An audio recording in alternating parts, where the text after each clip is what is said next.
So can we give somebody else one opportunity to share something? Just one more person.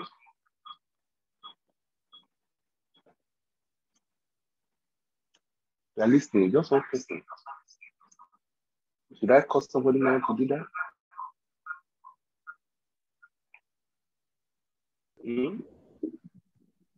Just one more person. Yeah. Okay. Welcome. We go straight now. It's on top of the hour. And I welcome every one of you to today's edition of the 2-day certificate course on pest control and decontamination procedures organized by the Fortune Pest Solutions Limited. I really appreciate the honor you do to us to register for this course and to attend. Yesterday was wow. Yesterday was incredible. 4 modules. We covered 4 modules that were very rich, very rich. We started with in the morning with Brian John from South Korea. He took a course on chemicals and application techniques, global best practices in pest and disease control. Then from there, amazing class there. We moved to our own pest control prof, which he took a course on principles of pest control and integrated pest management. Very, very impressive class there. We also moved to another course yesterday after that, which was taken by Sanitarian Obio and Nina Precious. She took a course on health, safety, management of risk and the field for service providers and chemical handlers alike. It was fire. And we rounded up yesterday with our machine equipment maintenance handled by engineer Tokumbo Mabilori. It was very eye-opening. And that alone is enough. It is worth it. If that is just the only thing you got, it is more than worth it. And we were honored to have the National Pecan Executive and President with the meeting yesterday. Great privilege. And today, it will be better, it will be bigger, it will be greater. Our facilitators are ready. You know, in pest control, first and foremost, before we proceed, usually I say, let us pray. Let's pray, everyone. Father, we thank you for the opportunity to gather on this day 2 of this program. As we open our heart to receive information, inspirations, and we have understanding. And we don't just receive this information, we put them to use, appropriate use in our businesses, in our work, and it brings improvement to us, improvement to the industry, in Jesus' name. Amen. So the rule says, kindly make sure your mic is muted, your video is muted. If you are not the presenter, make sure your mic is muted so that you don't interfere. We want you to get the best of the training of the course so that you don't interfere. You know, it is a modern age. And to this particular course we are having is very strategic. We call it digital tools. Digital tools in pest control business. And we have an expert in the house from India. Come on. India, Mr. Nitin Kshirsagar from India is in the house with us. We're going to be taking talk to us about digital tools, modern tools, software, ever applications, things that can help our services better in the modern pest management business. I told you yesterday that pest control activities in Nigeria must be at par with global best practices, and we want it to be so. No, we can't be in the archaic stage. We have to be the best. We have to be the benchmark of the global best practice of pest control and pest management and vector management in the world. And that is why this course is very important. And I encourage you to take it seriously. Any business that doesn't evolve ends up going off. You need to evolve with technology. It is a modern world of technology. So Nitin Kshirsagar will be taking us through this course for about 40 minutes. And we're going to be having question and answer session. And we believe we're going to have a fantastic time. I'm particularly looking forward to this. And also, we still have 3 more course modules to take after this. Come on, get your internet ready and be ready. So for easy transmission, you may need to mute your mic. Please don't interrupt the meeting. Off your video. There will be a session when we ask everyone to on their video and everybody will be able to make a conversation. Thank you so very much once again for this today's session. And now welcome on board at the dot of 10:05 GMT+1 West African time, Mr. Nitin Kshirsagar from India. Welcome. Welcome to the Fortune Pest Solutions organized course for professionals, pest control officers, and pest management professionals in Nigeria. Good to have you, Nitin. Thank you so much. Thank you so much, and a very good morning to all of you. And it's my pleasure to present how the technology is evolving to drive the pest control business. So today we see a lot of changes are coming due to technology. We look at Amazon, we look at the Flipkart and all the online portals which has come up, and it's driving the businesses with technology. Okay, so how the technology will help you to drive the pest control business, that is what I'm going to cover. Okay, so I think it's basically as entrepreneurs, we would like to basically focus onto our business rather than into our business, and that's the whole idea about having technology in place so that you can drive the business, take the decisions, grow your business, make your business scalable, make your business run without people dependency. So that is the kind of advantages which we will have. Okay. So typical challenges we faced in pest control industry is the people management. We have a very complex process. How do you manage that? And how do you scale the business? Those are the typical challenges you have. And what are the things you are doing to come over those challenges? Okay. So one should ask questions like how I am dependent on people to run my business. Okay, how I'm measuring my business progress and how often I'm doing that. Okay, so and what are the parameters you should talk about to measure your business. Okay, so I'll go more in detail as we go on. Okay, and I've got around 10-15 minutes towards the end of the session for the question and answer. Okay,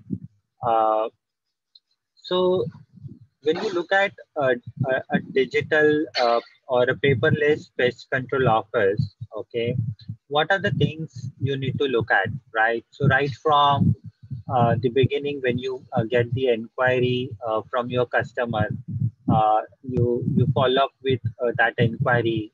Maybe you send a quotation to that prospect.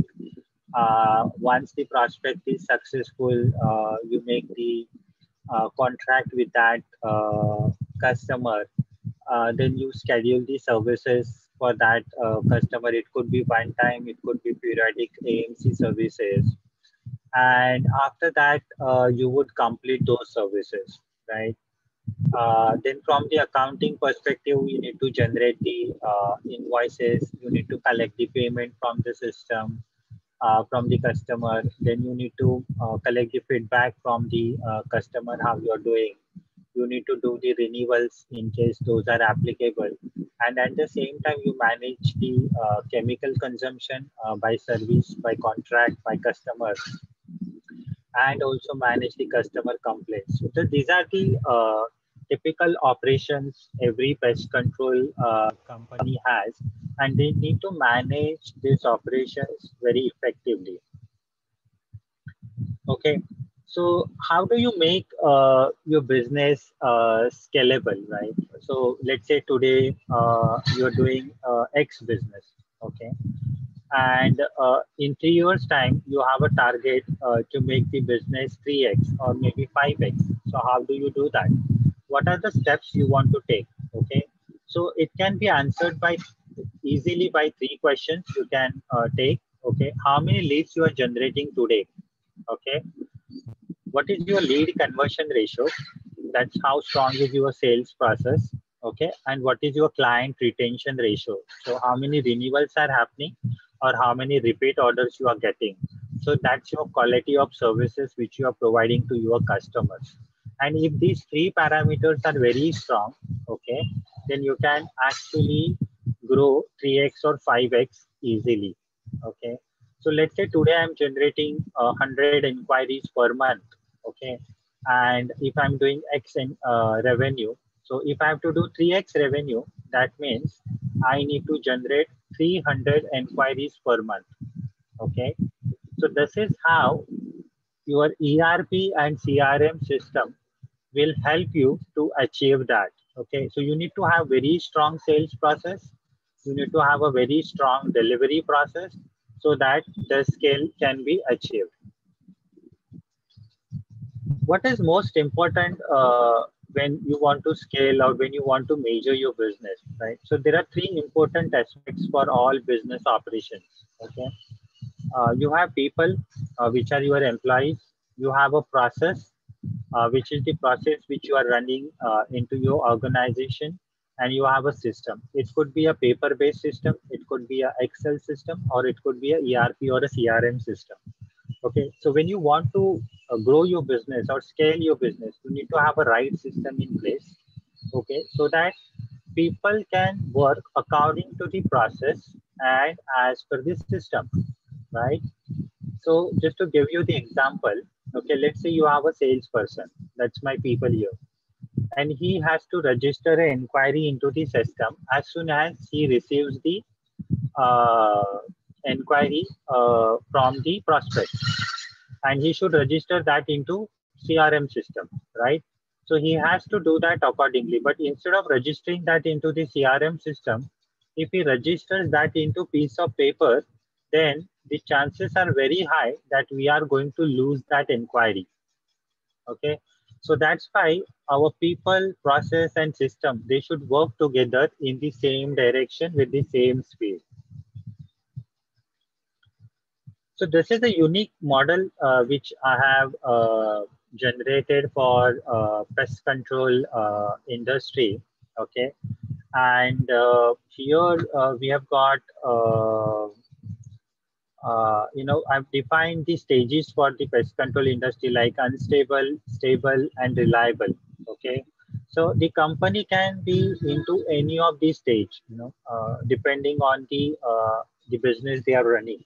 So they can be unstable. And what is the characteristics of the unstable is you do not know your outstanding. You are not able to renew your contracts on time. You are not able to provide the services to your customers on time. Your sales process is not strong enough to convert those leads into sales. So these are the typical characteristics of an unstable company. So you may be into unstable, you may be into stable, but I have seen even after 10 years of operations or a business, the companies are into unstable stage. Okay, so what you need to do is basically you need to apply a process. Okay, so we can help you to define that process. How do you register the lead? How do you do the renewal? How do you do the service completion for the customer? Then you get into automation mode. Okay, so automation mode is basically you will send automatic reminder to your customer. You will do the scheduling automatically. You will do the follow-up automatically. So those kind of things, the system will allow you to do that, and that's typical CRM system. Then you get into a analytical stage where you will translate everything into numbers. Your business will get translated into numbers. Okay, and then you can scale your business. Okay, so in order to do this, okay, uh, you need to plan, you need to implement, and you need to scale. So these are the three phases. Okay, and with this phases, first is you identify the roles in the organization. So typical roles are like accounts technician, branch manager, operations head, or a salesperson, right? Then you identify what are the results for those technicians or salesperson or for those roles. Okay, what results you are expecting. Then you will define how you are going to measure them. What are your criteria? Okay. Then once you have those defined, you start implementing it. Okay, and then you will refine it. Then you will build user manuals. Okay, so based on that user manuals, you will start rolling out the system. So why user manuals or SOPs? SOPs are like standard operating procedures. So this way you can make your system independent. Okay. And then you starting rolling out the process. Okay. Then you have a template, then you identify the right people and you start scaling the business.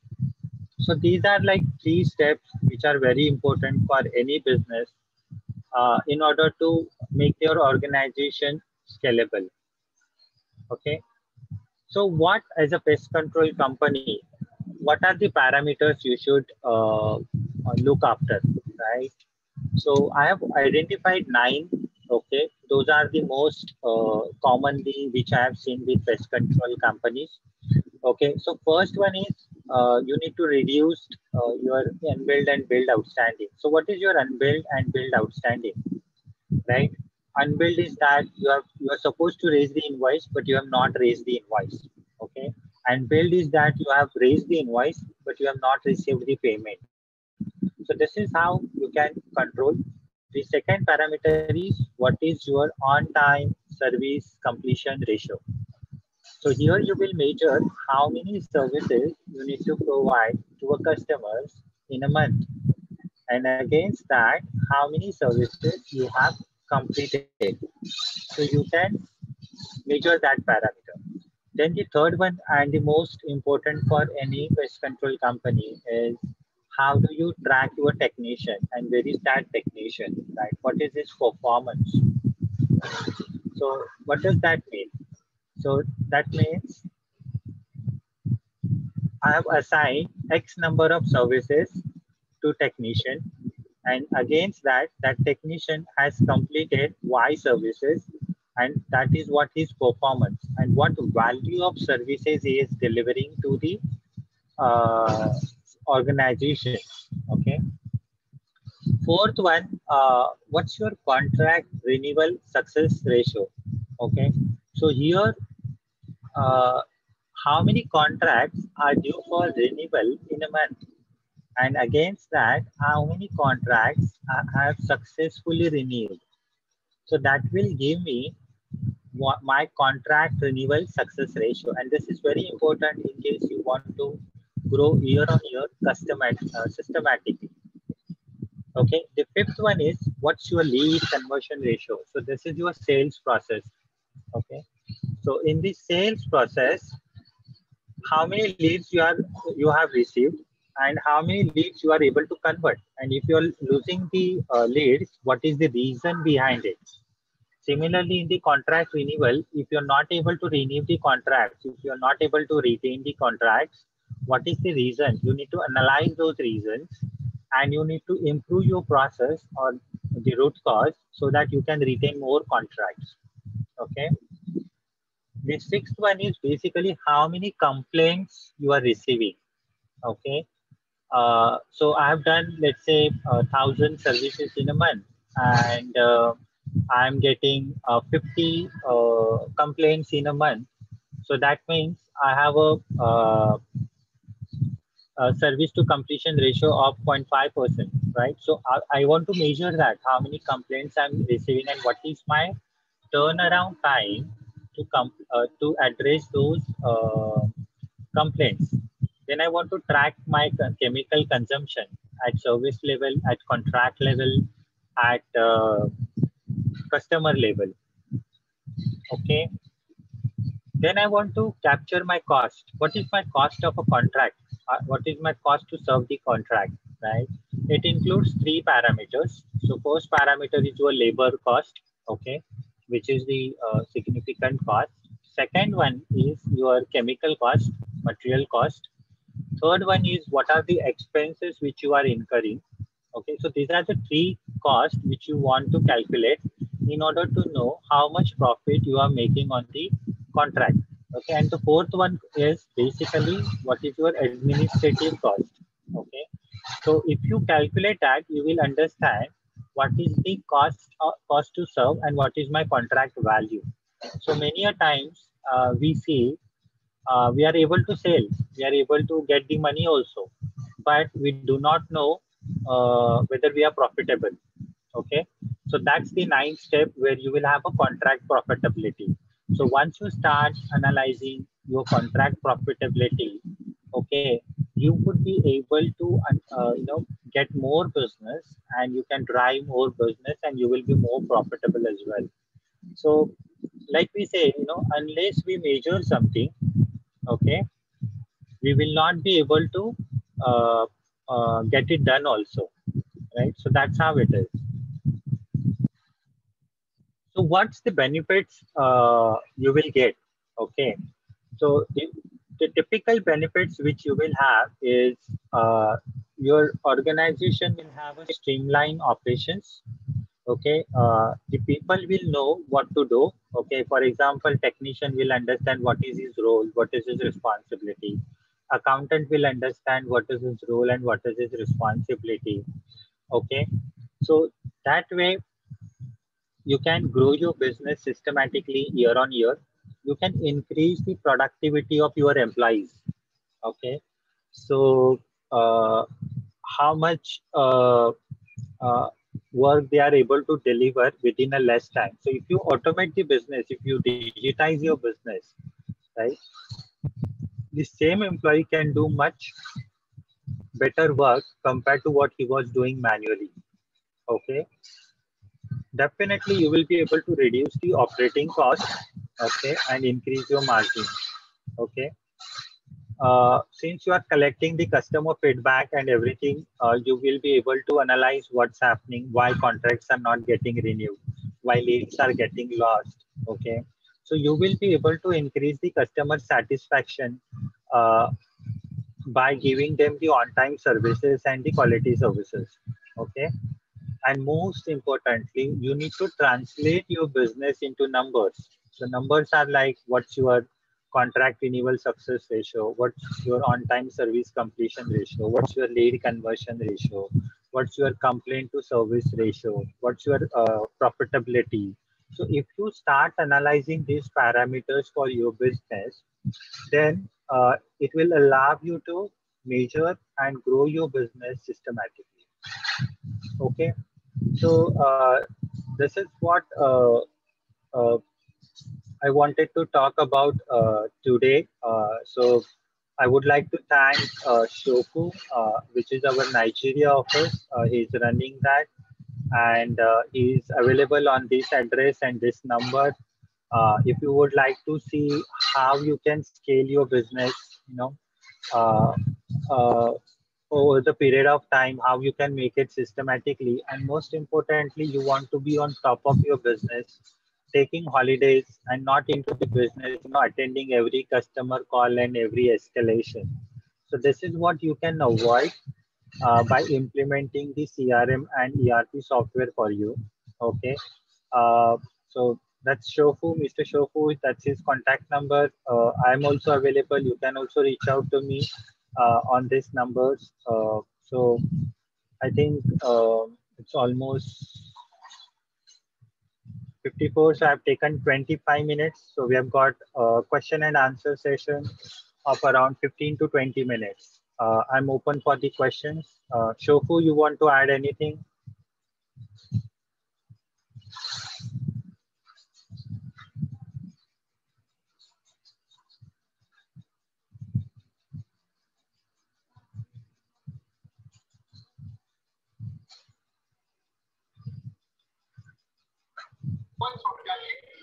Mr. Nitin, thank you very much for projecting this. Thank you very much. I don't have much information, so I will be communicating with the interested candidates operators that need the software. I'll be communicating with them here so they can get much information. So I'll be running the demo for operators that need much information on the mobile app and also on the ERP software.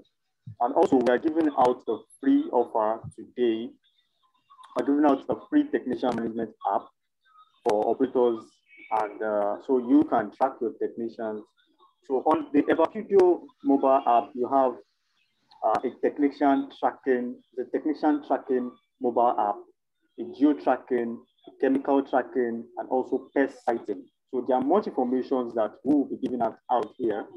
And also we are giving out a free 3 months 3-month offer for ERP software, and that goes with if you have 10 technicians, minimum of 5, maximum of 10, or maximum of more than 10 technicians. So we can give you a 3-month free offer for the ERP software. For everybody that is interested, will get a free technician mobile app. So today, so you can just send us a mail, or you can just contact me on WhatsApp with any of this number on the screen. So we'll move up from there. Thank you very much. My name is Shofu Mabalola. So if you have any questions, Mr. Nitin is still around. So you can still ask the questions. I'm available to answer the questions also too. Thank you very much. Yes, Dami.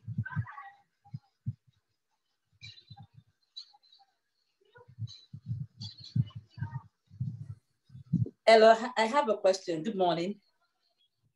Very good morning. Hello, good morning. Good morning. Let's try and thank My you, name is Mr. Damilola. Dami, calm down. Please, we have got Mr. Nitin. Yes. Mr. Nitin, yeah, you still have about, let's say, 5 more minutes to give us further insight. Question and answer. I want you to be able to tell us more so that Q&A, we still have time. You still have about 5 minutes, actually, or even about 8 minutes. So can you see, just tell us more about this app? Let us see again. Let us understand how this thing will help us more. I know a lot of us have a lot of questions, but I want us to just have a few more minutes to do that. Okay. Please, the question will come afterwards. Apologies. Okay, sir. Mr. Nitin, can you just take through the mobile app, the Video mobile app? Just a brief info about the technician mobile app, everything. The technician management app. Management app. Okay. Just run through it. Okay, I'll run through you. Okay. Let me share my screen again from the mobile then.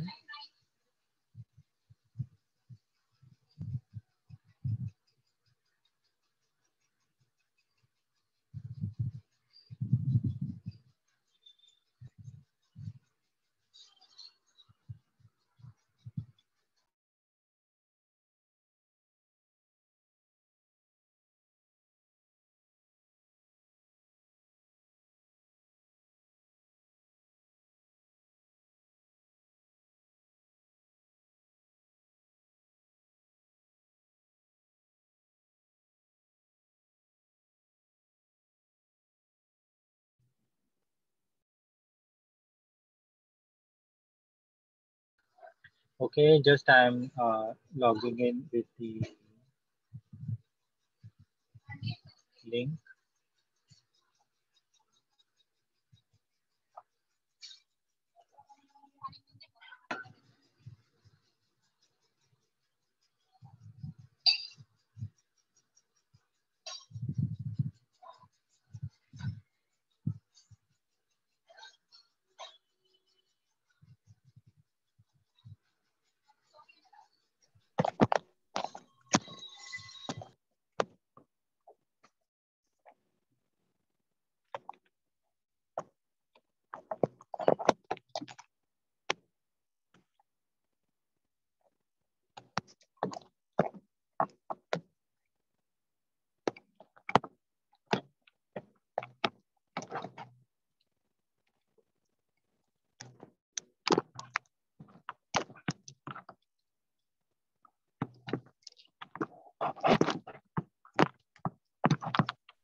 You can post a link to.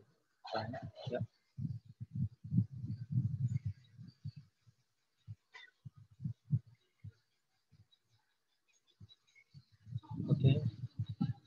Can you allow me to host the user ID which I have logged in, EVA Software Solution?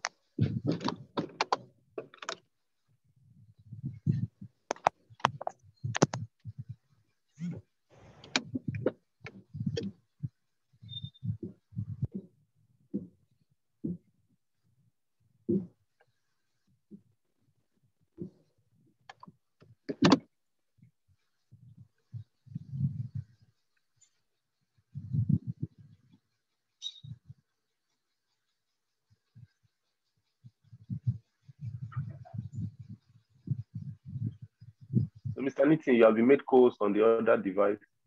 And you have two devices on. Both of them are co-host now, but you need to on your, okay. Yeah, both of them are co-host. I'm just sharing my screen. You can see my screen now? Yes, clear. Okay. Okay. So, basically, this is the mobile application.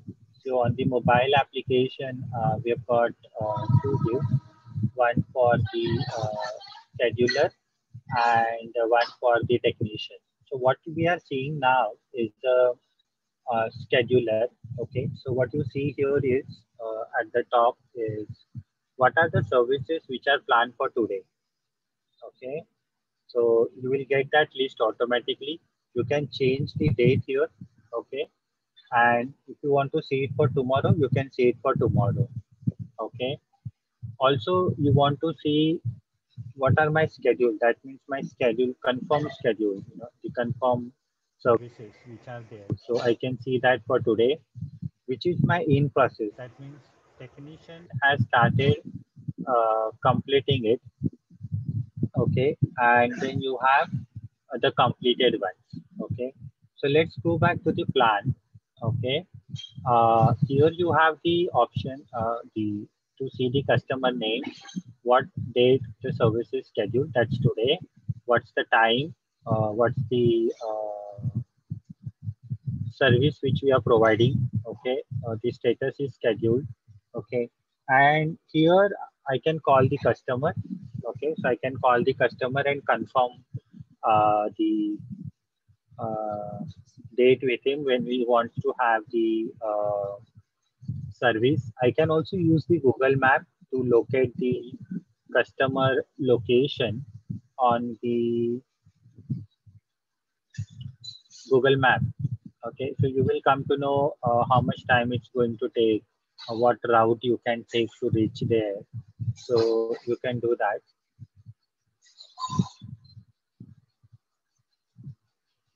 It's loading.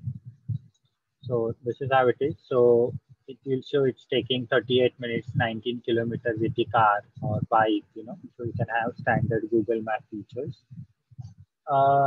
Then you have the options there. Okay, so what you can do is you can schedule the services. Okay, so you have a 3 dots here. Okay, vertical dots, and you have the options: plan, assign technician, suspend, and schedule service. So first one is the schedule. So what I'm going to do now is I'm going to schedule a service with the technician. Okay. So what happens as soon as I schedule a service with the technician, it will move from plan to schedule. Okay, so you see here, these are the confirmed services. This is the service which we schedule now. Okay. So what I'm going to do now is I'm going to log out and log in as a technician.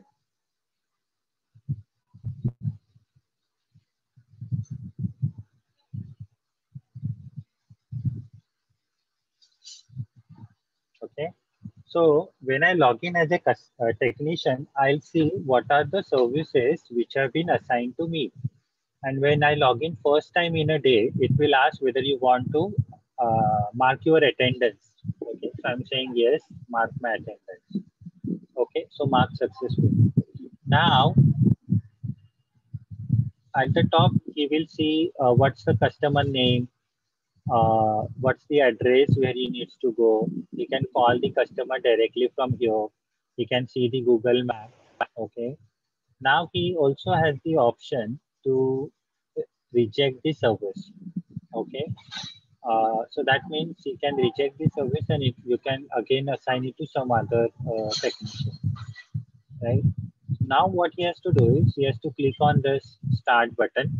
Okay, so the customer will tell, okay, start. So I'll say yes. So what I do in the background is I capture the location and the time where he was. Now he will start traveling. Okay, and once he reaches the customer place, he will say report. Okay, and once he says report, okay, he is reported. Again, I'm taking the location in the background. Now I can see the details. Okay, so what I can do is I can take the photos. So I can take the photos here.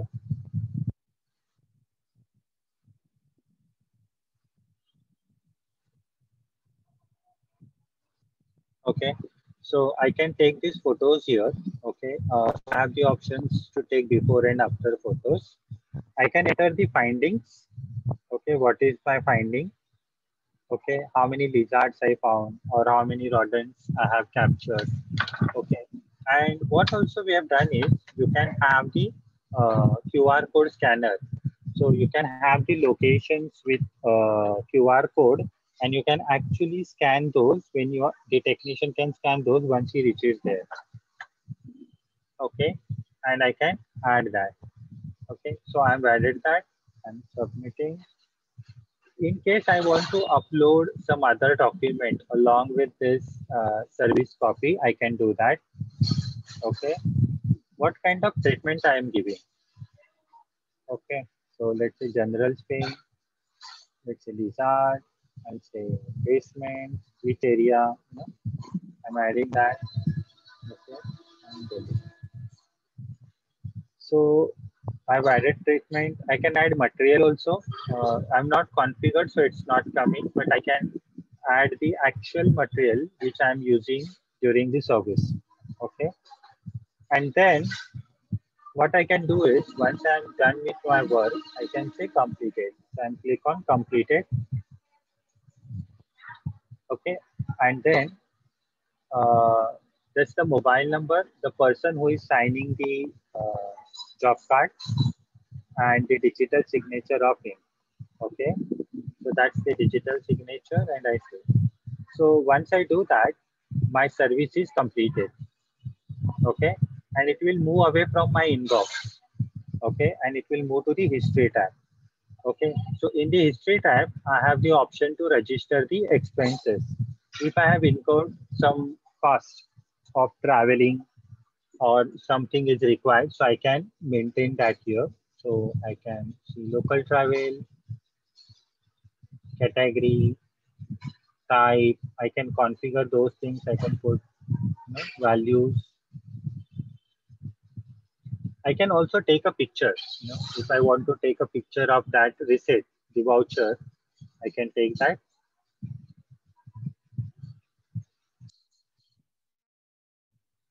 Okay, and I can submit it. So as soon as you submit it, it goes to the approval for the back office. Okay, and here you can, the job card is also emailed to the customer automatically, and you can get the job card or the service record. Okay, so this is automatically generated and this is emailed to the client also automatically. So what is my service duration? What is my completion date and time? Okay, what treatment I have carried out at the premise? What methods, treatments I have used? Okay, what chemicals I have consumed? Okay, then what is my findings there? Okay, what location we found it, the photos which I have taken at the site, and my digital signature. Okay, if there is a remark, that will also come. Okay, so this is how the job card will be generated. You can share this job card on the WhatsApp or something. The software automatically sends it using email. Okay. Now what I'll do is I'll log out from the technician app and I'll log in into back office view again. Okay, so I'm doing scheduler, and I'm doing 1, 2, 3, 4,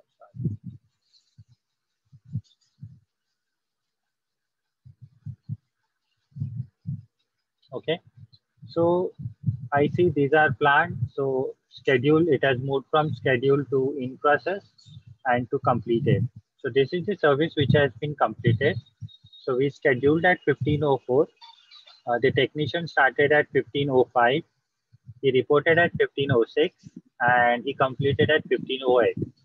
And total travel time is 0 kilometers, and he was at this location when he started, and he was at this location when he reported.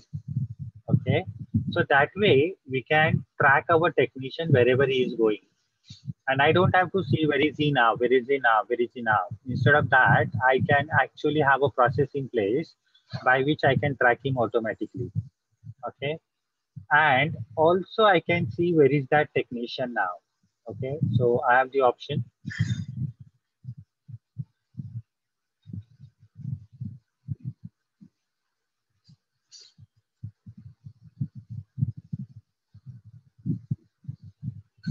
Okay, so this is the location where I am now. So I can see my live location where is that technician.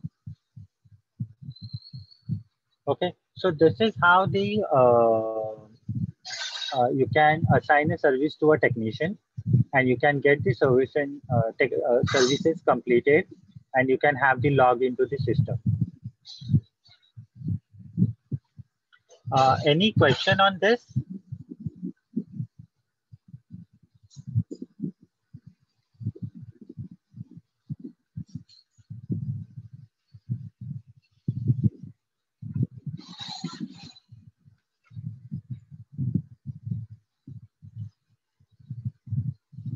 Any question?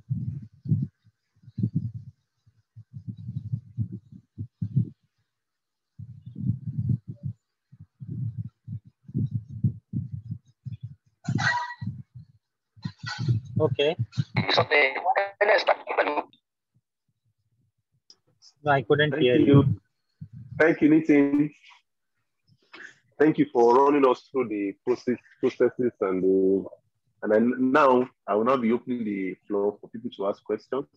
I know Mobile has a question to ask. Now I want you to. The reason why I asked Nitin to go through, because I knew this particular session of the training, he has not run through it, and I want everybody to have what it is. So now, maybe some of you don't understand what is going on, but if you want to ask questions, we're just going to give like 2 persons opportunity to ask Nitin questions for today. And can we see? I think Dami Tade, are you there or you've logged out? She has been raising her hand since. Where is she? So who else wants to ask question? Ask me some question about this. Can I see your hand up? So that I can make this interactive in any way possible. You know, one of the reasons why we brought this particular module into this training is because we believe that it is a digital age, and technology, you know, is your competitive advantage. So we felt it's important to introduce this so as to ensure that we work on improving the industry as much as we can. And we're glad that at this course, at this training that you're all part of, we're able to introduce it to all of you. Oluleye Abimbola, you want to make ask a question or you want to make a contribution? Can you unmute yourself, Oluleye, and ask a question? Okay, sir. Thank you very much, sir. Fantastic presentation by Mr. Nitin. Yes, my question goes to that. Where can we download the app? The Make Technician Management mobile app. Where can we download it? You can download it from the Play Store. Okay, it can be downloaded from the Play Store, right? Yes. Okay. So on the Play Store, what do we search for? Technician Management app, right? What's the name of Play Store? It's Eva Pedio. What? Say that again.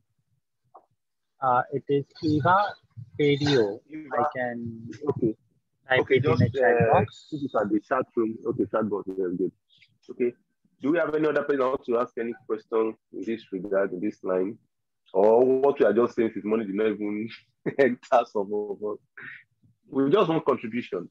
This class, we have about a few more minutes to go. Let's can we ask our questions?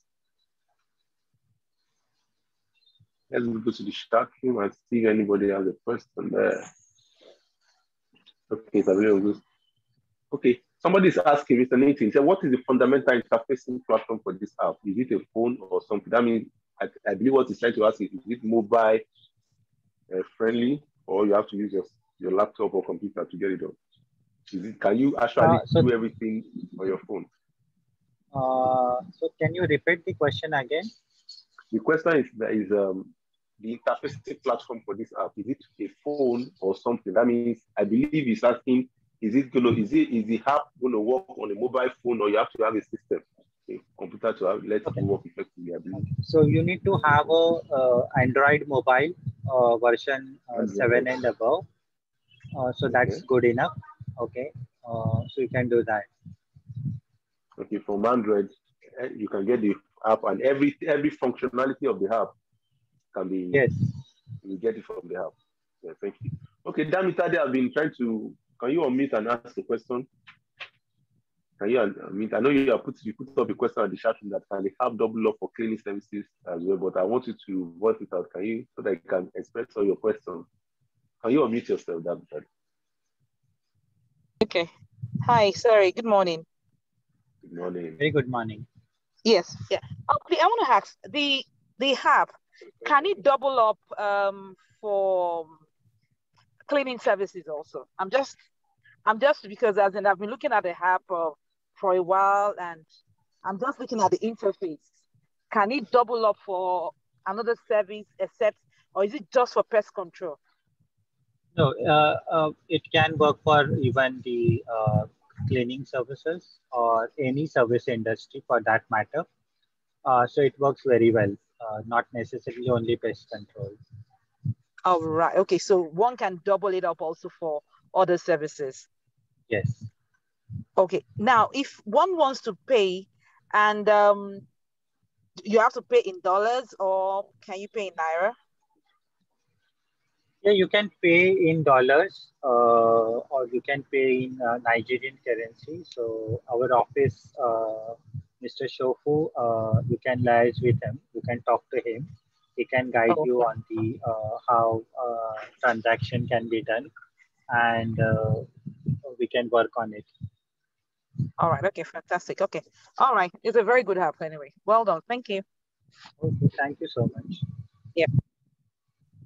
Thank you, Mr. Okay. Do we have one more question? Come on, Mr. Nitin is here. The CEO of Ever Software is here. Ask him any question you can ask him now. You know, let's make this. There's something about my question is this. Now we have I know the app can do many things, inventory management, so many things, even accounting. But this technical mobile app, can people subscribe to it just without necessarily subscribing to the entire package? You know, because I knew we look at the entire package, we look at something that will be affordable for practitioners to be able to subscribe to. And the subscription, is it a renewable subscription like annual? Is it continuous, or is it just a one-off subscription? You know, and is it just one-off subscription, or is something you have to renew every? Now I know you are offering everybody that is interested free some package today. So what is the lifespan of that free plan that you are offering? And is it like a monthly subscription, quarterly subscription, annual subscription, or just a one-off? No, that's just my own thing. And can somebody actually use the technical management app solely, just so that you don't have to, if you don't need inventory, you don't have to get the entire app, just the technical management app. Okay, that's my own question for now, Mr. Nitin. If you can, I hope you get what I try to ask. Did you get me? So you want to take that? Yes, sir.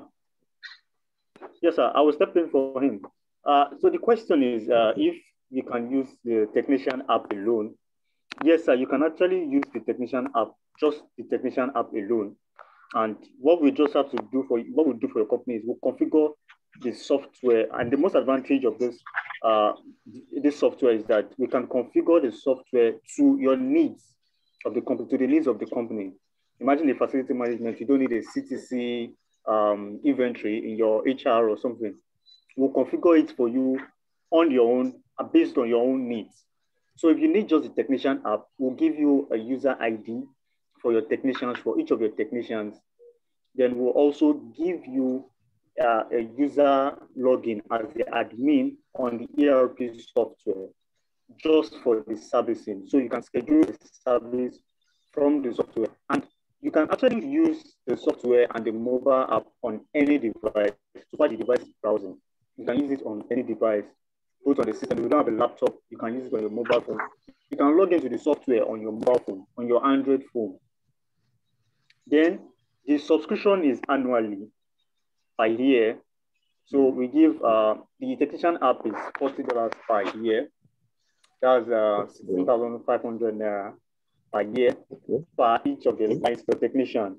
So it's way cheap and it's make your business stand out. You mean $40 per each technician? A report after.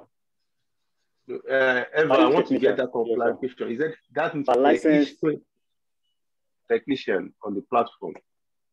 A license. Oh. Yes, sir. Yes, sir. So that means it's not something that you can just put like three technicians on the platform. If you're going for the ERP software, if you're going to buy the whole, if you're going for the ERP software, you have access to 2 free technician management apps. That's when you have, those are the offers that the ERP software, which is the old package. But if you're going for the technician management app, then you have to pay per technician, per user ID, per year. So what's the for the full software? What's the package? For the full package, that's $350. $350 annual subscription. So annual subscription. Okay, thank you for that. Adeni, you are disturbing our meeting. I can exit you out of this meeting. I can expunge you. If Adeni's mic got open again, I will expunge you with no apology. This is the second time I have to make effort to mute you. Any attempt again, I will expunge you. I will not have opportunity to enter again. You will be blacklisted from this training. Thank you so much. It's a professional program. I should be disciplined enough to make sure we follow the protocols and the processes. Thank you. Thank you. Do we have any other person that wants to say something?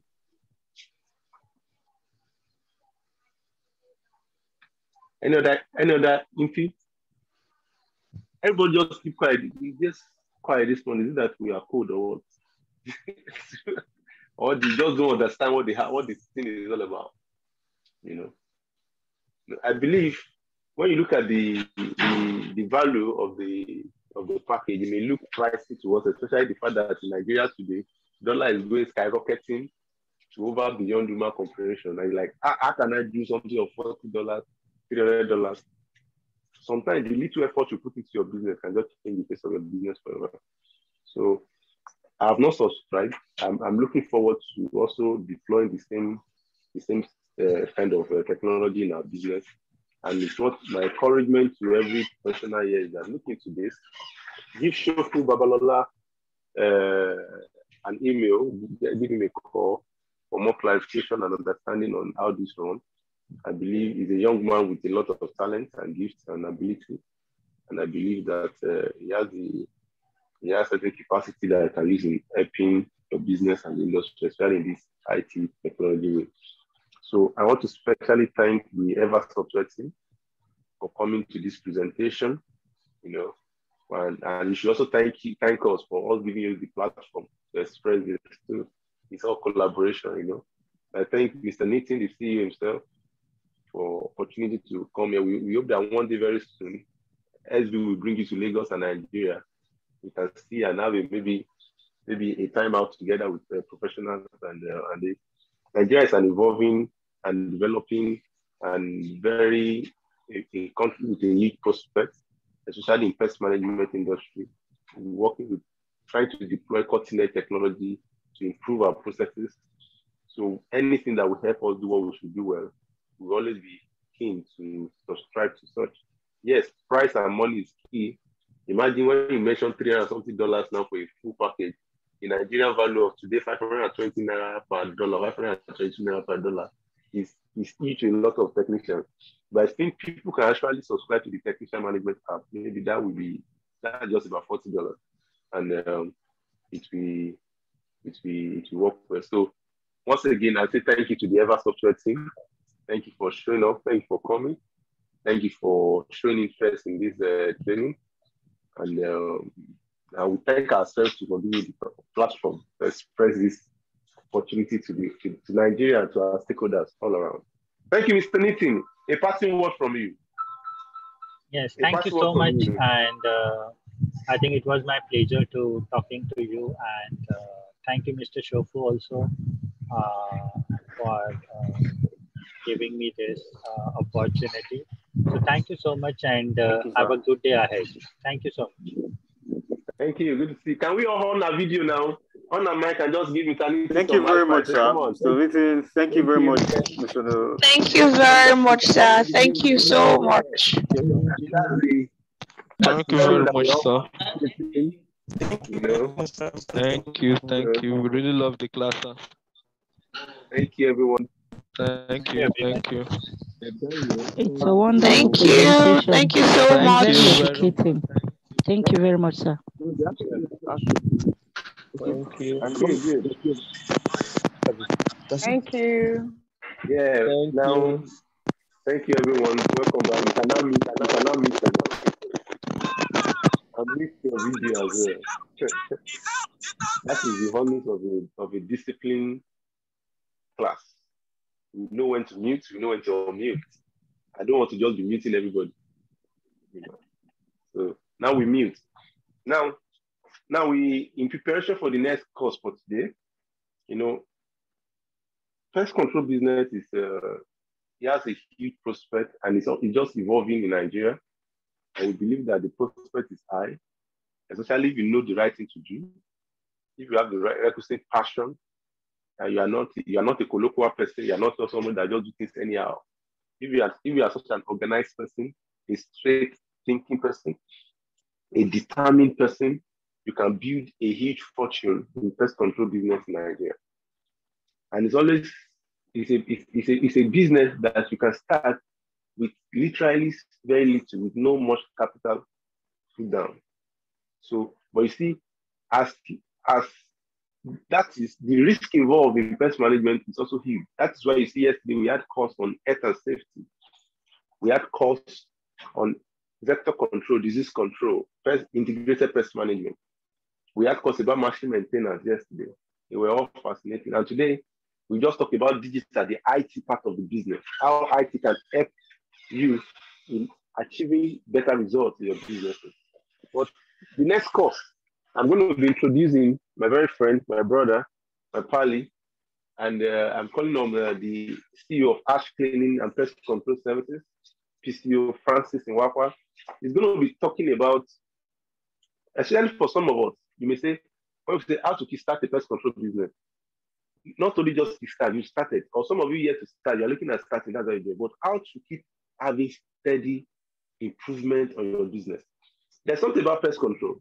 When you start your business, you are running as a woman. Hey, I want to do treatment in 2-bedroom flat, 1-room apartment, 3-bedroom flat. The day you get a duplex, say, oh, praise God, I got a duplex.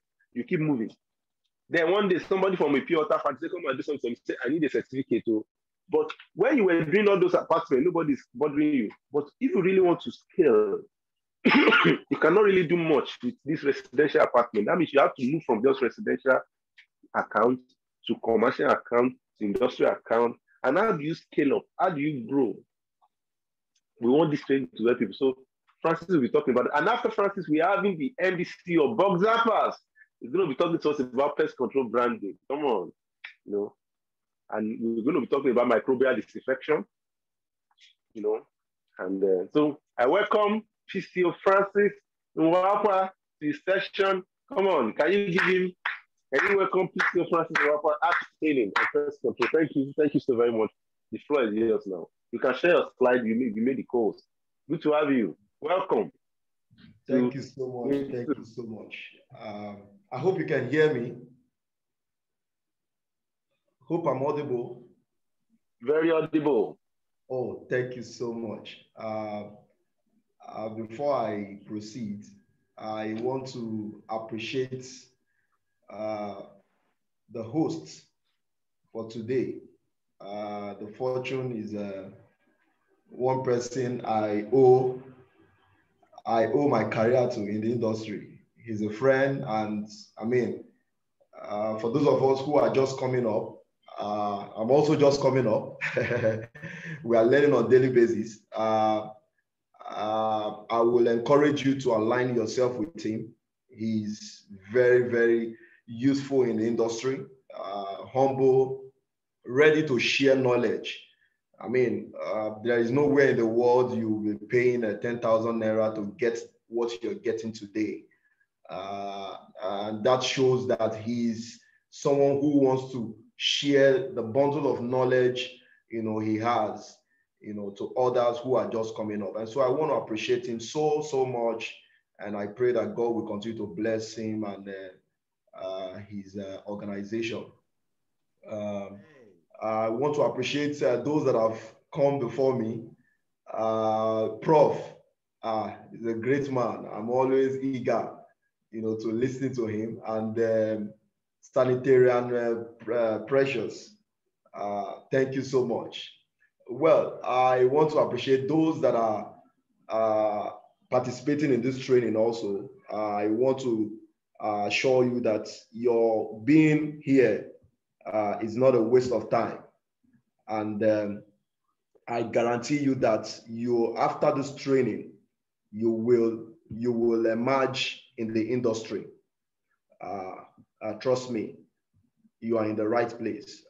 Firstly, before I commence, I will want to ask a question from maybe 1, 2, 3 persons why they are in the industry. Maybe you will have to, why are you in the industry? Maybe just 1, 2 persons tell me, why are you in this industry? Why are you in the pest control industry? Maybe that will serve as an intro. I hope you can see my screen. Hope you can see my screen.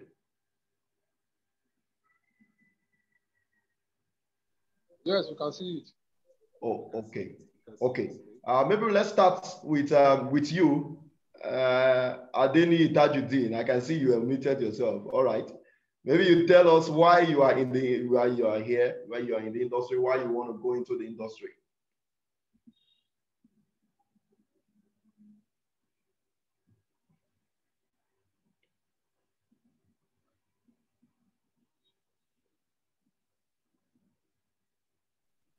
Please unmute yourself. Adeni Tajuddin, can unmute yourself and answer and respond. He said, can you just tell us briefly why you are in the pest management and pest control industry? Or if there's any other person that can just... Is there another person that want to tell us? Please have his noise here. Hello, good morning. Yes, good morning. Okay, so my name is Busayo, and I should say thank you very much for pulling this together, the Fortune, and then every of the instructor we've had. So I'll just head straight to the question. For me, I feel like there's a level of, or a lot of complacence as regards people's health and safety, especially when it comes to household and then commercial spaces in our part of the world.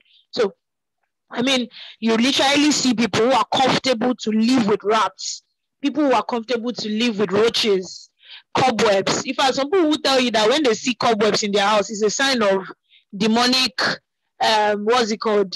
Demonic infestation, if I can use that word. Meanwhile, if you can just fumigate your house and get rid of spiders, you can get rid of all of that instead of attaching diabolic meanings to it. I'm not saying all of those don't exist anyways, but I'm saying in essence that there's a level of complacence when it comes to health and safety, I mean, household and then office spaces in our part of the world. So it's one of the things pushing me to want to say, okay, so I want to help people get rid of such things from their spaces and then help them live and stay in clean and comfortable environments.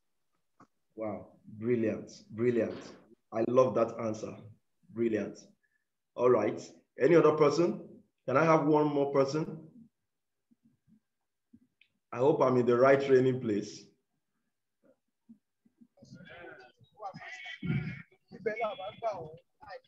All right. You want to tell me? Adebola Adeosun, you want to say something? Hello, good morning. For me, it's passion. I really have passion for environmental hygiene. So, and that is one of the things that has been pushing me. Okay, maybe we make do with, you must understand that for you to be in an industry, in the pest control industry, you must have the passion. Okay, I hope you can hear me. You must have the passion. From the way Busayo spoke, you will see passion. Like what I put together here, I said, before going into the pest control business, ensure you have a driving passion to add value first before benefit. You must have the driving passion before. Most of us, most times we want to get the benefit, we want to make money before adding value. It is in the process of adding value into people's life that you get the benefit. It is not the money first, it's not the benefit first, but you must have the passion. Why?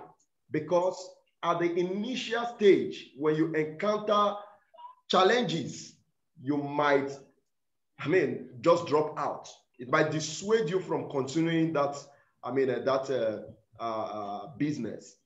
And so you must have the passion. There are challenges in every business, in every step, every leap you take in life, there are challenges. And so when you don't have the passion, firstly, to add value to people's life, then when the challenges comes up, you will drop out of the process. And so it is when you add value to people's life that you get paid for it. If you don't add value, nobody pays you for being dormant. Nobody pays you for not adding value.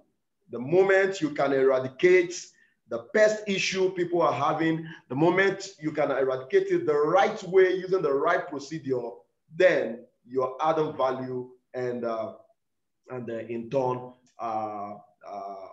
you get benefit from it. I remember one of the training that the Fortune organized. I think some few months back, where Prof was saying how he started, dealing with termites and all that in Imo State, and how he was able to solve the termite problem that so many pest controllers within that environment, could not, quote unquote, solve. In turn, he became known for that. And so because he added value, that was why he started getting benefits. Then point 2 is that determine which pest control service you will provide. You must determine, before jumping into that business, you need to figure out which service makes the most sense for your business. In the pest control industry, there are so many areas you can decide to carve out a niche for yourself. It might be in the area of snake. Look at your environment. Is it an area that is an environment that is prone with snakes? You can decide to tackle the snake challenges they're having in that environment, and you become known for that. It might be termites, it might be rodents, it might be mosquitoes. You can decide to carve out a niche for yourself, and you become, you're good to go in that area. So you also be mindful that and while you're doing that, be mindful that as the weather changes, so too with the types of pests and services needed to take care of those pests. And so a different weather we have. There are pests that are prevalent, you know, with such weather. And so you must also, aside from the fact that yes, you've carved out a niche for yourself, you must also strive to diversify in other areas, so that when you are called upon, you have the necessary knowledge, you know, to tackle such. Because I don't think a company will call you as a pest controller to come and take care of a snake, and you tell them, no, I don't take care of snake. I take care of only rodents. You know, so despite the fact that you're carving out a niche for yourself, you must also diversify in terms of getting knowledge, you know, of how to tackle other pests, you know, challenges, you know, within the industry. Now, 3, I said, develop your value proposition. What is your value proposition? To find your value proposition, ask yourself the following question. 1, does your business solve your client pest control problem? That's a fundamental question. It's not just about, Prof was speaking yesterday, he made mention of being a quack professional. How does the services you're rendering, how does it solve the problem of your client? Is it just to go there, you want to be a pet, you must decide whether you want to be a pest controller or a chemical applicator. So do you just want to go there, apply chemicals, and you leave? You don't know if the pest issue in which you were called upon to resolve have been resolved. Yours is just to go there, get paid, and you leave. No. So you need to ask yourself that question. Secondly, what benefit can your customer expect from the business? What benefit can your customer expect from the business you are rendering? I might not do my training. I will not say because I want to do share. Now say I want to post. Then thirdly, what will you do differently from your competitors? You must do something that is, different from what other persons are doing. There was a time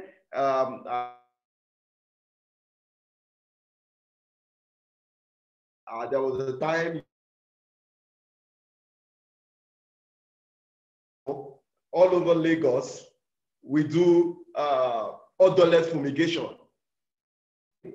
That alone was a side attraction from someone in the industry. It was a side attraction for people. Odorless, and it went viral that way, and it became something that a lot of people started calling. For such services and all that. And so, aside that, there are areas you can diversify. This is a practical class. I won't just come and bore you with lecture notes, but these are practical. I'm going to be sharing, you know,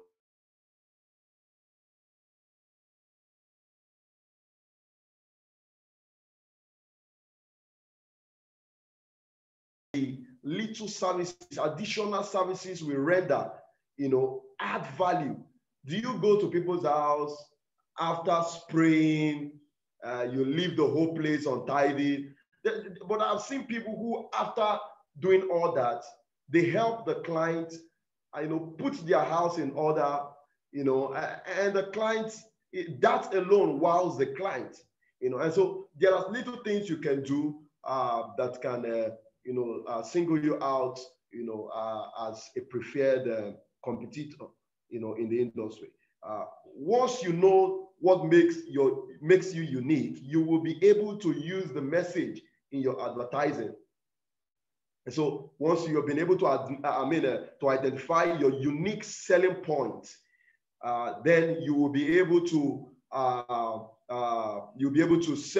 it to what you advertise. For example, some of the content you build in advertising your business, you'll be able to add those little little unique selling point to it, and it will help you grow in the industry.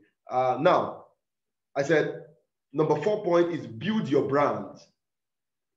What do I mean by branding? Your brand is your company's identity. Your company's identity. It is those recognizable characteristics that let everyone know you. Once I see the logo of DFORTUNE anywhere, I know that this is DFORTUNE.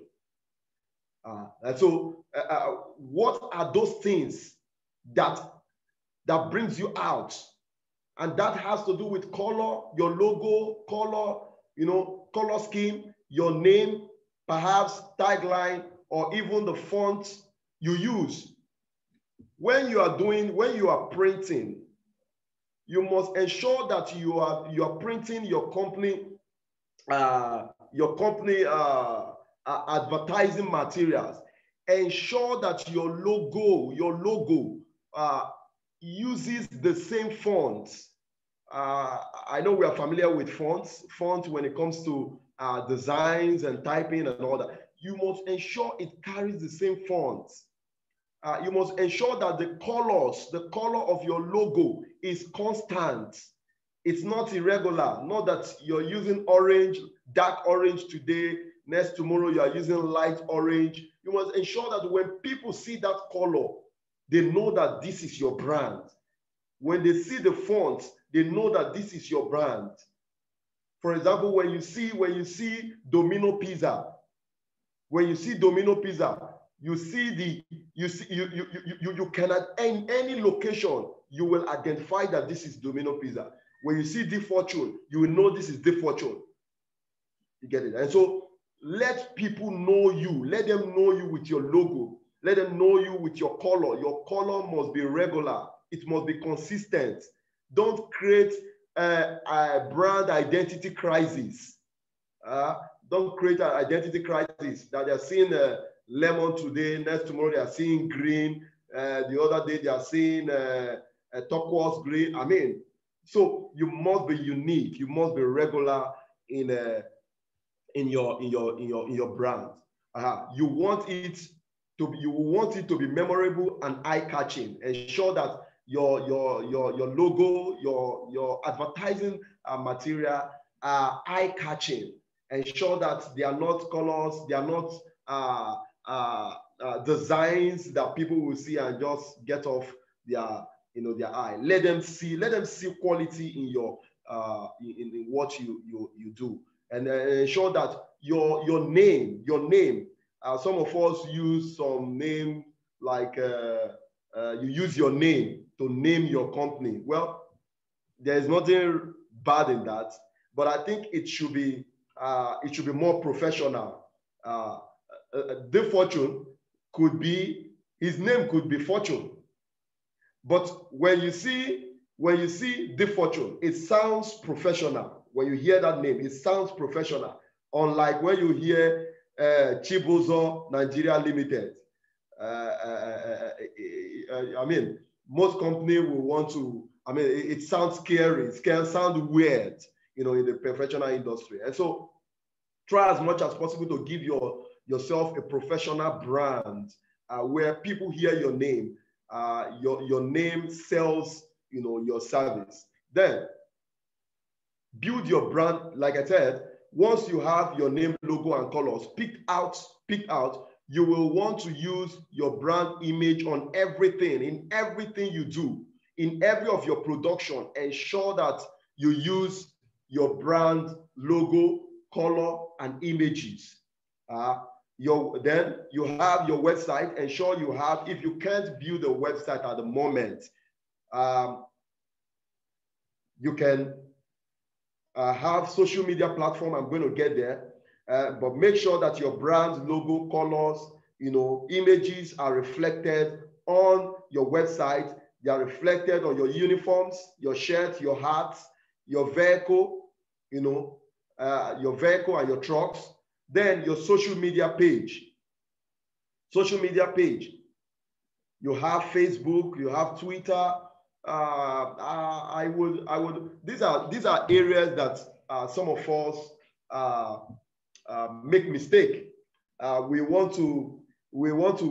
waiting until we become a known name before we open a social media platform. No, right from now, you can open a social media platform that carries your logo, carries every of your information. You can be on IG, you can be on Twitter, on LinkedIn. DFORTUNE, we follow ourselves on all the platforms. It's on LinkedIn, it's on Twitter, it's on Instagram, it's on Facebook. And so you need to open all this platform and begin to push your identity, begin to push, let the people begin to register your name, let them begin to register your brand in their memory. And advertising any ads, then when you can also promote ads, social media, Facebook ads, Instagram ads. You can use that with a little money. You can push your brand with a little money, and ensure that it contains your name, your logo, and your company color. Don't just push out an advert that does not contain you are just wasting, you will be wasting your resources and your money. Ensure that it contains your logo, it contains your name, it contains your company color. And that is the way people will begin to identify with your organization. So then I will want to show you a picture. Now, look at us. In building my brand, look at the way we started. You know, with the way we started, you hardly can know the company that is offering the service. There is no brand name. You know, even if you know everything, I mean, your appearance shows that, I mean, it goes a long way to speak, you know, to speak for the quality of service. You might know everything, but people want to see, they want to see professionalism written all over you, in your dressing, in the way you look, in your services and all that. Now, look at, to your right hand, you see how we are now, how we branded ourselves. You know, our overalls are well branded, hand gloves, with our hand gloves, chemical respirators and all that, they are all branded. And so you will want to look in this direction, ensure that your logo, your color appears in everything you do. All right, now let's look at registration, certification, and licensing. Now, in registration, you must ensure that your business is registered with the Corporate Affairs Commission. That's the first step to take. It's very easy. You can do it on your own. You can do it right there where you are. Just turn on go to the site, register, do the registration, and they will invite you to come pick up your. Now, in the process, right there in their office, ensure that you do everything once and for all. Get your TIN number, or you can walk into any of the federal inland service FRS office and get a TIN number and a VAT certificate immediately, because some organizations that you will be servicing, they will require you to submit your TIN number. They will require you to get a VAT certificate. So ensure that you comply with this. That's the first step. Now, I said there are federal, state, and local licensing registrations, registrations, and certificate processing that you will need to complete before operating your business. Pest control is regulated in each state. I will be showing you in the next slide some of these professional licensing bodies that you need to ensure that you register with. Now, pest control is regulated in each state. Your best bet is to check with your state laws before you start your business. Ensure you know wherever you are, whether in Kaduna or in Kano or in Ogun State, ensure you understand the laws. You understand the laws. You understand the bodies that control pest control in whatever environment you find yourself. Now, remember, you are dealing with potent chemicals, and that usually requires some red tape. You are dealing with chemicals, and so there is need for regulation. There is need for someone to checkmate what you're doing, and that is the essence of these regulatory bodies. So ensure that you register. Number one, I said you ensure that you register with a CAC, that to register your business is either you go for a business name or a limited liability. Then while in the process, ensure that you get your TIN number.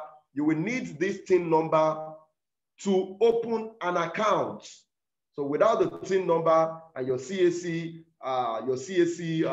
registration certificate, you won't be able to open an account. Most companies that you'll be dealing with will be requesting for your VAT certificate. So now, these licensing bodies, the first is Environmental Health Officer Registration Council of Nigeria, EHORECON. You have to ensure that you are registered with this body. This is the federal body under the EHORECON is directly under the Federal Ministry of Environment. And so once you want to become a pest controller in the industry, you must get licensed from EHORECON. In fact, EHORECON certificate is the prerequisite for you to obtain a local government permit. If you don't have this, then it will be difficult for you to get a local government permit. Then the next is the Pest Control Association of Nigeria, PECAN. Ensure that you are a member of PECAN. As a matter of fact, I would not have known DFORTUNE if I was not a member of PECAN. I wouldn't have. Most of the things some of us have learned in the industry, I will tell you the truth.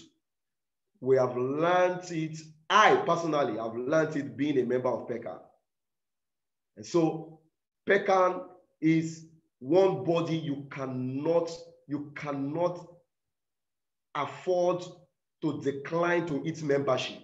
You must be a member of PECAN. As a matter of fact, PECAN just last month launched our Abuja chapter, and you need to see the number of persons that we are integrated into PECAN Abuja branch. And so you need to be a member of PECAN. You have a lot of benefits, a lot of professionals in the industry that you would just latch on. Your own is just to latch on them. They have learned it all. Your own is just to latch on them and you will learn from them. That is just it. Just like we are learning on, from DFORTUNE and the professionals in the field who are all, facilitators in this class. And so ensure that you're a member of PECAN. Then Lagos State Environmental Protection Agency, LASEPA, is the regulatory body for pest controllers in Lagos State. So if you're operating in Lagos State, you must ensure that you're a member, you are registered with LASEPA. LASEPA is the regulatory body. Then Ogun State, if you're operating in Ogun State, you have the Ogun State Ministry of Environment. You have to get a permit for you to be able, even if you're working in Songwater is under Ogun State, you need to get the certificate from that ministry so that they will recognize that you are a professional pest controller, unless you want to be servicing people's home. And so that is why I asked the question, what is your passion? If it is about making money, well, you will be limited. But if it is about adding value, you will find enrolling and registering with all this body, you will find it very easy because you will be able to deal with organizations, big companies. If you are not registered with all these regulatory bodies and professional body, you won't, no organization will call you. Why? Because the regulatory bodies are also answerable. They are also, and those companies are answerable to the regulatory bodies. They go there on supervisory responsibility. And so when they get there, they will ask them, where is the certificate? Where is the certificate of the person that carried out pest control in your organization? And once you are not registered, they will sanction the company. They will sanction, even you as a pest controller. So they wouldn't want to go through that sanction, and so so they would not give you business. So for you to be in the business, you must register with this regulatory. Then local government work permit. Every local government where you work, you need to get a work permit. If you don't get a work permit, then you will not be you will not be recognized. You will not be given that job. You need to register with the local government. And one of the prerequisites is that, one, they are going to ask you for a HORECON certificate. That's number one. Number two, they will ask you what other professional bodies do you belong to? And which other one would you belong to, if not PECAN? Then you have your LASEPA if you're operating in Lagos State. And so these are some of the documents that you will make photocopy. You will make photocopy of them, add it to your letter of application. That's if you want to get the local government permit, you add it to your letter of application directed to the chairman of that local government, and you submit it. Then they will call you up for an interview, and you make your payments. They recognize the gazetted fee. The gazetted fee for local government permits for those that are in the industry is 10,000 naira. But I will leave that for another discussion. But most local governments charge as much as 100,000, 150,000, from pest control. But you must be very conversant with these laws, and the rules that governs the industry.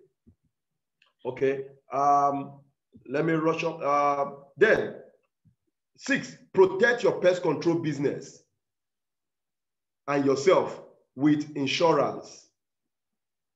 Consider purchasing insurance for your pest control business.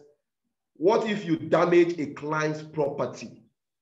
We have had several cases like that. What if, just like the one Sanitarian and Precious was sharing yesterday, where they had to throw a fog machine from the window.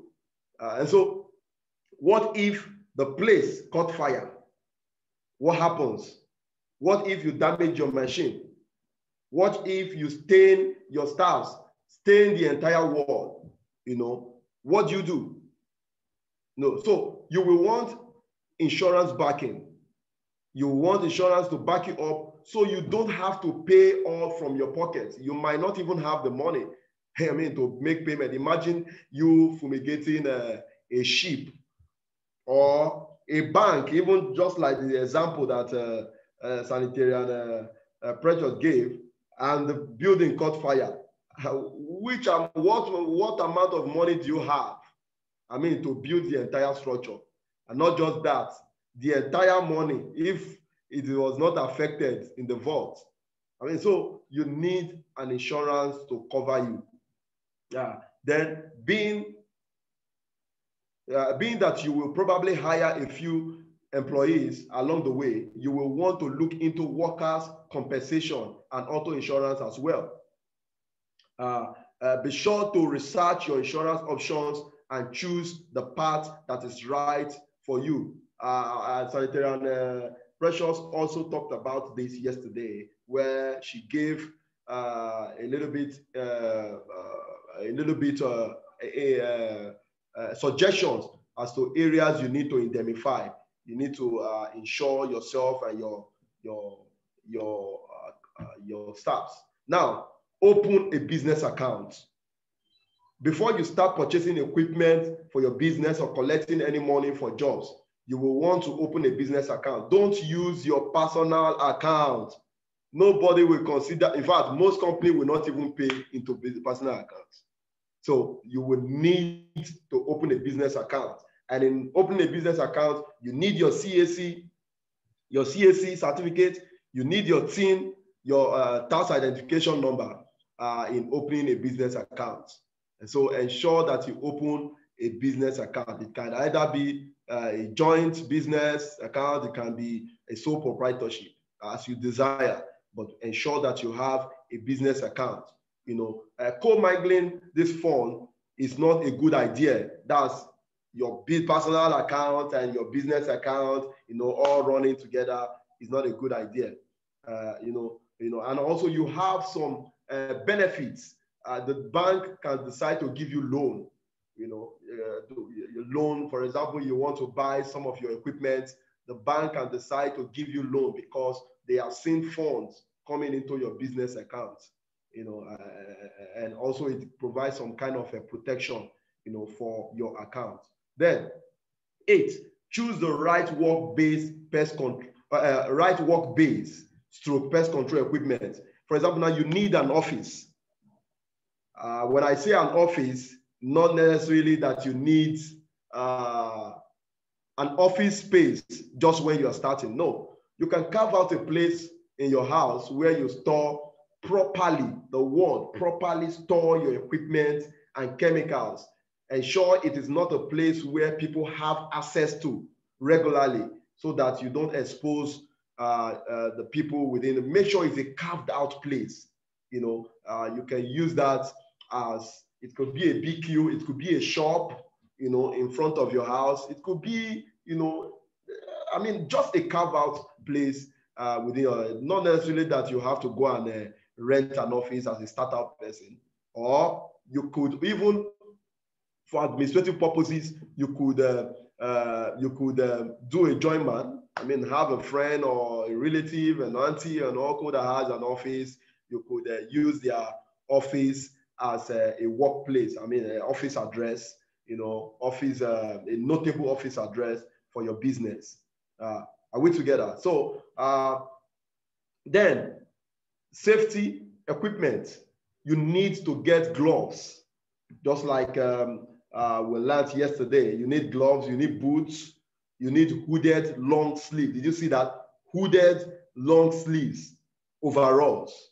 You need chemical respirators, etc. These are some of the things you need to protect yourself. You can't just go into the industry without protecting yourself. You wouldn't want to make money that you will use in treating yourself in later part of your life. You need to ensure that you protect yourself. Then chemicals and chemical applicators like manual knapsack, motorized sprayer. You have your motorized sprayer. I started with a motorized, so that, I mean, with a knapsack. So there is not, I'm sure most of the professionals, some of the professionals we have here also started that way. So there is nothing wrong in, I mean, starting with knapsack. And we serviced the companies, you know, that way. So you can grow. You can always grow to getting a motorized sprayer, your ULV machine, mini fog, you know, swing fog, your compression machine. So it's gradual. You just have to start from, from somewhere. The issue is when you start small, you must aspire to grow, not to remain the way you are. Don't just say, okay, I'm making the money. After all, it's knapsack. I can use knapsack. Continue to use my knapsack, you know, to make the money. No, you must grow. Let your clients see that you're coming today. You're coming today. You're coming with a different machine. You know, yes, it's good to go with a machine that is applicable to what service you're rendering, but at times these clients will want to see efficiency. So you're coming, yes, you have you know what you need is a motorized sprayer, but once you land, you are coming out from your boots, they can see your swing fog, they see your ULV. You know, those are some of the efficiency some of these clients want to see. They want to see that, yeah, this person is a big, is a big guy in the industry, So, but you have to grow to that point. You can start with your knapsack. Like I said, I started with a knapsack. Now, traps, cage, rat bait station, other storage compartments. These are some of the things you need. Reliable operational vehicle for your supplies and equipment. Office equipment, you need a laptop, you need printer, you need accounting software, you need invoice receipts, location tracking apps, just like the one, the lecture we just had. These are some of the things you need. But the truth is, you don't need all this to start immediately. You can start gradually. You can start building. I mean, when DFORTUNE shared the story, how it started, I mean, I almost shed tears, how it started, forgetting my own also, so he has gotten to this point because, of consistency, in what he believes in. And so I want to encourage you to be consistent. Don't just say, oh, I want to start a big. No, you can start small. Now, choose the right work. Okay, let me go to the next. Okay, 9. It says find your ideal pest control clients. Now, this is very important. When thinking about your ideal client, you will want to uncover your biggest pain points. Think about the needs of your client, who they are, what they need, why they need it. Why do they need your service? You must identify your clients. There are clients that are, what they need is just, they need you to provide a professional service. They don't care how much it costs. But there are clients that theirs is they want the service and they want to price you down. You need to identify your client. You need to identify who your clients are. You need to know them. You need to know what they want. You need to know why do they need that service. For example, now you're servicing a food industry. It is not the same way you service a chemical production company that you're going to service a food production company. And so you must understand the needs of a food production company. Do they need a rat bait station? Do they need insect trap, glue board? Do they need it? Of course, in a food industry, you need that. You need a glue board insector, to trap flies, to trap insects and all that. So you must understand what they need, what that client needs, so that you can give them recommendation. From your recommendation alone, they will know that you're a professional. Now, if you currently own a service company, such as cleaning or landscaping business, you can tap into the clientele and upsell them on pest control. For example, now you've been in, we have a couple of people who have been in cleaning industry, who have been in the cleaning industry for quite some time now. And now you want to diversify, you want to go into pest control. So you can, with those clients you are having already, you can begin to tell them, oh, I'm into pest control now. Or you are into landscaping and all that. You can begin to tell them, I'm into pest control now. You can call me for your service. Okay, for example, now you're into real estate, property investors who maintain several units, apartment complexes, businesses. For example, now you manage facilities. You are a facility manager. You can, and you want to go into pest control, you can begin to tap into the clients you're having, or you're already dealing with government offices in your cleaning and all services. You can begin to tap into this. Then, how to find your first pest control client. If you are new in the scene, you will have to dig in and find your first few clients. Start with your family and friends, then ask for referrals. It's not easy to service family and friends. They will want you to do it free of charge for them. But the truth is, just like I said, if you have the passion, if I tell you how many free services I did, free services, most especially during the COVID-19, lockdown, most of the churches that wanted, churches that wanted to disinfect their environment. They will tell you, we don't have money, don't worry. We did it. I know DFORTUNE did a lot of free services during that period. It carried out disinfection of, most of the pedestrian bridges, and open places, So, but after that, he got an award. There is always a benefit after. There is always a benefit after when your passion has been tested. When your passion has been tested, with challenges that comes with the business, there is always a reward at the end of it. So family and friends might want you to do free service for them. Don't hesitate. You can do it at a very cheap price for them, or do it free of charge if that is what they want. But always insist they give you referral. Now, develop a social media web presence: Facebook, WhatsApp, Twitter, Instagram, LinkedIn, TikTok, and a website. Let your presence be felt on social media. I tell you, virtually everybody on my friend list on each of the social media platforms know what I do. And so when they have they need someone, there is a need somewhere, the first person they think is me. Be consistent with it. Don't post today and tomorrow you go on holiday until another 2-3 weeks. Ensure that it's a consistent thing. Always register your presence. You can imagine how old Close Up is, Guinness is, Peak Milk, and most of all these big brands, yet they continue to do advertisements. That's the importance of advertisement. So you're not paying for yours, it's just your social media. So ensure that your own is to make sure that, like one of the things I do, personally, I will share this with you. One of the things I do is that when I'm going to work, most especially the big companies, if I want to go and work, I go with a professional photographer. I'm going to pay for it, yes.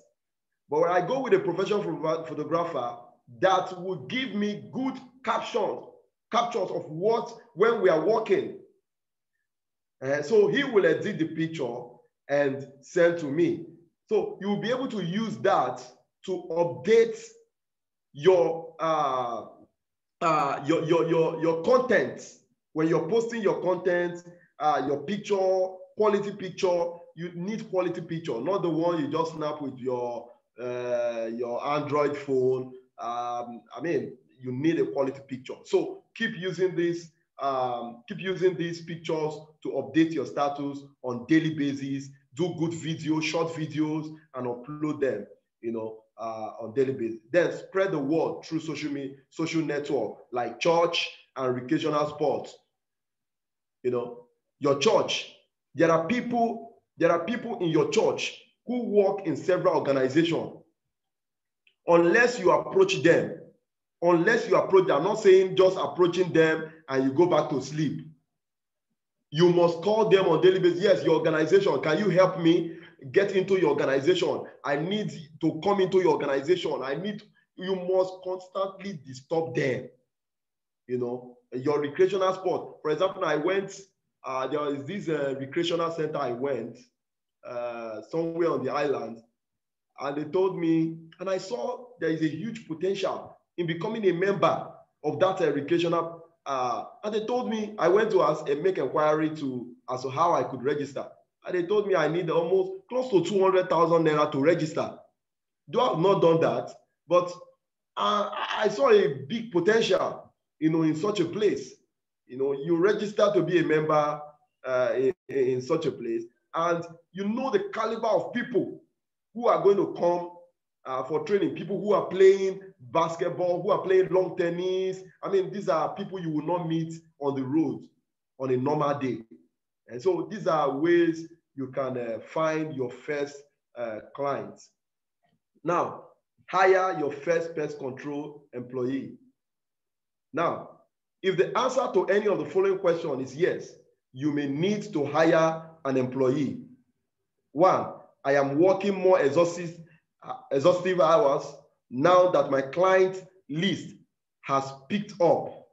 I am turning down jobs because I don't have enough time to do them.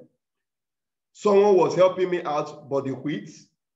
A friend or maybe even part-time employee is helping me, but he or she is burning out fast.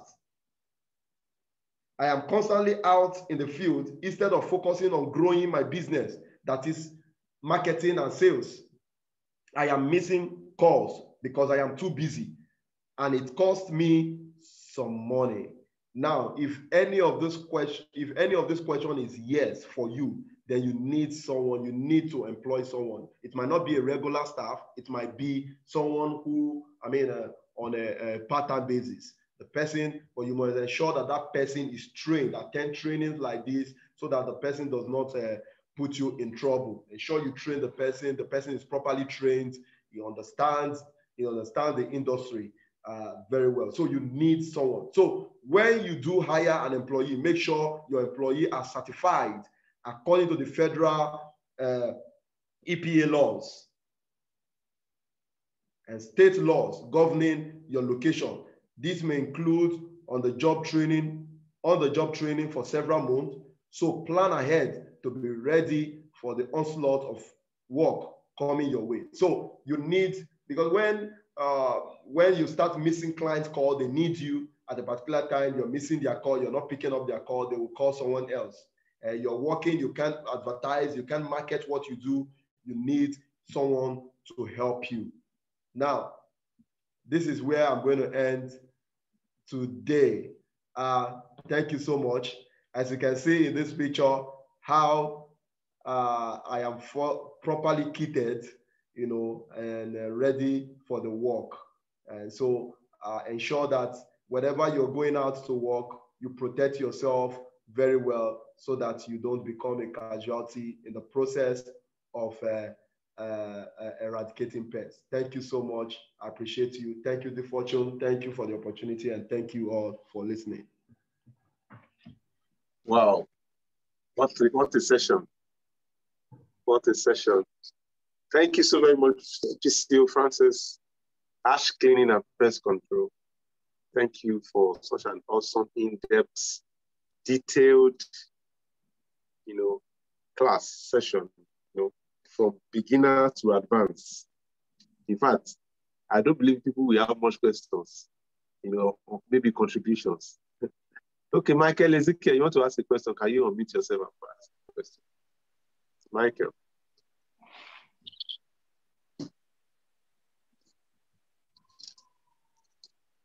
Michael, are you there?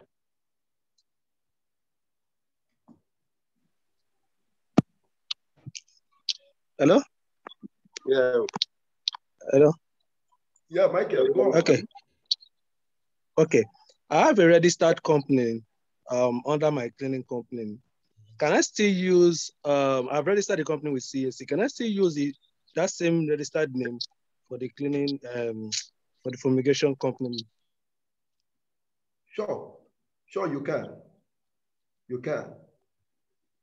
I know then in PECAN, we used to require that you have fumigation and pest control. I think that rule has been stepped down. We have the DFORTUNE here. I think it has been stepped down. You can use that same name to pursue your pest control service. Okay, thank you, sir. All right, sir. Thank you. Any other person in the questions, contribution question? Babatunde Badmos, that we have. Yeah, good morning, everybody. Good morning, sir.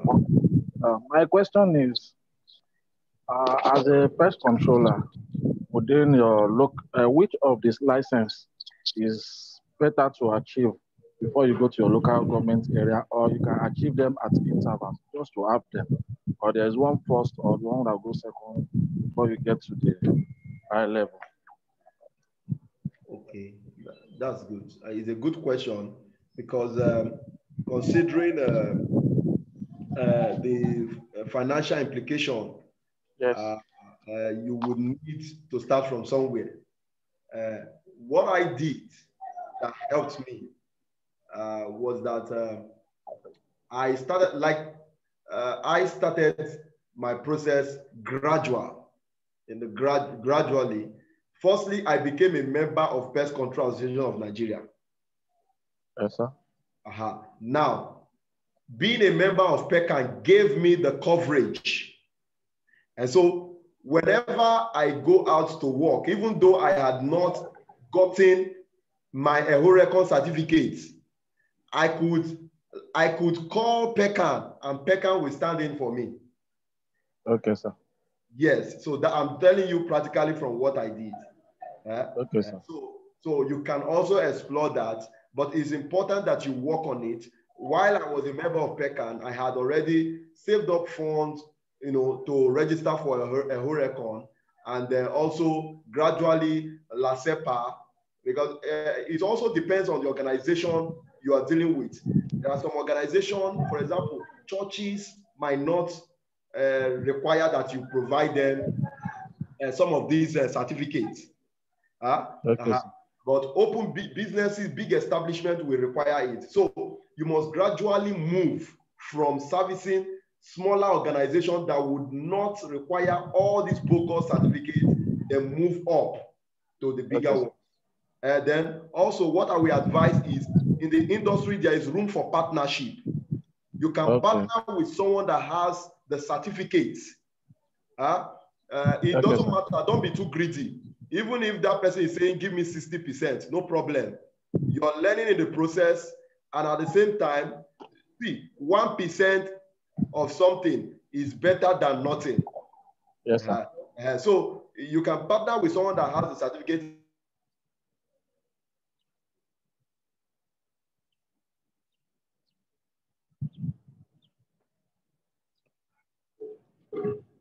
Yeah, thank you so very much for that. Who will be the one to issue the certificate, then both of you, yes. All right. Thank you. Hope I answered your question. Okay, yes, you answered the question, right? To ask a question, and that will be the last question for this session.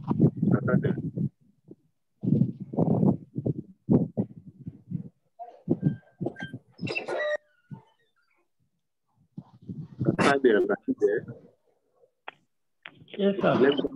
Good afternoon, sir. I want to thank our facilitator. That was a powerful slide. I pray for more strength for you. My question is, what are the requirements for this local government permit? The requirement for local government permit. And also, I want to get the slide for your presentation. I didn't get the last question. You said requirement for local government. Yes, sir. And what again? And sorry, the slide for your presentation. Oh, okay. That will be communicated. The Fortune would send that to the platform. Like I said earlier, I have so many of my Oga here. I'm seeing Madam Bukky Soleye. I'm ready for you, ma. Well done, ma. For you to register with the local government, you need, just like I said, you need your EHORECON certificate. You need a EHORECON. It's very important because EHORECON is the federal body. And so the first requirement, the first question they will ask you, are you registered with EHORECON? And if you're not registered with EHORECON, they might give you some stringent, some of them might go through the back door, but that back door will be stringent, for you. But as a professional, I will advise you, once you're registered with PECAN, I think the next thing you should pursue will be your EHORECON certificates. Local government will not give you certificates. They will not give you certificate permits if you're not registered with EHORECON. If they're giving you through the back door, they might be giving you through a stringent that might even be costing you almost 80% of the money you are using. I mean, you are getting from your clients for that particular, service. You get it. So that's a backdoor arrangement. But I will advise you do it professionally so that you will be able to stand your ground anytime that you are certified, you have your certification, to practice. Thank you so very much, PCO Francis. I think there's a question. Maybe I just allow somebody asked what are the procedure for joining PECAN? You can just run them through. Okay, process for joining PECAN. Oh, okay. It's very simple. PECAN has made it very easy for us. All you need to do is you pay the fortune with the share. Thank God, he is the Assistant General Secretary of PECAN. So you just show your interest. You pick up a form. The form is 10,000 naira.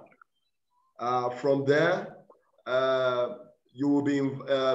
There is a technical committee who will come and assess your office just to ensure that you are qualified.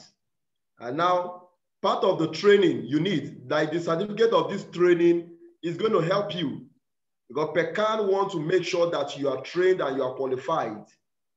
And so, if you do not have a preceding training to be in the industry, PECAN might not certify you. So you need certification. You need to prove beyond reasonable doubt that you're a member. I mean that you are certified to carry out pest control.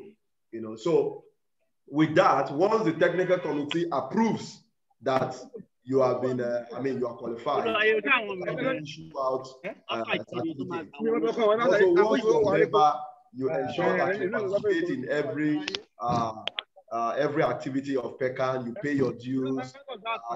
You come from it, and it's a big family. It's one lovely family. But KB,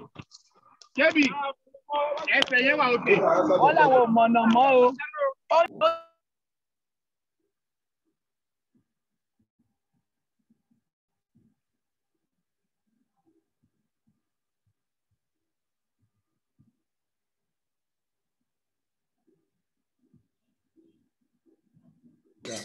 Thank you very much,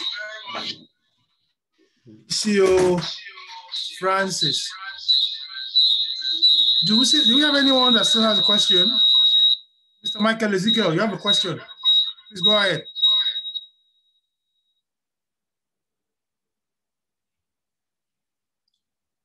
Michael Ezekiel, do you have a question?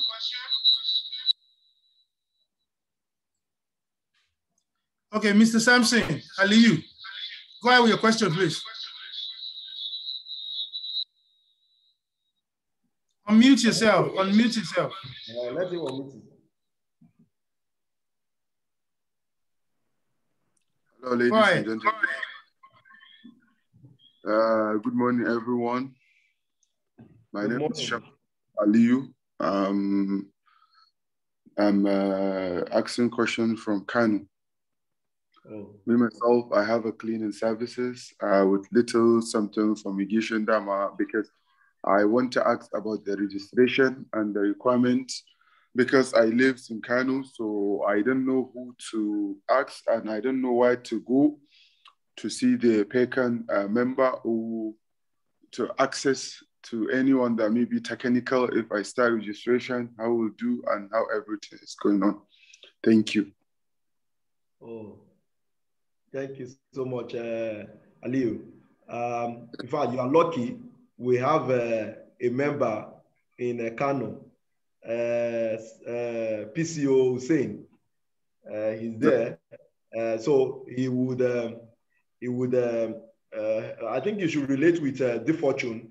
He would. Yes, I have. I'm related He will link you up with PCO Hussein over there. He can guide you through the process. I think I saw him yesterday. He was on this training yesterday. So he can guide you through how to go through the PECAN registration. And I want to ask again, like how many registration you need to be a full pest control that maybe I can do it to my company because I 90% of my everything in cleaning services, because due to things that I have to make sure that I make the equipment and everything. I really like to be the part of the pest control and fumigation and everything. So I don't know, I need at least another training or something like this from Kano, and we need to maybe to organize or some training in Kano so that we can invite people. We do it not virtually. Maybe we can get some places that we can maybe invite 10 or more to organize, because we need more training in Kano, actually. So I don't know what to do, and I don't know whether the PECAN can help to organize. Thank you. Okay. That's on the issue of training. I believe that DFORTUNE would. He is a member of the national body, and I know that PECAN is always willing to organize training. Like a Horecon will be having a summit next week in Abuja. And you can also, if you can afford it, I think that's 20,000 naira or so virtually, but for you to be present, I think that is 30,000 or so. So you can be a part of that. And I know that what I will advise is try and become a member of PECAN. PECAN organize a whole lot of training for their members and help you grow. There is nothing, and that's one of the things I love about DFORTUNE.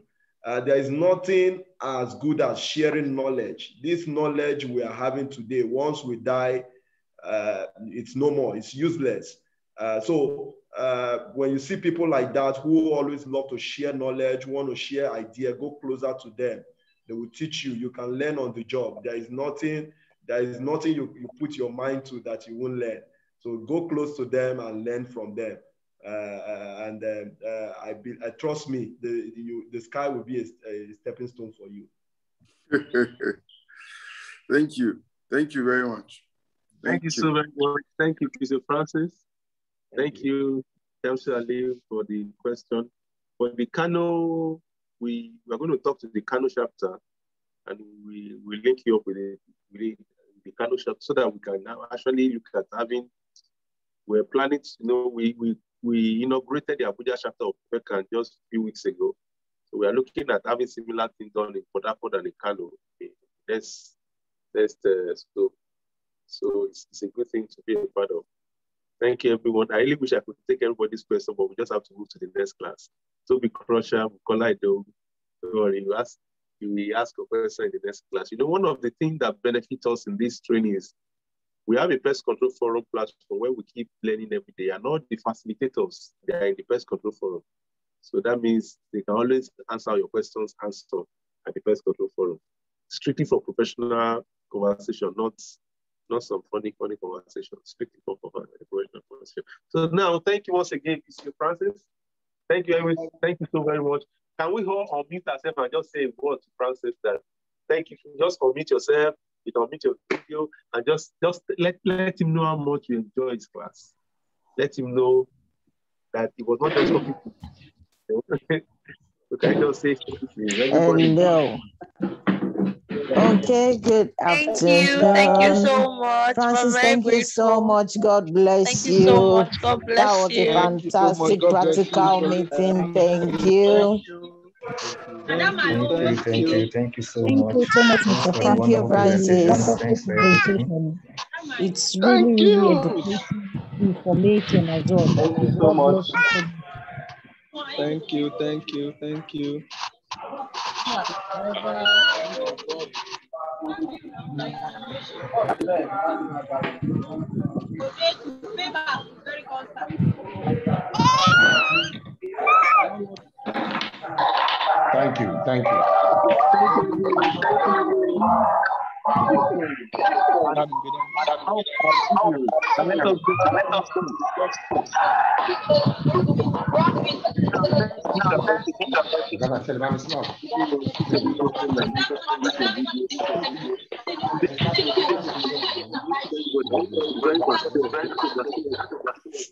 mute when you want to mute.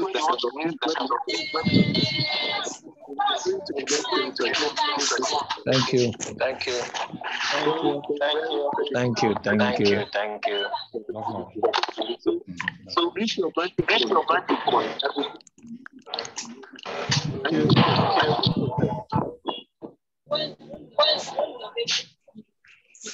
I'm expecting you to mute yourself. Do you have me check now? Close your video as well. Let's have you.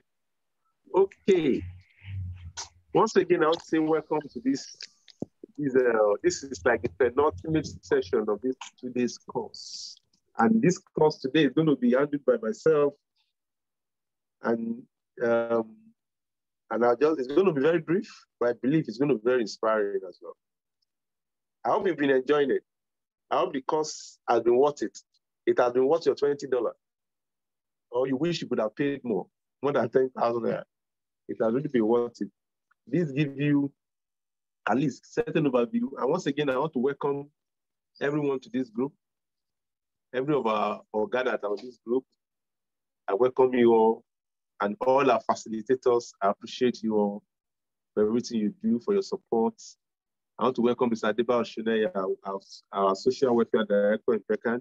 Thank you, sir, for joining us. Not only did he join this meeting, he paid for his staff members, not one, his staff members to participate in this training. And this is somebody that has been in the training, that has been in the industry when I was in primary school. You understand what the importance that people attach to training.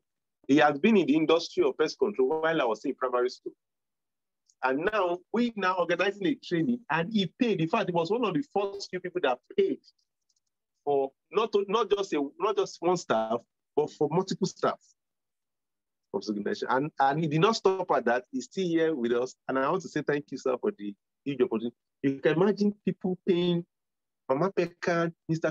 Finsec, and they subscribe. They paid.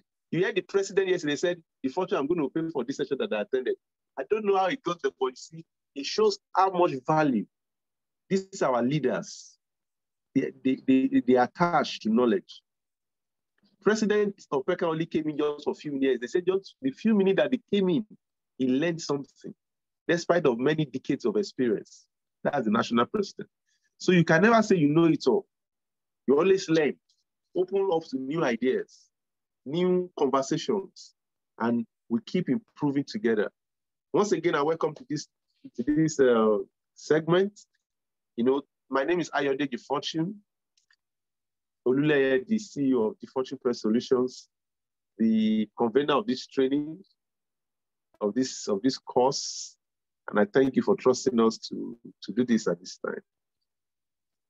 We started pest control business about 12 years ago, just a few months, about 12 years now. And in fact, somebody like me never actually worked anywhere really. I just left university and I started very rugged, right? And I started very rough because I started, I'm a kind of person that have a story that I've gone through all the ladder. I mean, I will not say I've gone through all the ladder because there are still more ladders to climb, but from the foundation, the elementary ladders, I've gone through it. I have sold Otapia on the street. I've created Otapia product. I have marketed. I have, I started from the very rugged scratch. No capital, no investment, no support. I just started. And I maintained the growth organically, sustaining it, building it. And here we are today, and we are still going higher. That is why I did not just jump in. I did not have any previous experience of it. I did not learn anything. I told you I left university and we started. But all those, and I've been opportune to work and at different conditions, different states, different locations, in the process of that 12 years, to give me broader versatility and broader scope and understanding of how the industry works. Before I came into Lagos, I was in Ondo State at Akure. DFORTUNE started there. And for the first 3 years of DFORTUNE, nobody ever called me to come and do bedbug for them because there is no bedbug issue. In fact, hardly will anybody call you for mosquito. They always call you for termite and snake. I got to Lagos And the issue I first encountered was bed bugs. That means there are some peculiarities to different. In fact, the house I came to live was bed bug ridden. Then it became my first practical experience. That was the first time I was seeing bed bug, and I was a pest control practitioner. That means over the years, we put so many things together, learning from experience, learning from leaders, aspiring with zeal and passion to build a formidable industry. And I thank God for the privilege that God has given me to serve in the capacity that I'm serving and I'm still serving. And I know it can only get better. And I appreciate all of you for your support to our brand, for trusting us to be able to bring you value. And I assure you that we'll continue to bring you value. Thank you. Okay. Now I'm going to be talking about, I have a degree in industrial chemistry. So I'm going to be talking about microbial disinfection and decontamination procedures. Microbial disinfection and decontamination procedures. This became popular in the wake of COVID.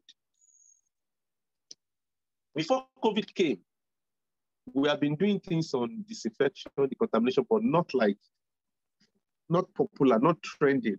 Only special, it's only used for, the only time I was called for such a decontamination sites, people before COVID was one pharmaceutical company. They need to sterilize the production room because they produce drugs there. Then they need to disinfect to ensure that the air is sterilized, the air surfaces are sterilized.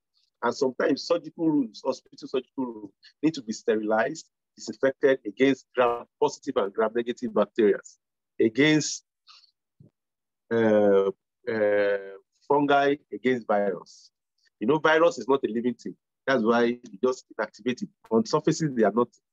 It is when they get attached to certain mucus in your body that they become active and living. Fine. So now, COVID brought a new dimension into what the concept of decontamination is. And I thank God for the privilege that I have to be at the forefront of it, even from the beginning, helping so many places, so many people, even governments, to curtail the spread of COVID in our nation. And I believe either way or the other, my effort and the effort of many other stakeholders like all of has helped to protect Nigeria to where Nigeria is today. So, but what are the basic procedures that you can say, why should I talk about COVID? Or do I have the right, right to talk about disinfection itself? Well, I can say I have the right. At the point when COVID came and it was rapid, my topic today is not on COVID. I'm talking about microbial disinfection, but because you are familiar with COVID, and you know that to be a trendy part of business for you, so I'm going to just be bringing it in. So it's about it's not just about COVID, it's microbial disinfection. I was privileged to be among the team that the Lagos State government selected to decontaminate the entire of Lagos State bridges, bus stops in 2020. And my team led the charge. DFORTUNE led the charge, and we did all free of charge. People don't know that we did that free of charge. I don't know, maybe it was free, but I know they did not pay me anything. So, but we did it all free of charge from my side. And it was an amazing adventure for us because now we were able to show them that we can do, because before then, everywhere, there were a lot of laughs, a lot of, when COVID was in China, Korea, we saw the way they were carrying out disinfection.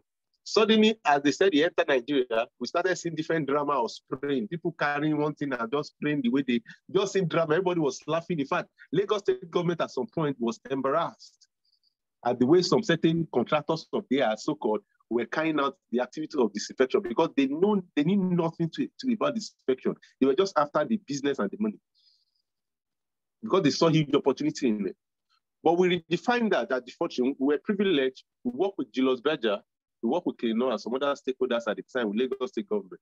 And when I said we set the charge, we really did, because they were stunned at the way we carry out our step to step. It was as though they trained us for it. They never did. We have to train them and let them know this is the way it should be done. And this was part of the way what we've been learning. When I take trainings very seriously or knowledge very seriously, even when COVID has not come into this country, I was already prepared. Today, our company produced 2 major disinfection products. I mean produce, I did not say import. Our company produced Coronox. Our company produces Clovidos. These are COVID disinfection chemicals. In fact, these are products that are the premium #1 disinfection products in this country. And we produce them locally. But how did we get them produced? And companies like CBN, Shell, multinationals, airlines, that is what they use for their disinfection on a daily basis. So if I'm talking about disinfection, maybe I have a bit of authority a little bit to talk about it. So please just follow me in the class. I'm not going to be going through the route of too much of theory. I'm just going to be telling you some of how this works. When we started seeing the news in Korea, in China, in fact, I was to go to Korea. I already have my ticket. In fact, I paid for the tickets. I have to stop the ticket. I have to open up the ticket because I'm no longer in Nigeria because of COVID. And I was learning from afar. I was listening. I was reading. At that time, it doesn't enter Nigeria. That is why, as a practitioner, you don't have to sleep on your mind. Your mind must be awoken, must be working. Because something is happening to your neighbor and it has not come to your house, you now say it's their problem. The thing can knock your door and then I need everybody to put their mouth. You can enter your door and say, what do you do? So when COVID was ravaging Korea, it's ravaging Iran. I was taught every day I was exchanging notes with our partners to ensure how do we go about this? So when the thing happened in Nigeria, it wasn't to me accidental to respond. And the passion within me at the time was not because of the money. I just wanted, that's why I could do the whole of Lagos free of charge. In fact, I was spending my money feeding my staff, feeding everybody on the street of Lagos when everybody was locked down. I have a letter from Lagos State Government, a letter of appreciation, specifically written to me for that effort, because we did free of charge. Then, and automatically, the way we deliver the process, make disinfection popular, make the modules, the method of disinfection, people now saw clearly, this is the way this thing should be done. So then go with me now, go with me. I know what to enjoy because you see, there's big opportunity in this for you. There's big opportunity in this for you as a practitioner, but you that you cannot kill cockroach yet, you want to go and kill COVID. It is if you don't understand the technicality of what you are doing, you may not be able to face such. And you know, because you say you are doing pest control, people will naturally call you, oh, you do decontamination. If you don't know the honors, if you don't have the license to do, don't just go and enter somewhere and say you want to do decontamination. It is clear enough, you know, as I'm talking to you today, we are doing decontamination on certain places. As I'm talking to you today, top of our guide, it requires a lot of training, exposure, understanding, and certification of this personnel to be able to actually enter those areas and do like COVID decontamination procedures. So don't just jump at it because the same money is there. You have to be sure that your safety protocol is top-notch. The right material, the right chemicals, the right equipment, the right PPEs, the right approaches, the roving session. You have to understand the process of decontamination. And once again, I say when I mention COVID, always know that I'm not just referring to COVID, I'm referring to microbial generally, anything fungi. Because it's not just about COVID. Before COVID, people have issue with mold in their house. Like I said, you say you are a pest control person, the only thing you can kill is rats. How do you diversify? Francis Nwapa talked about diversification in the business in the previous lecture. Then it's not just about virus. What if you get to a client that they tell you there's mold everywhere? Mold is a microorganism, a fungi. What do you think will be effective? How do you remove them? So it's not just about virus. So what if you get to a space that is maybe they say something that maybe there's a contamination of a sort of a biological weapon or biological biocide or whatever in an environment, and they call you, can you clear it so that for people to be able to have access to it? Will you know what to do as a professional, or will you just jump at it and start spraying what you didn't spray? Knowledge is very important. So now I go to my first part of today's lecture. So we already know everything about COVID. I'm not going to be emphasizing COVID or what COVID is. You know what it is, and we know all the things associated with it. But what I'm not going to go to is the decontamination procedure. Decontamination procedure, either on microorganism, whatever, is it germ, is it my virus, whatever it is, decontamination procedure. Things you should do first before you engage in any decontamination exercise. Number one, as I put here, it's called risk assessment. Risk assessment. When anybody calls you, oh, can you carry out, my brother has COVID, or he just discharged him, or somebody was sick, can you help us disinfect this place? Don't just jump at it. Do a risk assessment analysis of the site. Is the risk high? Is it low? Is it medium? Do a risk assessment so that you can know how to approach it.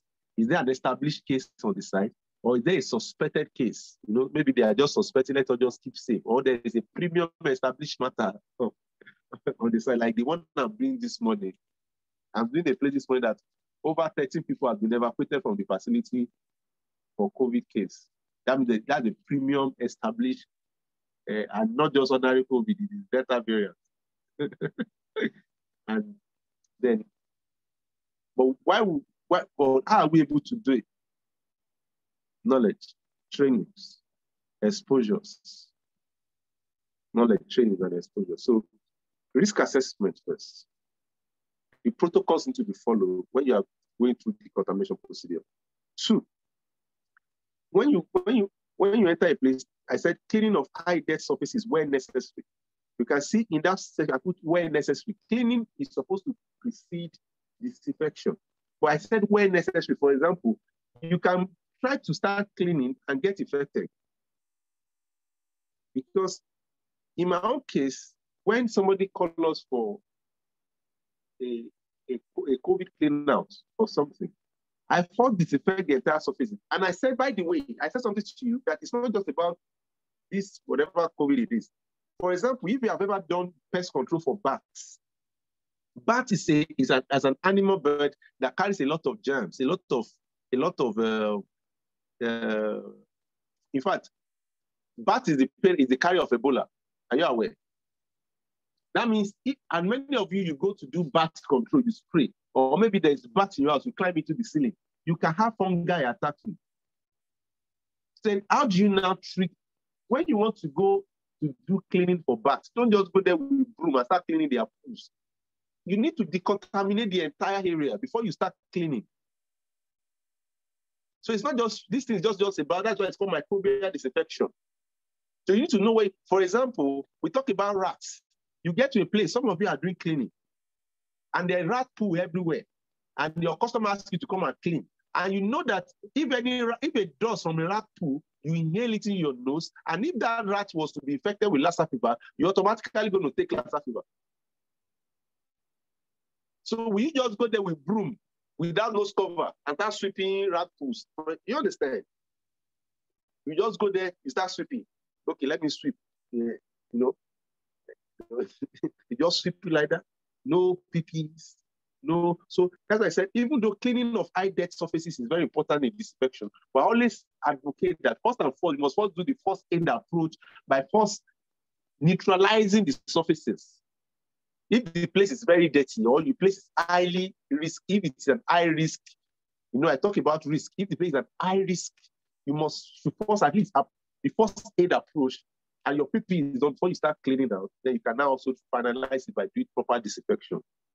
Then number 3 is what I call spot treat first with chemical to be sure of compatibility with surfaces. A lot of people have entered into great debts, trouble with error when they use different chemicals that cause damage in their customer's house. A lot of people, we call us, somebody came to do the decontamination for me with my old desk, my table has turned to white, there is a stains and coloration everywhere, odor is everywhere. No matter the chemical you are using, no matter, even if I tell you to use Coronos Novidos, no matter the surface, do spot treat first. That means you're going to look for a corner, a spot within the house, within the space, and do a spot treat and see the effect of that chemical on that surface before you just wipe everywhere. It's better until you trust that chemical, that you know that this chemical, this is the way it is. Don't just blow it all over without you having confidence in chemical. Like I can blow Coronos or Clovis all over because I already know what it is. But initially when we started, we were doing spot treatment for experimenting with it for so many weeks. for so many weeks. So always do spot treatment. Then after you are done with spot treatment, you are satisfied with your spot treatment, then you proceed with the treatment of the overall area, in, out. When I say in, out, you don't treat out, in. You go to the in, out, you exit. You are not going to be like same thing with regular spraying. When you are spraying, you don't want to spray a 3-floor building. You are not spraying middle floor. You are not going to the upper floor to spray again. Especially if you are using. So you need to go first, rear first, in, and be exiting floor to floor or room by room until you finally exit the apartment or the building or the facility. I hope you get it clear. Then re-entry period. How long does it take after you carry out a disinfection and decontamination for you to re-enter? Some of you say, if I do a pest control like I do spraying, I will tell my customer, don't come till tomorrow, go for an hotel, spend 3 days, or give us lock the place up for 4 hours. But in the case of decontamination, how long does it take to enter the apartment? It could be as short as 10 minutes. In fact, 5 minutes, depending on the material you are using. Microorganism is not the same as cockroach or rats. So it could be, most microorganisms are anaerobic. I mean, they don't require oxygen to survive. You know, an average insect, pest, they are all aerobic. They require oxygen to survive. So that means the procedures and the are different. You know, so then I move now to application method. What are the ways to apply? I've told you the contamination procedure. Application method is either the use of a spray bottle like you see in Coronos. Coronos have a spray bottle of Coronos. Like I can show you, like somebody is if you can see me, okay, this is Coronos spray now. You know, this is a disinfectant, but you can see this Coronos. This is a spray bottle. Or use any of your nebulizers, such as maybe your regular knapsack sprayer, your compression sprayer, your electrostatic sprayer, and your ultra low volume sprayer. The one of priority and premium are those two. Your ultra low volume sprayer, that's your UFV, and your electrostatic sprayers.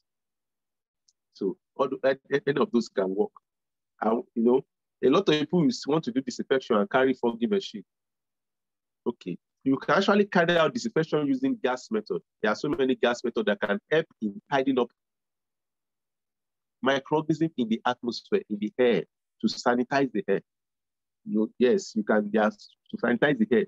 But one of the reasons why we emphasize more on surface treatment in respect to COVID is because COVID is an envelope virus that rests on surfaces. It's not, that's why they say it's not airborne. That means if you are just sanitizing the air and you do not sanitize the surfaces, you may not just be doing the work. So not just for you to just put a gas in the air. That's why it is important, because all the touch points, the surfaces need to be treated, because the premium thing you are going after, you have to have understanding of the kind of thing you are going after. Virus could either be envelope virus or non-envelope virus. And the one you have that you are dealing with is said to be envelope. I say it's said, I think they say it's in this study, to be envelope. That means, and it is not airborne, it settles on surfaces. That's why they say when you sneeze, the droplet is heavy, it drops on surfaces. That means if we just decontaminate the air and freshen up the air, the surfaces may still remain. That's why you see people doing surface treatment. Surface treatment. So if personal protective equipment that you need to have in disinfection and decontamination procedures, your coverall should be synthetic, you know, disposable preferred. And I know a lot of people have issue with that. It's too expensive. A disposable coverall could go for almost 7,000, 10,000. I will now use it for just one work and dispose it. You know, if you don't use a disposable coverall, you may have your own fabric-made coverall, but that means you cannot just have 1 or 2 or 3. You have to have multiple, and you have to have proper protocol in place. That means after your regular disinfection procedures, you need to do proper body spray. Not only body spray, the entire equipment you are using needs to be treated, so that you don't carry an infection from your site back home. 2, you need boots. Like Sanitary said yesterday, for disinfection purposes, you don't need leather boots. If you are doing disinfection, because those things can easily attract germs, all those safety boots because of leather, you need things like synthetic rubber boots if you are carrying out disinfection. In respect of normal pest control, you can use your safety boot, leather boot. But when it comes to disinfection, you need synthetic leather, synthetic rubber boots preferred, rubber material preferred, boot, gloves. Hand glove has to be synthetic glove, not your woolen glove or clothing glove or your. And I don't advise you to use all these Nwapa gloves. How do you even handle the chemical in the machine when you are using such a thick glove? When you are not adding electric pole or electric wire? So there are other premium surgical synthetic gloves that you can use. Nose mask. I put here medical grade nose mask. There are so many nose masks. No, the one that you are using for your pest control is different from what you should use in dealing virus. Don't say because I want to go and do disinfection now, you now put your, in fact, your 3M. Not every mask is made for disinfection. For disinfection, it has to be N95. At worst, it should be KN95. KN95 is not as quality as N95, but it's a variant as worst. So if, no matter how the heavy nose mask you put in this stage, you are dealing with microbes. We are dealing with invisible organisms. You are not dealing with, not that chemical of cockroach or something or mosquito. You are dealing with invisible. All those your big masks may not necessarily be useful. And in most cases, the chemical we use for treating or disinfecting is not as harsh. In fact, it has to be friendly. It's not as harsh as what we use in normal pest control spraying.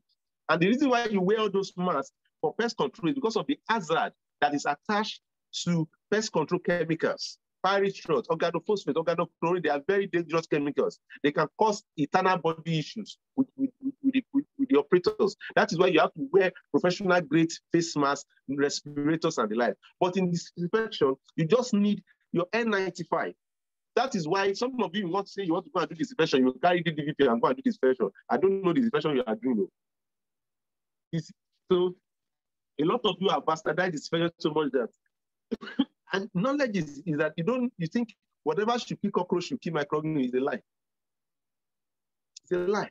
Like I'm here now, look at this is a product here, it's Corona soft spray. You can say I spray it on my body, I'm not even wearing face mask. And it's able to sanitize my table. In fact, sanitize, if I go, usually I just, when our guys, for example, I told you about our guys today, about 3 of our guys that are currently going to be working the next few days for a decontamination procedure of a certain location, right? A premium location. All of them have their personal coronavirus in their bag. As soon as they are exiting, they are first disinfecting themselves, disinfecting their bag, disinfecting their shoes, their boots. Their equipment, for example, if you are using UAV or electrostatic machine, maybe the cable of those UAV has been running on certain floors. You can't just fold it. You can't just fold those cables and put them and pack them back. What if somebody has peed or coughed? Maybe a sick person has been there, he has been coughing, he has been spinning cough, and they say, and your cable, I just pack it again, pack it home. That means as they are exiting, their glove, they are disinfecting their glove. And even though they are going to dispose those gloves, but they say disinfect it, that is the protocol before they dispose. Even if they are going to dispose their coverall, they need to disinfect the coverall before they dispose so that somebody there doesn't get to pick it up and get infected on the way. Their boots need to be disinfected, and that is it. So another one is goggle or face shield. Face shield. Almost all of you know what face shield is, in case anybody sneezes into your face. But in the real sense of it, when you are not dealing with an airborne virus or airborne microorganism, and you don't have active person, nobody's going to cough there. Maybe everybody has evacuated the building. You may just know the face because nobody's going to cough in your face. But for safety purpose, so that there will not be splash, maybe splash of anything from the surface, you may need a full goggle or a goggle, and the face shield. Thank you. Machines and equipment that are necessary. I already mentioned this previously, and I'm trying to look at my time. I mentioned of the bottle spray. I mentioned of the backpack knapsack. They are basic equipment that you can use for your disinfection, just like you do for your spraying in pest control. And I mentioned of ultra low volume UAV code fogger, because code fogger is able. Pest control profile is constantly highlighted UAV fogger are very important because it's able to disperse microbes, small, very tiny microbes into the atmosphere. That if this microbe can stay in the air, the microbes that UAV disperse is lighter than the weight of regular air. That means it can stay in the air for up to 3, 4, 5, 10 minutes. That means it's able to sanitize the atmosphere. It's able to sanitize the air. Even if there are germs in the air, that means if the germs or the microbial were said to be airborne, using something like UAV machine, a low micron of 0.5 to almost 10 or 20 micron can stay in the air and sanitize. So you have enough time. Then when you are using things like knapsack will not do that for you because knapsack can blow out. They disperse heavy droplets. That means they can only treat things on something. They can't handle the ones in the air. So what UAV and electrostatic machine, for example, work for you in advantage because they're able to dispatch fine particles into the air and also rest on surfaces, and you get a better result at the end. We have other machines called motorized boom sprayer, thermal smoke foggers. If you are using thermal smoke foggers, not be this no they kill virus, not be DDVP.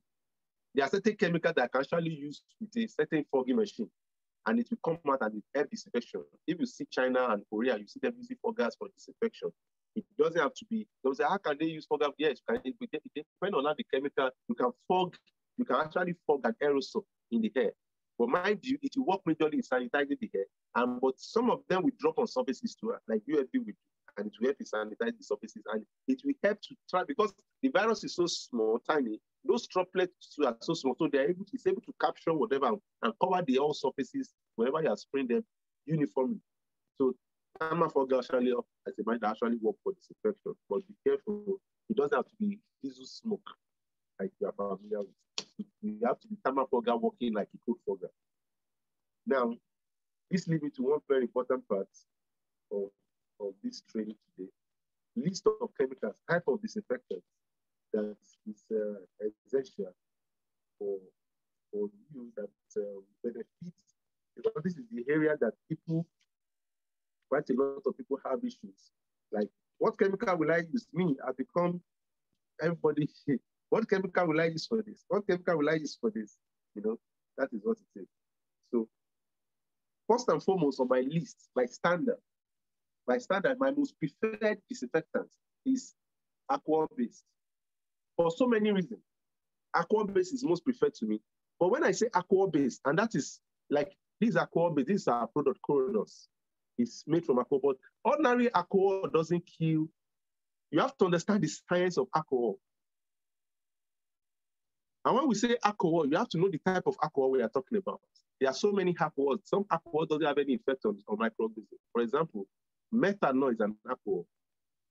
Ethanol is an alcohol. Isopropanol is an alcohol. And more. If you now say, because you want to use alcohol to do disinfection, you want to buy methanol. Methanol doesn't have power over microorganisms. In fact, it has the least effect on germs and microorganisms.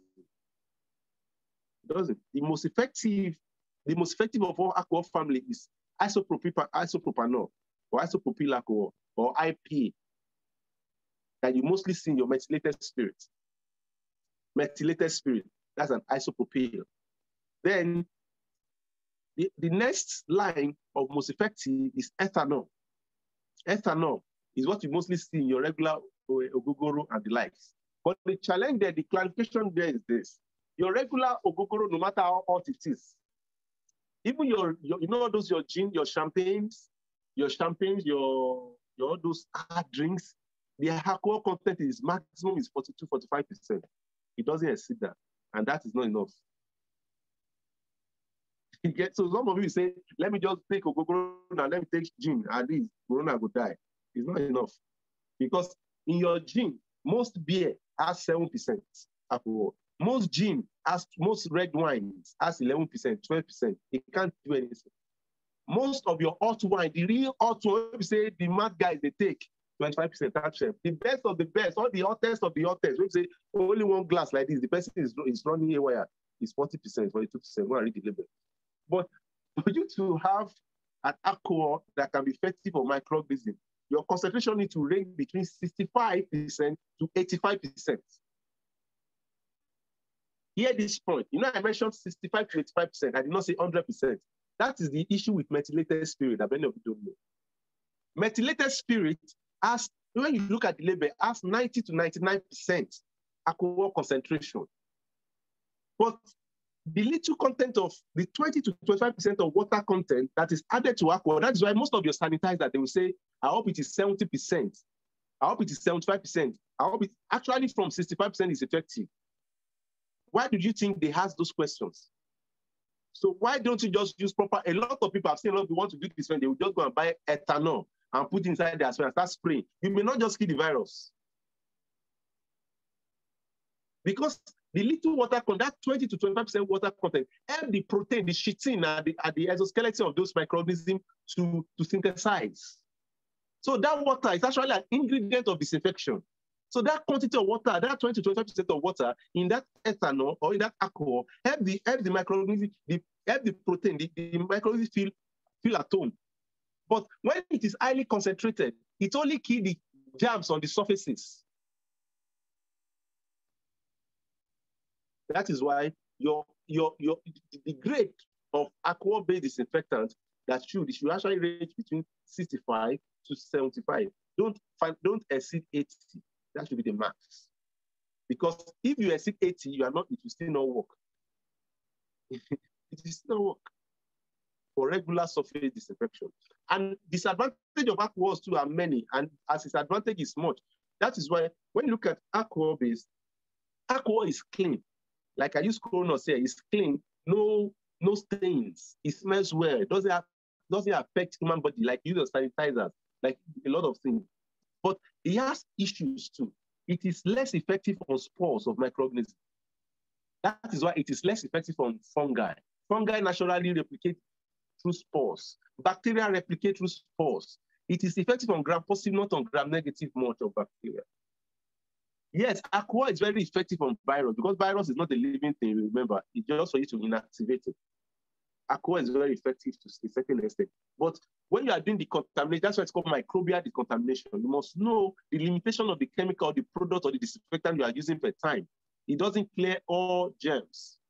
But for example, what now makes product like Corona different is because of the other addictive. There are certain addictive, which is our own manufacturer's secrets that make Cronus pass the test of having ability to control both gram-positive and gram-negative bacteria. That is why it's been highly sought after. It is not alcohol. Because we added some certain additives to it that gave it the edge so that it can tackle both envelope virus and non-envelope virus. Then that's alcohol-based for you. So if you are going to say, I'm going to use alcohol by myself, you have to know what you're using it for. You have to know the proportion, the mixing. You have to know what you are mixing. Don't just say, I'm buying 5 liter alcohol, I'm going to mix 5 liter water. You have turned the alcohol, because alcohol in itself comes in standard of 99% or 90%, 95%, sorry. That's the standard, factory grade. And the one you are buying in measurement in gallons, most of you go to a doctor. Some of these guys saying they already added small water to it. You will still not know because it's colorless. You now come again, still add another 50% of water. You are just wasting your client's time and wasting your time. You say, I've done disinfection. Because in disinfection, there are no really KPIs, key performance indicators to show that you are really. It's like when you do pest control now, people see rat, they say your work no good. Though. But how do they know that you do not do the right thing? Unless they carry out about test on the surfaces, like air test or surface test, to know that there are still germs or microorganisms on these surfaces. And Cronus has passed that test several for disinfection. Then in the list here, another class of disinfectant is after alcohol. I listed here chlorine-based. You all know what chlorine-based is. Many of you know bleach. And there are two categories, basically. There are several other categories, but there are two common categories. We have the sodium hypochlorite, and we have the calcium hypochlorite. The sodium hypochlorite are the liquid. That's the liquid bleach you see. By factory grade and factory standard, sodium hypochlorite comes in the grade of 5.5 to sometimes 6%. That's the concentration of chloride in sodium hypochlorite. That is the concentration of your bleach. Your regular household bleach has a concentration of 3.5, 2.5%. That means they've diluted further the sodium hypochlorite to form that 3% or 3.5 to be able to, and you cannot still use it because for you to get proper disinfection with chlorine base, you need to dilute to 0.05. So the calcium hypochlorite, that is why when you buy the bleach, it will be written on the body how many caps you should put on a certain number of water. So you need to know the formula, you need to read the label very well to know what you are using. And we have the calcium, which is the powdery form of it, calcium hypochlorite, which you need to see dissolve in water. It's like when you look at your water guard, you know, this pellet water guard. You know, the same chlorine that they use in bleaching clothes, they use in bleaching water, sanitizing water. It's also used in disinfection and decontamination. But it also has its own huge disadvantage. huge disadvantage, several disadvantages to chlorine based of so you have to, when you understand the disadvantage, it is easy for you to know how best to work around it. One of the disadvantage of chlorine, one advantage of chlorine is the broad spectrum antimicrobial activity. That means, as I talk about alcohol, that alcohol can deal with certain germs and not with certain germs, unless we have to fortify it like we have fortified chlorine. That's why it's our premium trademark. The formula is our trademark at DFORTUNE. We have to fortify it so that it can cover those traits for alcohol lovers. That means people can spray it on your clothes, on your body, disinfect your body, without causing any irritation over you. Then when chlorine can take care of all, but chlorine can cause irritation. If you spray on your body, it can scratch you, it can irritate your eyes, it can cause chlorine gas. Chlorine gas can kill people, chlorine poison. If you imagine when you put bleach on the surface of your room, you use to mop your surface of your room, and you don't lock that room. You come back, don't you feel shocking? It can trap oxygen out of that room. It can trap oxygen out of that room. Then another disadvantage of it is it causes bleaches. When you spray chlorine on surfaces, you use to wipe something and you don't dilute it properly to a certain level. If you don't understand that dilution rate, you may cause damage that will cost you more than the job you have taken. That means your disinfection, and in disinfection, like pest control, that you just spray, maybe you can spray the hair and the chemical will spread over the entire room. In disinfection, you need to spray all the surfaces. All the surfaces, because most of this microbial doesn't need your oxygen to live. You need to inactivate them on the surface. That means the wall, the surfaces everywhere need to be treated. The wall everywhere need to be treated, so that is what it is about chlorine, about that. So the surfaces need to be treated everywhere. Then if you now have to apply things like chlorine that can cause bleaching, that can bleach your wallpaper, can bleach your computer, can bleach your TV, and you don't mix it properly, then you may just be or a thing. Another disadvantage about chlorine is it gets inactivated easily in the presence of organic matters or fecal content. Maybe if you spray it in a dirty environment, and that's why initially I told you about cleaning before the contamination procedure, because you need to clean out the organic matter first before you apply something like chlorine. But I told you, always apply the first aid, first do surface disinfection, especially depending on the risk level of the particular site you are working at. Then you need chlorine, in the presence of organic matter, you get deactivated easily, you get broken down. And one issue with chlorine, like alcohol inactivate virus and germs within 30 seconds, 60 seconds to 1 minute, 2 minutes. But chlorine always love to have a contact time of up to 5, 10, 20 minutes, contact time on surfaces. That's why you need to wet the surface. You know the way you mop the surface. But in using alcohol, you don't need to mop the surface and wet everywhere like that. So chlorine always require contact time. That content you spray over will stay like 5, 10 minutes. And that same period that is going to stay on that surface, it can also bleach the color of the surface. So that means you need to understand what you are using.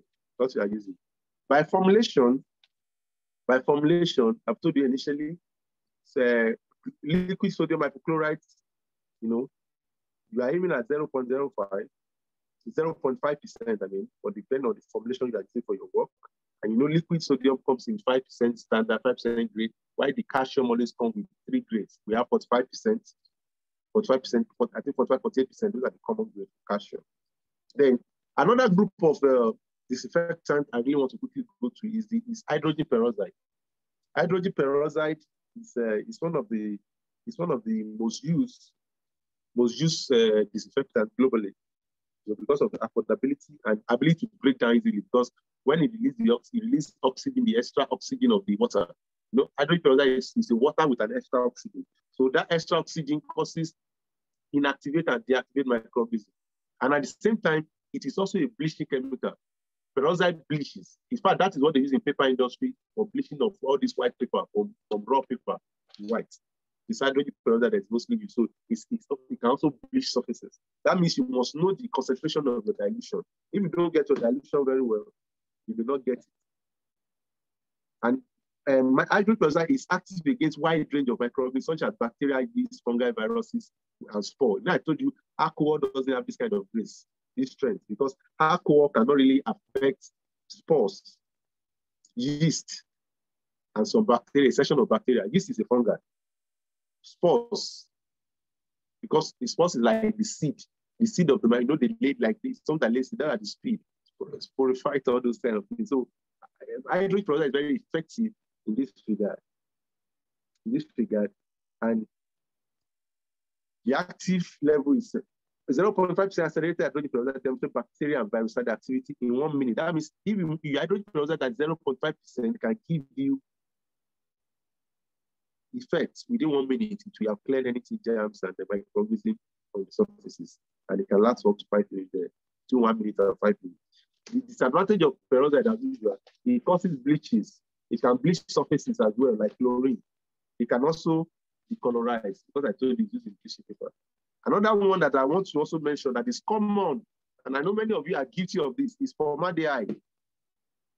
Who knows what formaldehyde is? It's also in the street language, they call it formalin. In chemical language, they call it methanol or aldehyde.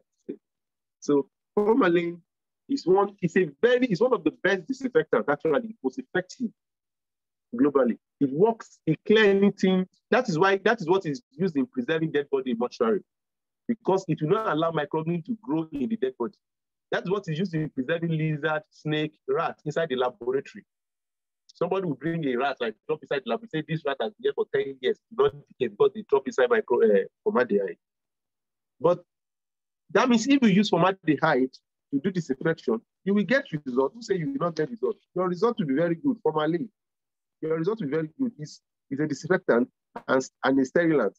And another advantage of formaldehyde is it works both in its liquid state and its in gaseous state. That means if you burn formaldehyde, like you fog it or you smoke it out, you can put, there are certain chemicals that are in a certain woody material, you just put fire on it. When the smoke comes out, formaldehyde can trap viruses or microorganisms in the air. So that's formaldehyde for you. Formaldehyde is sold and used principally as water-based solution. I told you formalin, which is, concentration of formalin is 37% formaldehyde concentration mixed with water. That's what we call formalin in the market.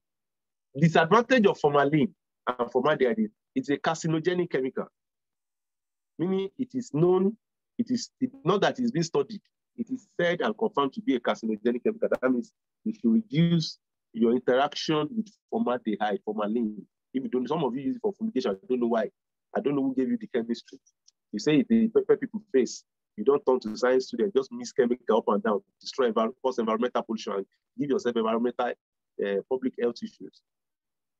Who recommended formalin for you? When as formalin becomes an insect killer? There's a difference between methanol and formalin. And methanol is an alcohol. And formalin also has pungent odor, irritating fumes. Injection of formalin is fatal. It can kill the person immediately. A long-time exposure to low level in the air cause skin irritation, asthma-like respiratory problem, and so many problems. So if you know you can bear with all these situations and troubles of formalin, you can use it to, but I told you, it's very good, it's effective. That is why when you are using things, it is used in the hospital. That is why it has not been fully banned in the market. All the mortuary keepers, science laboratory use formalin. It is used heavily in industrial locations for rubber production, plastic production, and many others. But they put in safety precautions in place in the application. They don't just allow their hand to touch it. Go to Ojota, they see some people selling formalin. They're using cup without glove. And they are more than measuring their hand inside. In fact, when you dip your hand inside the formalin, it will look like all the red blood cells died. It will just look like your finger is still. So be careful in that regard. Then, another chemical I'm going to be talking about today is the family of what I call quaternary ammonium compound. It's one of the most common quaternary ammonium components are widely used as disinfectant. Healthcare-associated infection have been reported from. So, QAC are generally fungicidal, bactericidal, and virucidal against lipophilic. I told you about envelope virus, lipophilic virus and envelope virus. And so that means envelope virus has lipid. Lipid is fat in their layers. Lipophilic. That means QAC. And the examples of QAC are in this one, we have benzalkonium ammonium compound. We have PCMS, xylitol, For example, our product Clovidos. Clovidos is of the family of QAC, quaternary ammonium compound. So when you hear Clovidos disinfectant, I told you about Kronos. Kronos is of the class of alcohol-based, but infused and fortified. While Clovidos is from the family of QAC, with major other formulations that make Clovidos what it is, so that to give buyers or users options. Most people that come to buy disinfectant from us, they will say, oh, I love Kronos. They will use Kronos for indoor, use Clovidos for outdoor. You can still use Clovidos for indoor and outdoor. The only thing is that just the way Kronos or alcohol-based can dry within surfaces within 1 to 3 minutes. Clovidos, because it is water-based, will require an extensive time to dry up the out. That means the re-entry period will be up to 30 minutes to 1 hour. Or like when you use Kronos, you can actually enter the premises within 10 minutes. So both of them doesn't stain and they don't cause irritation. So they are one of the safest class. That is why we choose to produce chemicals in those directions and not go to chlorine class, any other class as well. There are many other disinfectants globally, permanganates, anything that can decolorize, that can bleach, that can tidy up things. So many titanium based. I'm just telling you the one that is easily available in our local market in Nigeria. And then I'm bringing to you the options that they have in a way that they can, the options they have that you can use in treat so that you can know, oh, even though we have almost 1,000 different products globally that can do this inspection work, but what are the ones that we have locally available in the market? And let me give you the advantage and disadvantage of it so that you can help you in your choices. So QAC is one important part. So it's good. It has its own disadvantage too, because when you are applying a QAC like Clovidos, don't use a sponge, don't mop it, because those sponge will affect the concentration of it to not make it work. Don't use sponge or what's it called? Foam. Don't use to apply it. You rather spray it and use a microfiber or use your ultra low volume or your boom sprayer or your UAV. And one advantage of Clovidos or QAC, it is not combustive like alcohol. That you cannot, don't use alcohol based or Kronos with your what's it called now? Electric motorized sprayer. Don't sprayer. They are what? They are flammable. But instead of transferring aluminum compound, they are not flammable.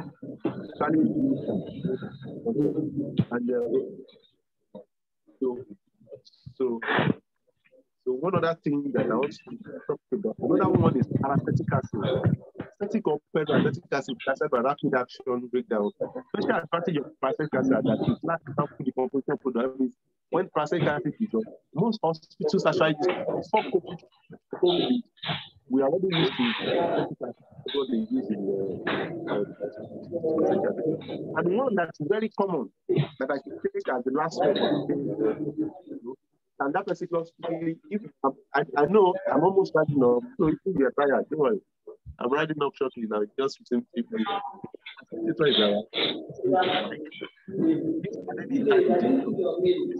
Yeah, stopping us.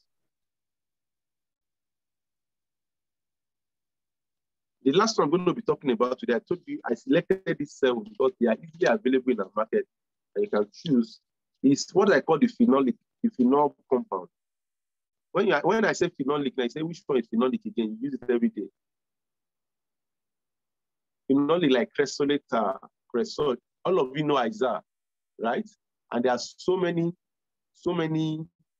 features of ISA. One of the, okay, let me quickly into something. I talk about Clovidos, that is a family of quaternary ammonium compound.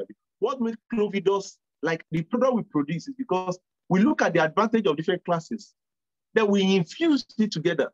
So in Clovidos, you will see a trace of QAC, you will see phenolic compound. That means it regulates this disadvantage of QAC. Like for example, in QAC now, in QAC, gram-negative bacteria can survive in QAC, in a quaternary ammonium like benzalkonium chloride.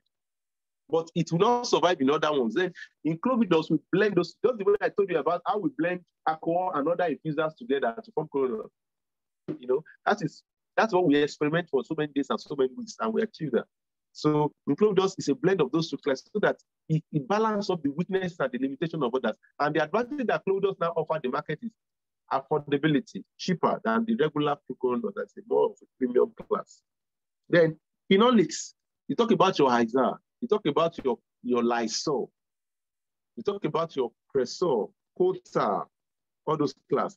Phenol has occupied a prominent place in the field of hospital disinfection since its initial use as a germicide. Those are what we call the germicide. So one advantage of phenol is it is effective even in the presence of organic matter. Even when you place phenol inside dirty environment, you will still kill all the germs and the bacteria. Or like I told you about chlorine that in the presence of dirt, it will reduce work. And even alcohol, in the presence of dirt, it will reduce work. You now realize why we produce clovidus. So that clovidus is a blend of phenol and QAC. Then it can also act even when the place is dirty. Effective in the presence of organic matters. Even in that's why you see people use germicide. They say, oh, the toilet is dirty. Just the place is very stinky. They put germicide in gutter because it's also effective, very strong in there.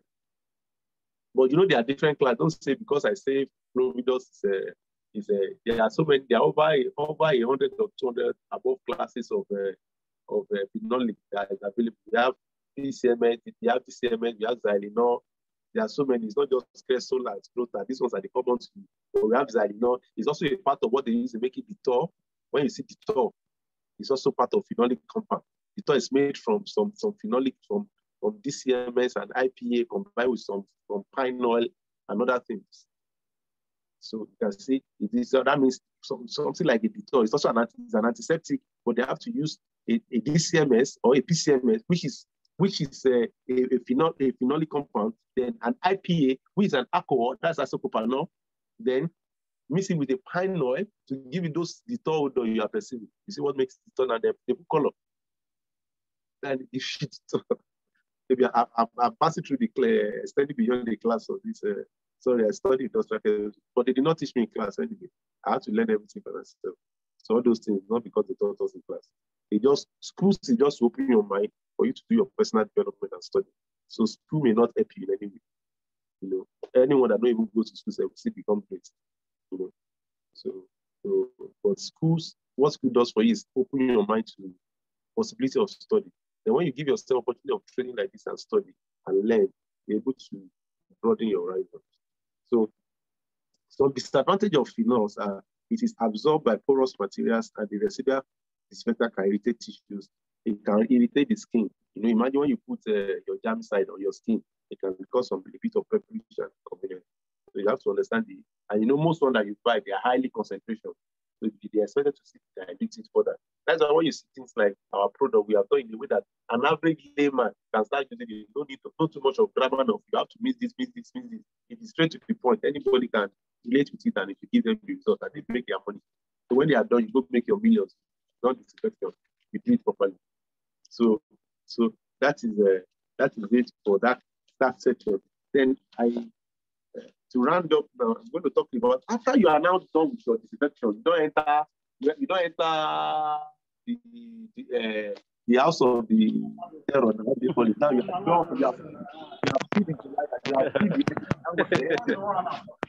You know what to enter. So what do? You just take it like that. I just pack your bag and start going to your house. You will just be carrying infection to your house if you have to just do that. That means as you are editing, or you have to carry out. I call it after work. As you exit the particular building, don't just start packing your equipment into your car. That is why there must be somebody house right that must carry out disinfection for your body, your full body disinfection. Your PPE must be disinfected. That is why coronos is very important. Even if you are not using things like this for your regular disinfection, you can use any other chemical, but you need hand chemical like that can dry fast and it can disinfect your body. While you spray on your equipment, you spray on your machine, even with cables, your boots, you spray everywhere, spray on your coveralls everywhere. Let somebody do that for you. Both of you spray one another. Like you, when you go to the airport, they spray you. You pass through, you go to some hotels, they have the sanitizer tunnel. You pass through, you spray your body for disinfection. Though they put different chemical inside. I always recommend Preneur inside, not chlorine. Because chlorine cannot kill germs within 1 second or 1 minute. I take it to pass through. It is just deception when it's only anything that is alcohol based. They have the capacity of that speed to inactivate anything on surface 30 seconds to 1 minute and will not cause bleed. But when they say they put any other chemical that just fall like rain on you, for it to actually inactivate anything in your body, you need to wet your whole body. And when you wet your body, you become, how can you wet? You are dressed up for the event. Somebody will now wet your body so wet. And it will require like 10 minutes, 5 minutes for that to be effective. So you see. So disinfect your PPE after you discard if you are working in an high risk area. What did I say? If you know, I told you the first thing you do is risk assessment. You see the high risk. If you are working in a very high risk, that this place, they say they've carried out 3 patients out of this place. So discard your PPEs, especially your coverall. You don't need to take it home. But if it is if it's a moderate area, you can still disinfect and use, like, see doctors. Doctors wear their coverall. After they are done, they use their coverall. Don't the guys take it up, and they have a professional way of cleaning it and ensure that it will be used by another doctor. So they don't have to dispose that. But there are certain areas they want to enter, high epidemic area. They will have to probably develop quarantine and discard. And I told you, before you even discard, ensure you disinfect it. Don't just discard an infected people. Ensure to disinfect. Number 2, after work, body clothing disinfection. Spray yourself from head to toe. You can put your chemical in your knapsack. Oh, cool. You cannot be going to prepare yourself. You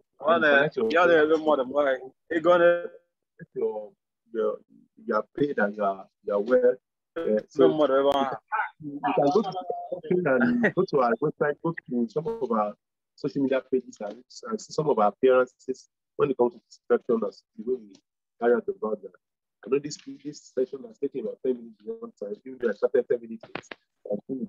So quickly now, I'm going to go through with lots of questions and answers. In general, I'm going to respond you from this meeting.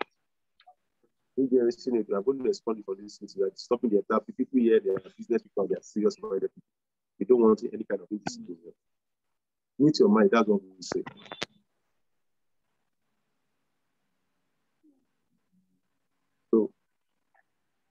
So can we have contributions? Can I have questions? Can you just raise your hand and indicate you want to ask any question, you want to make any contribution? I don't know everything, no. I just talk my own.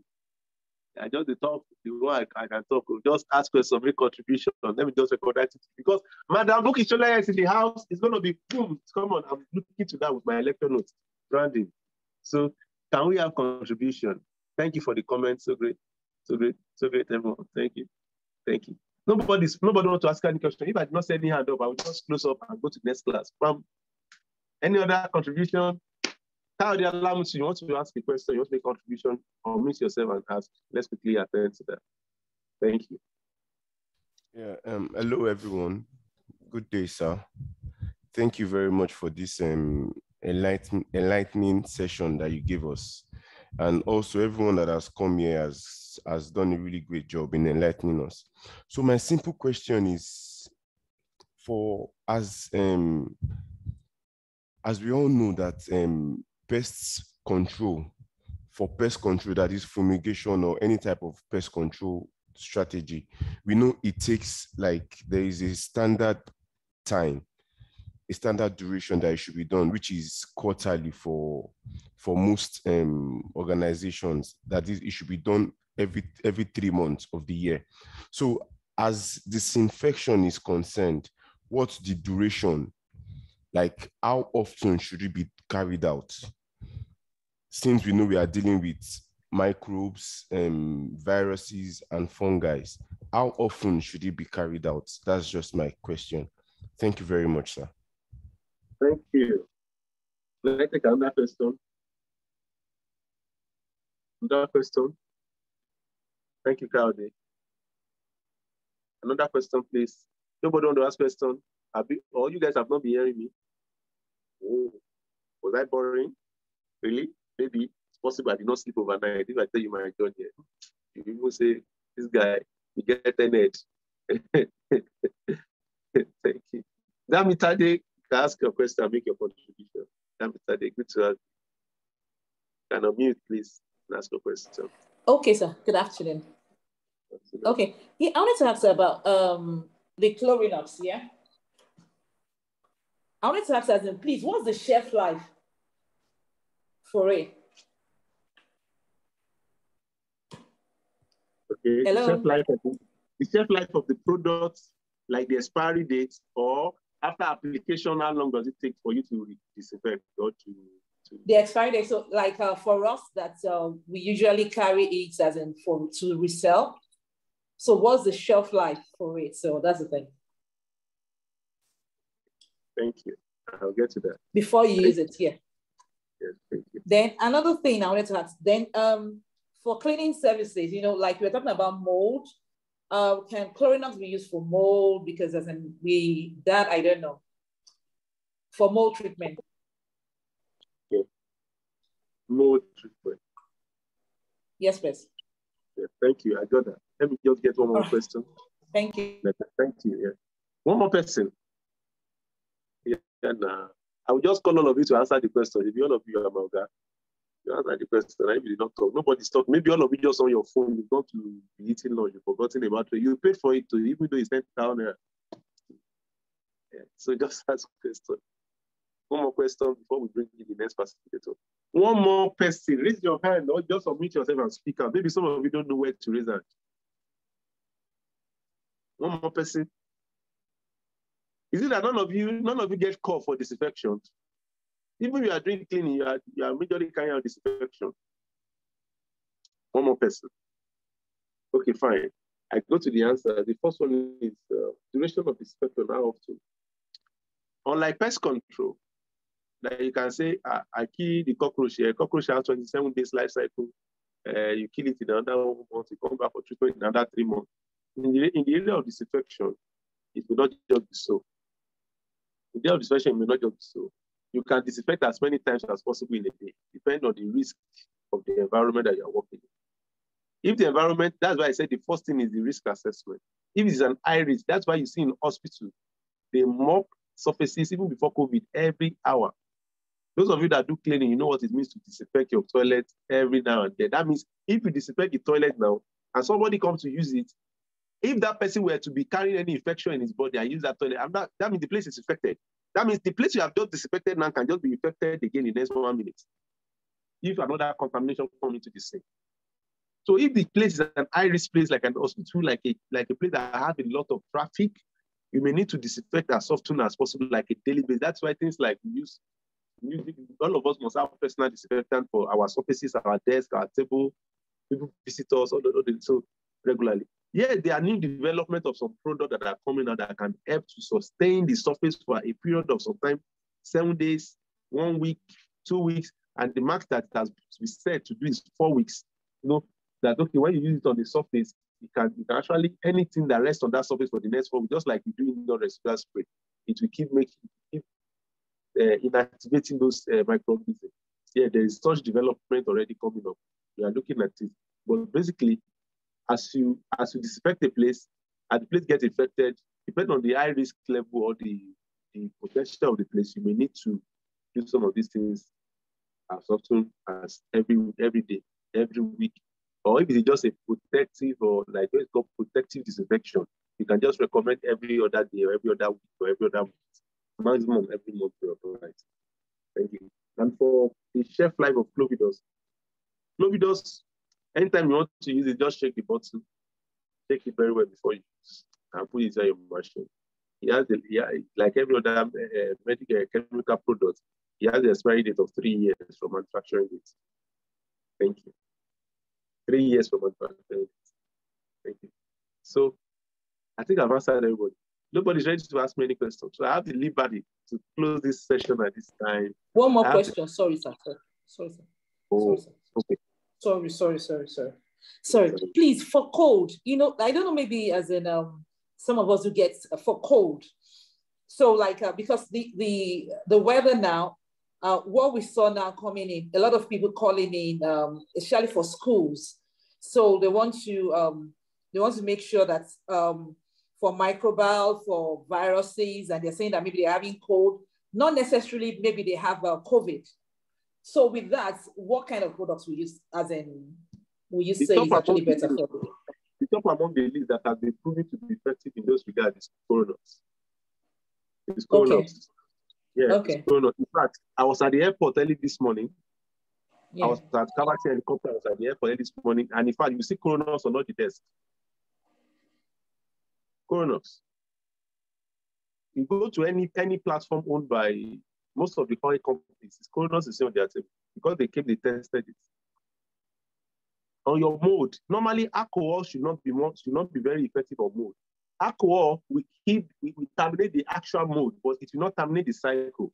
That's why I said it will not terminate the head. Yes. Okay. Right? Yeah. Yes. But because of Coronas is fortified with some other addictive. So, and one of the things that make Coronas to be that I would recommend this for mode is because, or any other thing, because that can cause cough. Mode is one of those things. Fungi, all those things.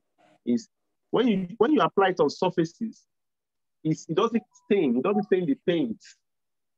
It doesn't stain the surfaces, and you can just spray it. No need to wipe it. Just allow it to dry up by itself. No need to say I'm spraying and wipe it, because the process of you wiping, you can actually make it ineffective. You can actually contaminate the place further with the same towel you have used to wiping so many other surfaces. You can just spray it on surfaces, allow it to dry within. You know how many times I've sprayed it while I'm here, my laptop is here, my phone is here. I'll be spraying, it doesn't stain. So, and it's you can try it on, even if you have a cloth or a shoe, your clothes, maybe your cap that you open and you see mold, spray Coronas inside and see the effect after like 10 minutes. The mold will not grow again.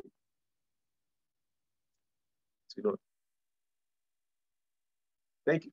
Wow, I must take this question from my able guy, Mr. PCO Adebayo Preneur, the Welfare Officer, Social Officer of Pest Control Association of Nigeria National. Good to have you, sir. Yeah, good afternoon, my brother. Yes, sir. It's wonderful to log into this refresher course. It seems I'm in the classroom. I'm a lecturer, Professor Debambi.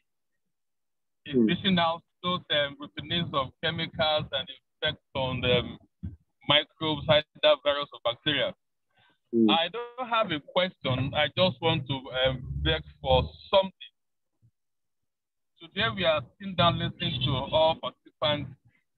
You call it something V3, Abi? Something what? Something V3. This training, you give it a name. Yes. Okay. A 2-day certificate course on simulation and detection, yes. And it ended with V3. It ended with V3, version 3.0. I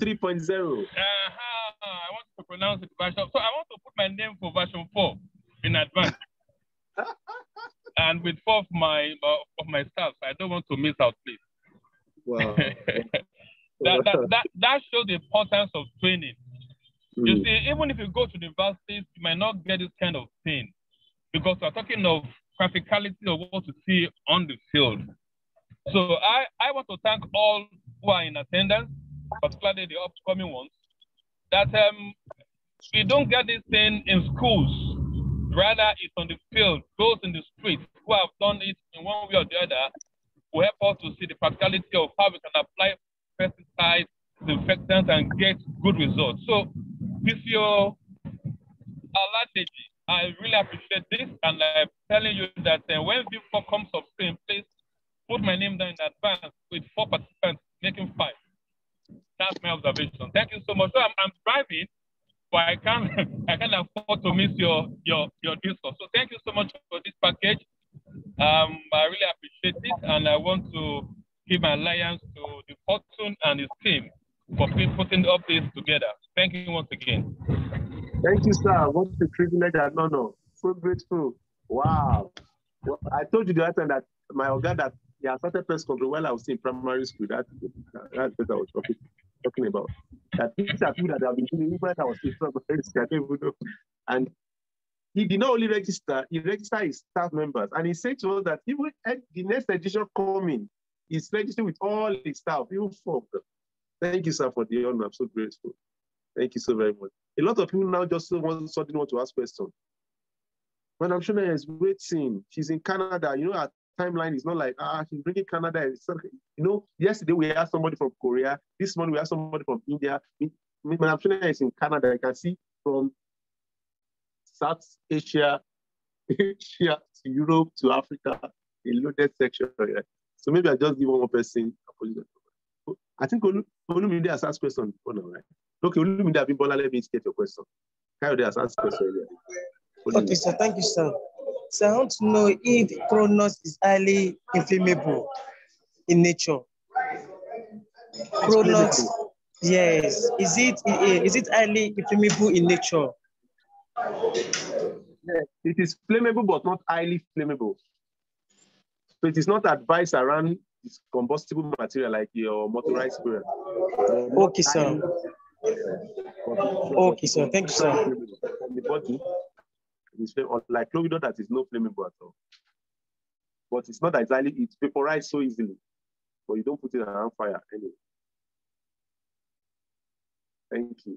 You can get any of our products from our offices in Abuja, Lagos, and anywhere. We can deliver it to you anywhere. That's a wrap up for this session. That's a wrap up. I hope you get something. I hope it was worth your time and your money. This final lecture, this final class of this 2 days training is what I look forward to. And we are having the very esteemed, the wonderful, the indefatigable, our very own, Madam PCO, Bukky, the founder, Zapers, and owner of Service Preneur. We're privileged to have you, ma, to take this course. You are somebody that have proven with results. And that is why there's no other person that is most qualified to take this course than your person, than yourself. You are going to be taking on some pest control business, the business of pest control in the digital age that we are. Branding, marketing, and business development. All of us, a lot of you learn the technical part of this business. How do you now market? How do you sell? How do you get the customer? How do you retain the customer? You cannot afford to miss this class. If there's anybody that you know that's registered for this training and it's not him, this is time for the person to come in. This is the grand finale of this version 3.0 of our training. You can imagine what version 4.0 will be like.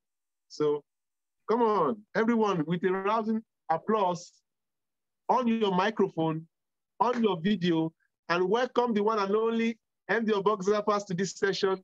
Can you just on and say welcome, welcome, welcome? She's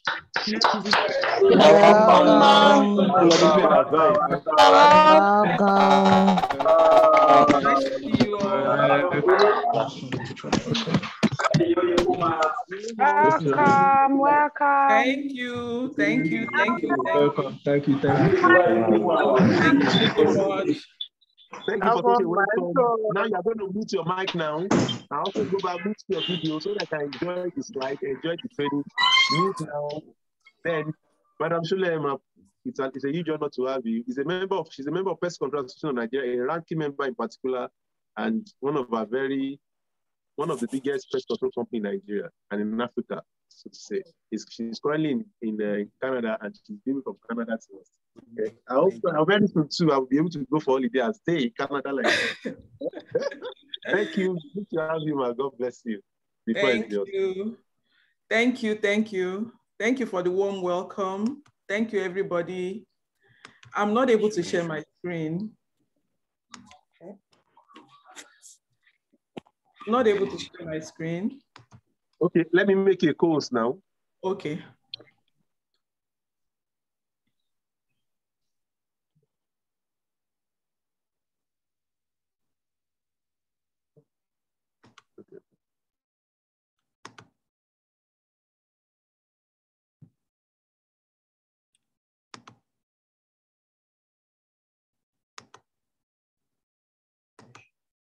Okay, sorry.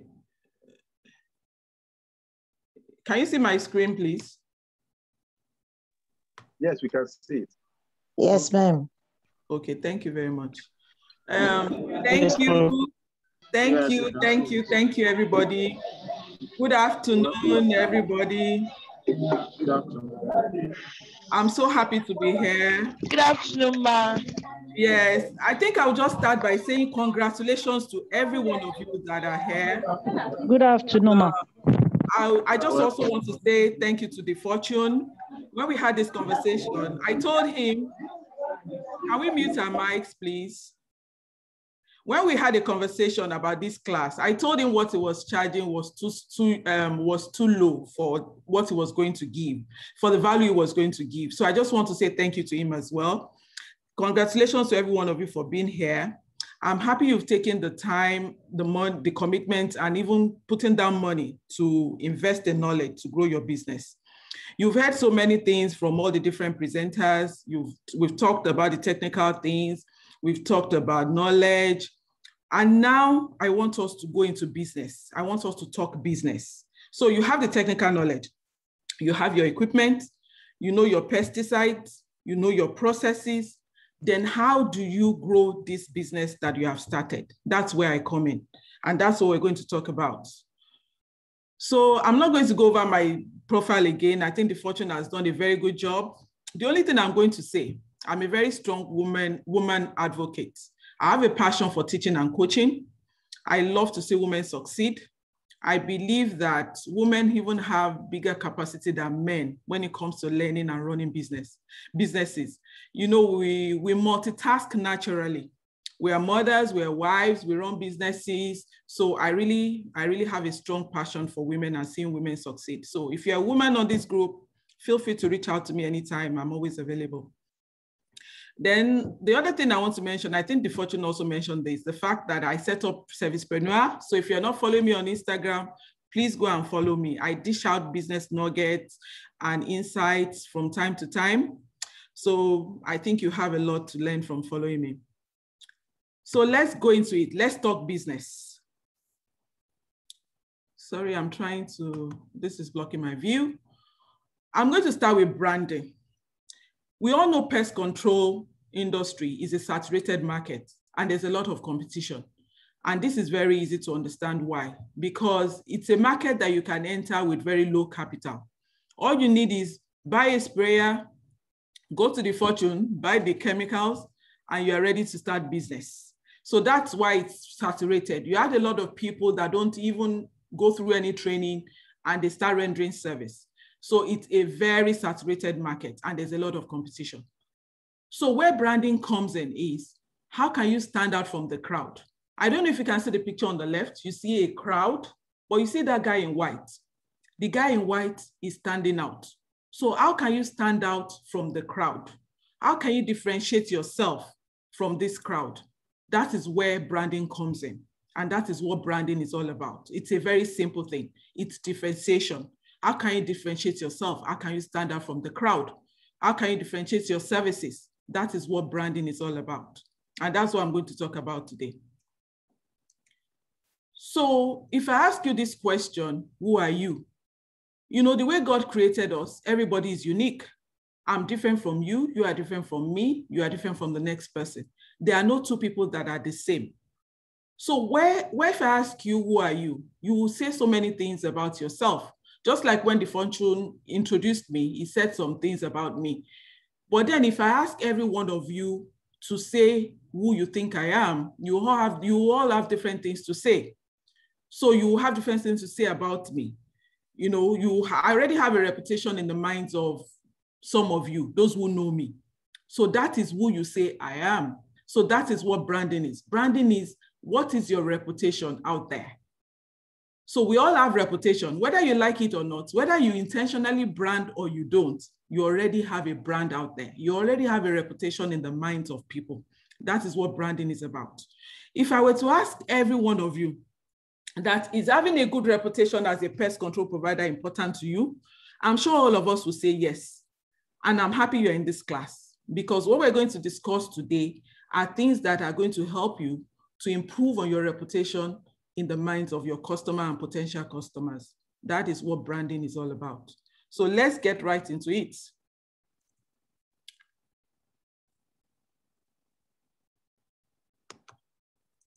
So I want you to see your brand as a person. Remember we said everybody is unique and different. So even in as much as we are all in pest control business, we are still all different, because no two people can be the same. No two people can think the same way. So now imagine your brand as a person. When we mention the name of your company, what comes to people's mind? If I say DFORTUNE, what comes to your mind when you hear DFORTUNE? If I say bug zappers, what comes to your mind when you hear bug zappers? That is your reputation. That is the reputation of your business. So your brand is actually your reputation. I remember I said, whether you intentionally brand or not, you already have a reputation out there. So that is why it's important for you to work on your reputation. A brand is that image that you create in the mind of the public about your business. What do people say about you? When we all hear, for example, Coca-Cola, what do people say about Coca-Cola? That is a brand that is very big out there. When we all hear about Nike, what do people say about Nike? Even just saying the logo of Coca-Cola, we already know it's Coca-Cola. We already have an image, an impression in our minds about Coca-Cola. We already have an impression about the quality of Coca-Cola. That is all about branding. So the way people define and they see your company is your brand. The impression people have in their minds about your company is your brand. Branding is about creating that unique identity for your business. It's that thing about differentiating your business so that you are different from the next person. The same person, we are different from the next person that offers the same services as you. So building a brand is not something you do, it is something you earn. Remember, we all earn reputation. So for example, I can say I'm a good person, I can say I'm a kind person, but what I say is not so much important. What is important is what people say about me. If I say I'm kind and people say I'm not kind, what people say about me matters than what I say about myself. So when you are building your brand, it is not about me saying, oh, I'm a professional, or I have the knowledge, I have the certification, or I'm customer-centric, or we keep to time. All those things are good to say. But what do your customers say about you? Or what do people say about you out there in the marketplace? That is what matters in business.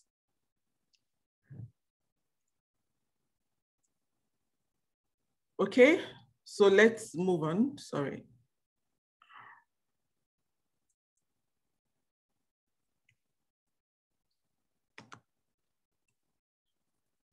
Okay, so what branding means is that we have to be intentional about what we put out there. We have to be intentional in such a way about what we put in the minds of the client. With branding, you can plant a seed in the customer's mind. You understand? You have to be intentional about the impression you want to make in the mind of your customers. So what promise are you making to your customers? What promise are you putting out there? That is branding. How can you make your promise easy for them to understand? Don't let your promise be something that is bogus. Don't let it be something that is complicated. Your promise should be something that they can easily relate to. Customers, remember, customers are only interested in the benefits of your service. It's not about you saying, oh, my equipment is fantastic, my equipment is this, my equipment is that, or the chemicals I'm using are first class, I'm using that. All those things are good to have. They are nice. But what matters to the client is, take care of my problem. What benefits? How does your service help me? So those are the things you should focus on when you are talking to your customers. It's good to talk about your equipment. It's good to talk about the chemicals you're using. They are good things. But the focus of your message to your customers should be the benefits. What benefit is it to the customer? I wake up, I see a cockroach in my house. All I want is for the cockroach to be gone. So when you keep telling me about equipment, about your chemical, focus on how you want to take care of that cockroach I'm saying. That's what the customer cares about.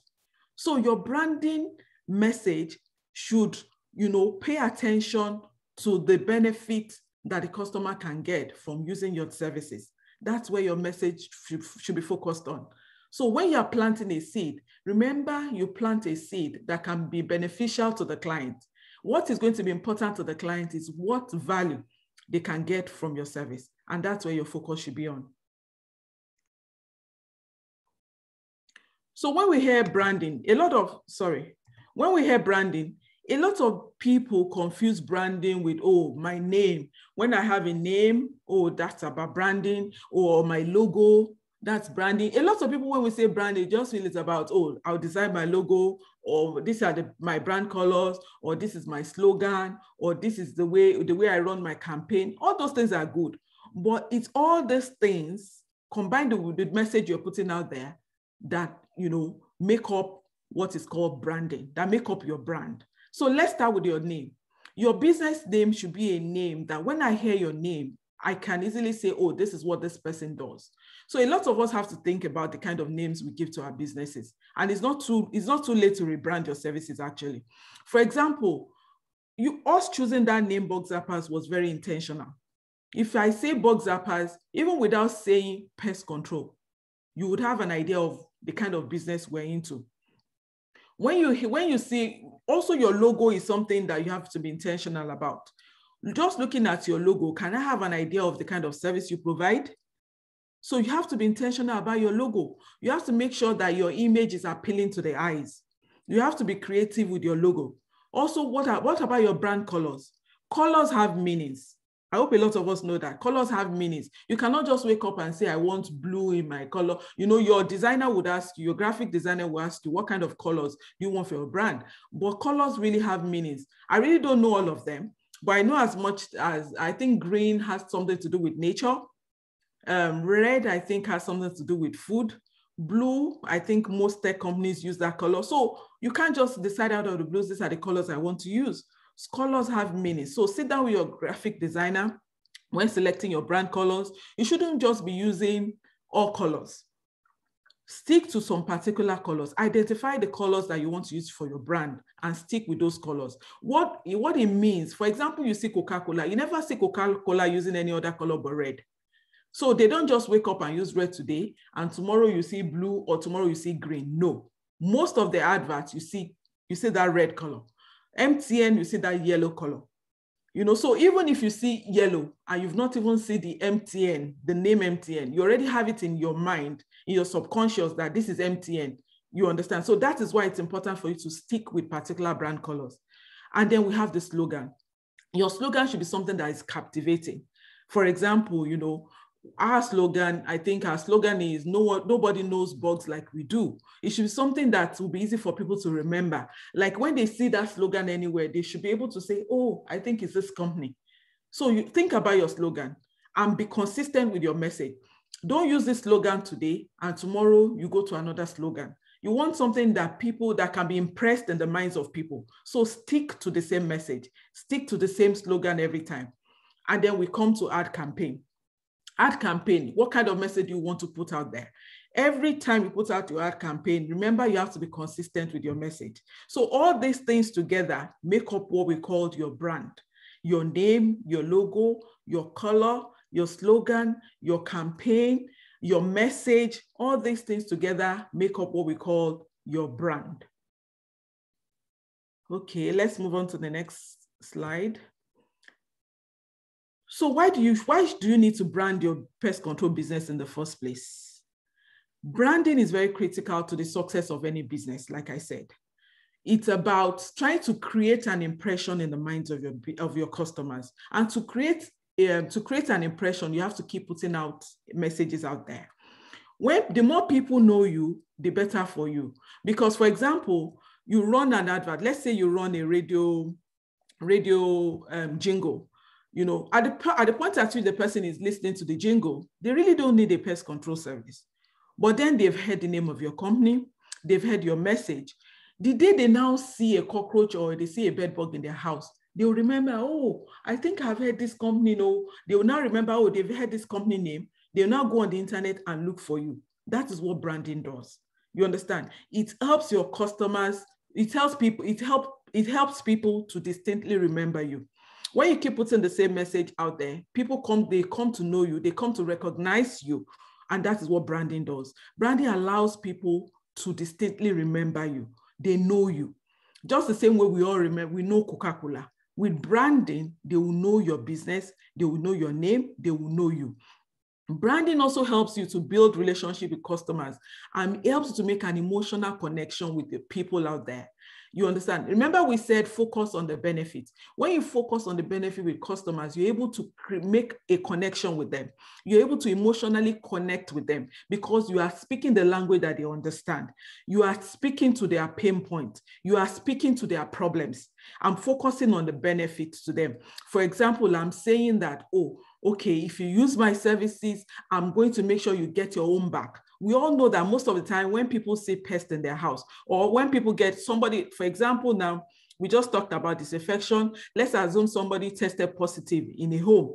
Of course, at that point in time, everybody's panicking in the house. So they call you, oh, we need your services. We need you to come and disinfect and decontaminate our home. At that point in time, the person is panicking and they are frantic. So you can imagine. So at that point, the kind of message, that's not the time you want to be talking of equipment. You want to talk. You have to connect emotionally to what the person wants and assure them that don't worry, we've done this so many times. It's not going to be a problem. By the time we finish, everywhere will be sanitized. By the time we finish, you will be able to sleep in the house comfortably. What we're going to use will deactivate all the viruses on any contaminated surfaces in your home. So you are speaking a language that they can relate with. So branding helps you to build that connection. With branding, you are putting the right message out there. You are speaking a language that your customers can relate with. Branding also helps you to build trust and loyalty for your business.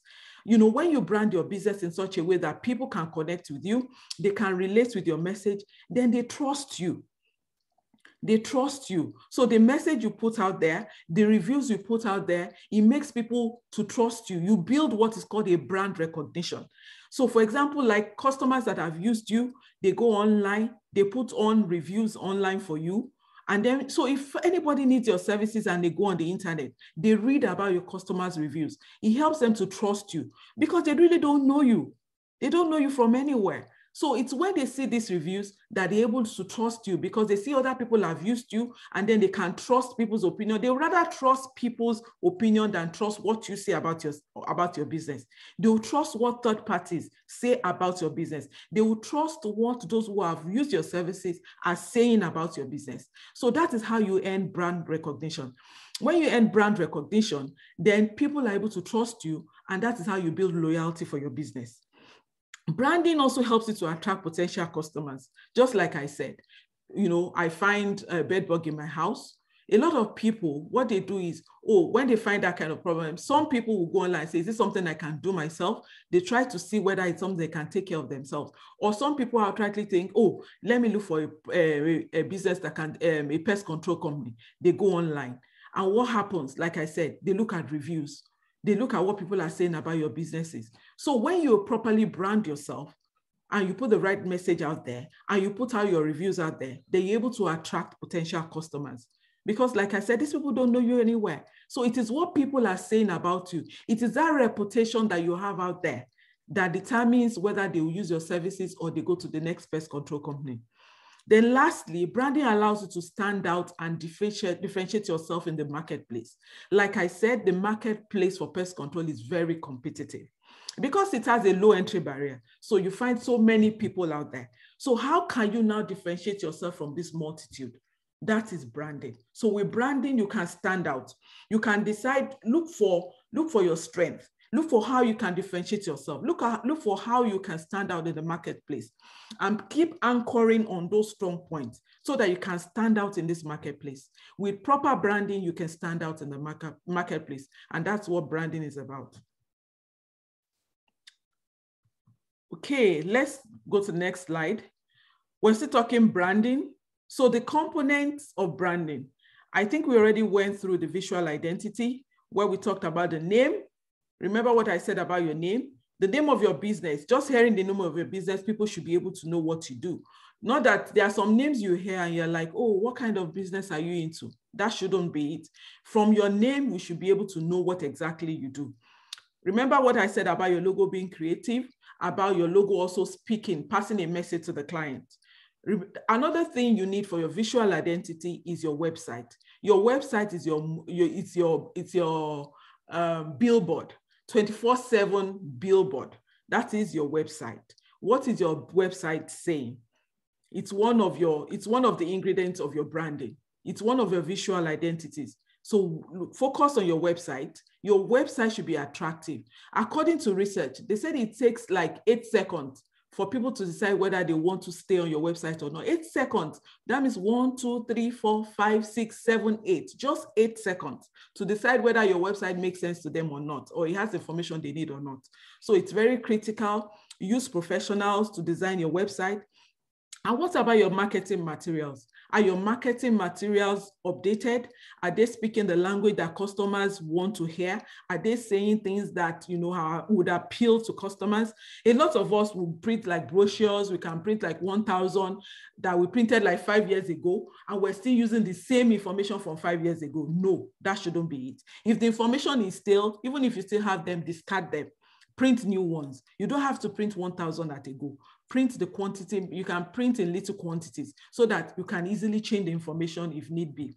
Imagine if you have like a brochure from 5 years ago where your focus has just been maybe on pest control, and all of a sudden, you know, COVID-19 came and you wanted to add disinfection services, and you are still sending that same brochure from 5 years ago. How does the client know that you can do disinfection? You see the reason why you can afford for your marketing materials to be stale. And then let's look, another thing you can also use for your visual identity is uniforms. What does your uniform look like? You understand? Those are things you can use to brand your business, and also your vehicle. What is your vehicle looking at? What is your vehicle? What does it look like? Those are the things that you can use to brand your business. Then let's talk about company values. I'll start with core values. Everybody has core values. Core values are things that are important to you. What is important to me might be different from what is important to the next person. So like I said, you are trying to differentiate your business. So your values would likely be different from mine. What I think is important to me might not be as important to you. So sit down and define the values that are important to your business. What values do you want to present out there? What values do you want to project in the marketplace? You know, do you want to project as a professional? Do you want to project as somebody who is knowledgeable? Do you want to project as somebody who is safety conscious? Do you want to project as somebody who is environment conscious? What values are important to your business? You need to sit down. Those are things you need to document about your business and say, what are our core values? You can't possibly be into all the values we have out there. Just pick the ones that particularly speak to you, the ones that you want to project in the marketplace. And, you know, make sure you document these values, go over those values with your employees.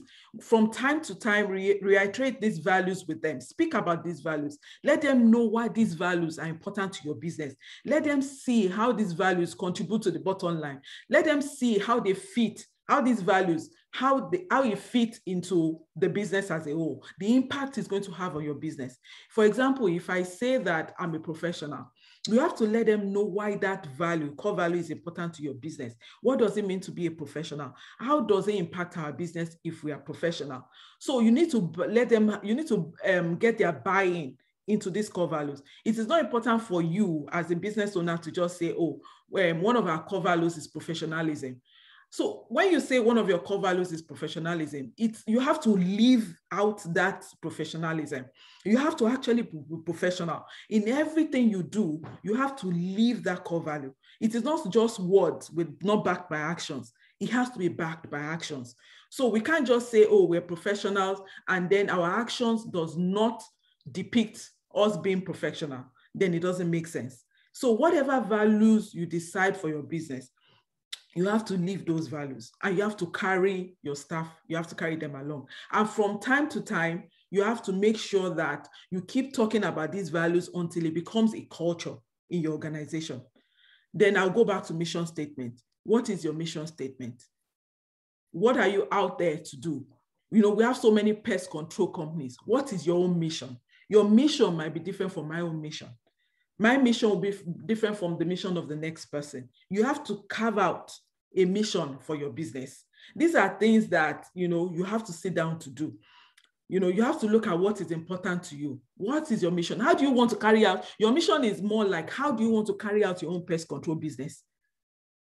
Every business should have a mission statement, and things that like your mission statement, your core values, I would suggest that maybe you print them out and put them somewhere in your office so that all your staff, they can see it from time to time.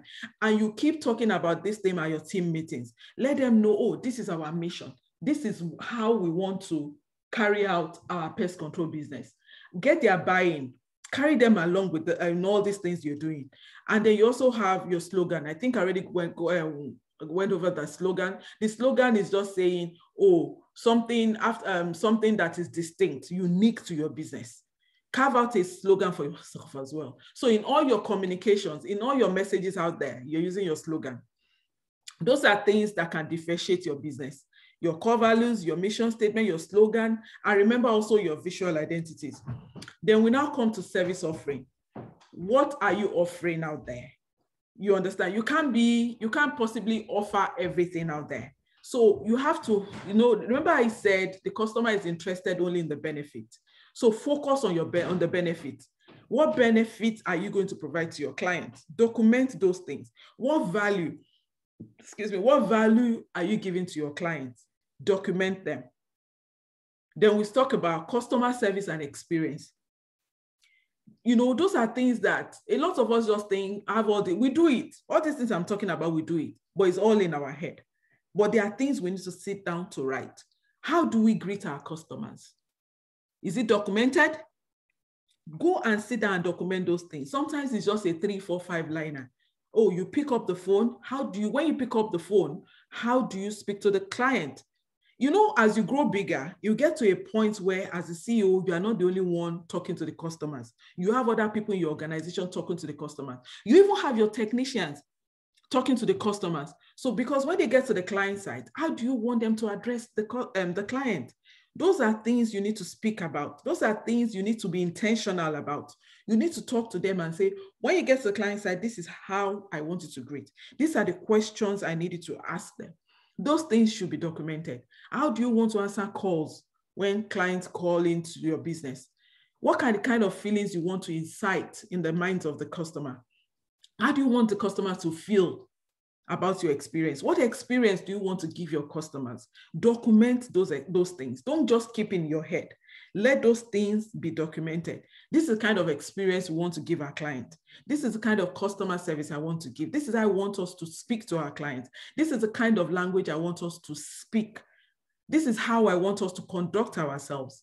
Those things should be documented. All those things together make up your brand. And those are the ways you can brand your business. Those are the ways you can differentiate yourself. The way I want to talk to customers will be different from the way you think you want to talk to your own customers. So by the time I document mine and I make sure, and I train my staff to say, this is the way I want you to speak to the customer. This is kind of experience I want us to give our clients. When we go to our client side, these are the things I want us to do. This is the way I want us to talk to the client. This is the way I want us to communicate with our client.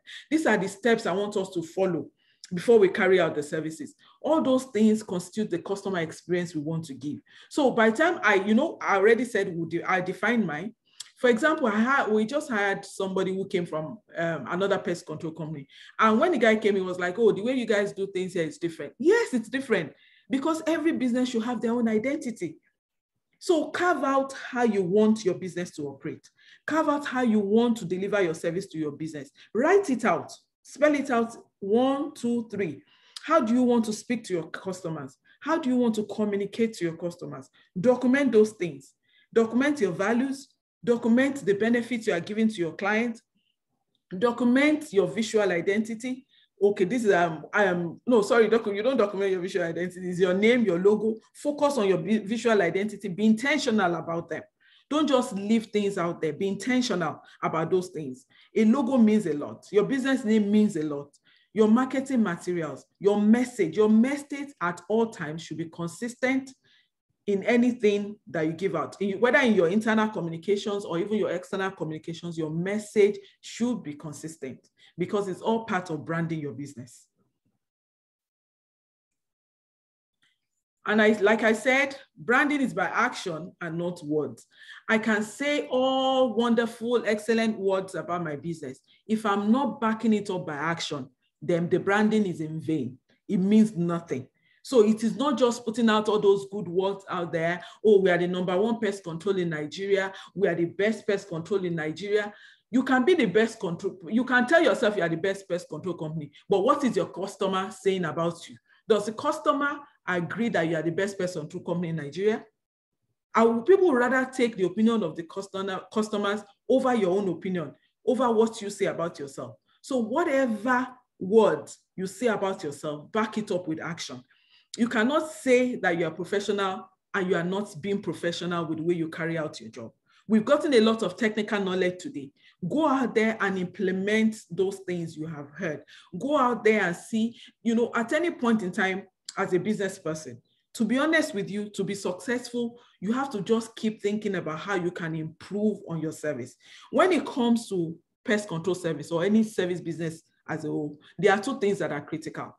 It's a people business and it's a service business. So people and service, those are the two critical things that are important in the service business, especially our pest control business. So whatever branding efforts you have out there, you have to back it up with action. If you are just using big words and big grammar, it comes to nothing if it's not backed by action. So your branding efforts, you actually project the reputation you want to have out there. What reputation do you want to have? If I want to have a reputation, for example, as a professional, my message should be speaking to professionalism. And I should also back up that message with action in everything I do. To be honest with you, even when it comes to, I see a lot of pictures online. People post things on Instagram, and you look at some things people post and you're like, wow, this is not professional. So if, for example, I'm projecting that we're a professional pest control company, and I put things out there that depict that we're not acting professional, then I'm contradicting the reputation I want to put out there. It does not agree with the reputation I put out there. Sometimes our guys, they bring pictures from the field and I see some pictures and I can't post this. No, this guy messed up. I go back to them and I was like, no, you didn't use this properly. Maybe your PPE was not properly used. I said, no, you can't do this. You understand? So if, for example, I put that kind of picture out there, then what I'm saying, the picture does not agree with the image I'm trying to project for the business. So that is why it's important that whatever words you're using, we back it up with the right action. I cannot say, for example, that, oh, we're a knowledgeable company or we're a trained company, and then I go and say something on social media that does not show that I have the knowledge, the right knowledge. Or I go and put information that is not true out there. Then how does that show that we're a knowledgeable business? That means you are not knowledgeable even about what you claim you're doing. So whatever words you use for yourself, back it up with action. Back it up with action. So your branding, like I said, requires continuity and consistency. You have to be consistent about branding. It's not something you do, excuse me, it's not something you do and then you stop and you pick up again. It's continuous and it's intentional. Your good business reputation is intentional and it takes years to build. Coca-Cola just did not get to where they are today. It was intentional. So your brand, you can't expect to start business in 1 year and expect to build your brand in 1 year. No, you can't get brand recognition in 1 year. It's something that you keep doing. You keep building on it. It's like blocks. You keep building on it until you become popular, until you become known, until you have a brand recognition. And then you build what is called a brand trust. So it's something that takes time to build. It's intentional. So you don't have to worry about it. We all started small. When I started, I keep saying this thing. When I started from my BQ and I started with just 1 staff. So if I look back now, the journey is over 10 years. So believe me, you can start small. It's not a problem. But even in being small, still try to start focusing on your brand, because as you grow bigger, you understand, as you grow bigger, you're supposed to be building brand recognition. So it doesn't matter whether you're small. The customer is not coming to inspect your premises. Luckily for us, pest control business, customer is not coming to inspect your premises. So it doesn't matter if you are small, but you can be small, but project out there. What you project out there is what is important. You have to project that you're professional. Nobody is coming to say, oh, let me go and check their office. No. That is not important to the customer. What is important to the customer is the benefit and the message that you are projecting out there, and it should be backed with action. Branding is an investment. It is not something you just, oh, it's an expense. No, it is an investment. You're investing in your business. You know, growth is intentional. And branding is a long-term investment. Like I said, it's something that you build over time. Your cost of branding is an investment. It's not an expense.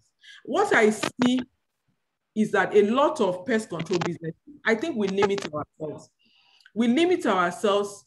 And so I said, you know, I belong to two forums in pest control. And what I see from the interaction on those forums is that People are not willing to spend on their business. You have to spend money to get money. So you have to spend money on your brand. You have to spend money to build your brand. It's an investment. So, you know, when the Fortune announced this training of 10,000, we would expect to see nothing less than 100 people in this training because it's a giveaway. We have to be honest with ourselves. He has brought like 8 speakers over 2 days to give out knowledge. And yet, how many people are here? So it just shows you that people are not willing. They are not yet ready to spend on their business. Believe me, for the first maybe 10 years of the business, I was not really taking money out like that. Most of the things that are coming, I put it back in the business. I keep looking for, okay, we have new, what other equipment can we buy? How can we improve? How can we make sure our technicians are not too tired? Oh, what chemical can we use? We are getting resistance. Customers are complaining. How can we service them better? You know, so those are things, you know, you should focus on. How can I improve on the business? You know, I'm constantly learning. So when you now put this kind of training out there, and then you have how many people registered, it's really sad. So branding is an investment. You have to consciously invest in branding. It's not something that you just leave. You remember what I said, whether you personally brand or not, you already have a brand. You already have a reputation out there. Whether you want to control your reputation, branding is about influencing the reputation you have out there. So whether you influence it or not, you already have a reputation. So branding has to be intentional. You have to allocate money to market your brand. It's not something you leave out there. You have to be intentional. You have to allocate money to it. And then your brand should represent, like this last one, I think I already spoke about, you have to live up to your brand. Whatever you say you are, live up to it. If you say you're a professional, then act professionally.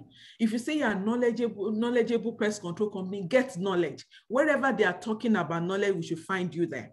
Wherever you have the industry giant, we should see. If you say you're an industry giant, you understand, you are the best pest control company in Nigeria. Then wherever we see people talking pest control, influencing pest control industry, we should see you there.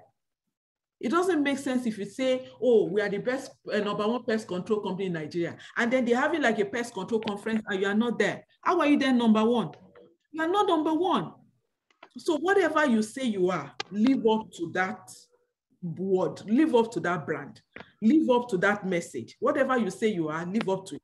If you say you are a safety conscious pest control company, then we should see, you should project safety in everything you do. That is what branding is about. It must be backed by action and not just mere words. Okay, let's move on. Now we're going to talk about branding strategy. Branding strategy in a nutshell is just how do you want to develop and communicate your brand identity to customers and potential customers. Remember, we talked about them. We talked about your visual identity, your core values, and then the critical thing here is your target audience. Your branding, you should have a strategy. And when I say strategy, it's actually things, it's not something that should be in the head. I keep saying not in the head because those things are things we should sit down to document. So your branding strategy document, you should talk about your core values, you should talk about your target audience. Remember, you have different audiences and the message you give to each audience will be different. So you have your target audience, you have your brand elements. Then you want to talk about the last one, the other one is about what content do you want to give each target audience? How do you want to communicate to them? How do you want to reach out to them? What benefit is important to each target audience? The benefit to a school, for example, is different from the benefit to a residential client. The benefit to a food factory is different from the benefit to a hospital. The benefit to an airline is different from the benefit to oil and gas. So you have to speak the language that each target audience understand. You have to speak the benefit to these different target audiences. Then how do you want to differentiate your services from that of others? You should need to put that in your branding strategy. You need to think through it and actually document them. So that if, to be honest with you, what you don't document, you can't practice.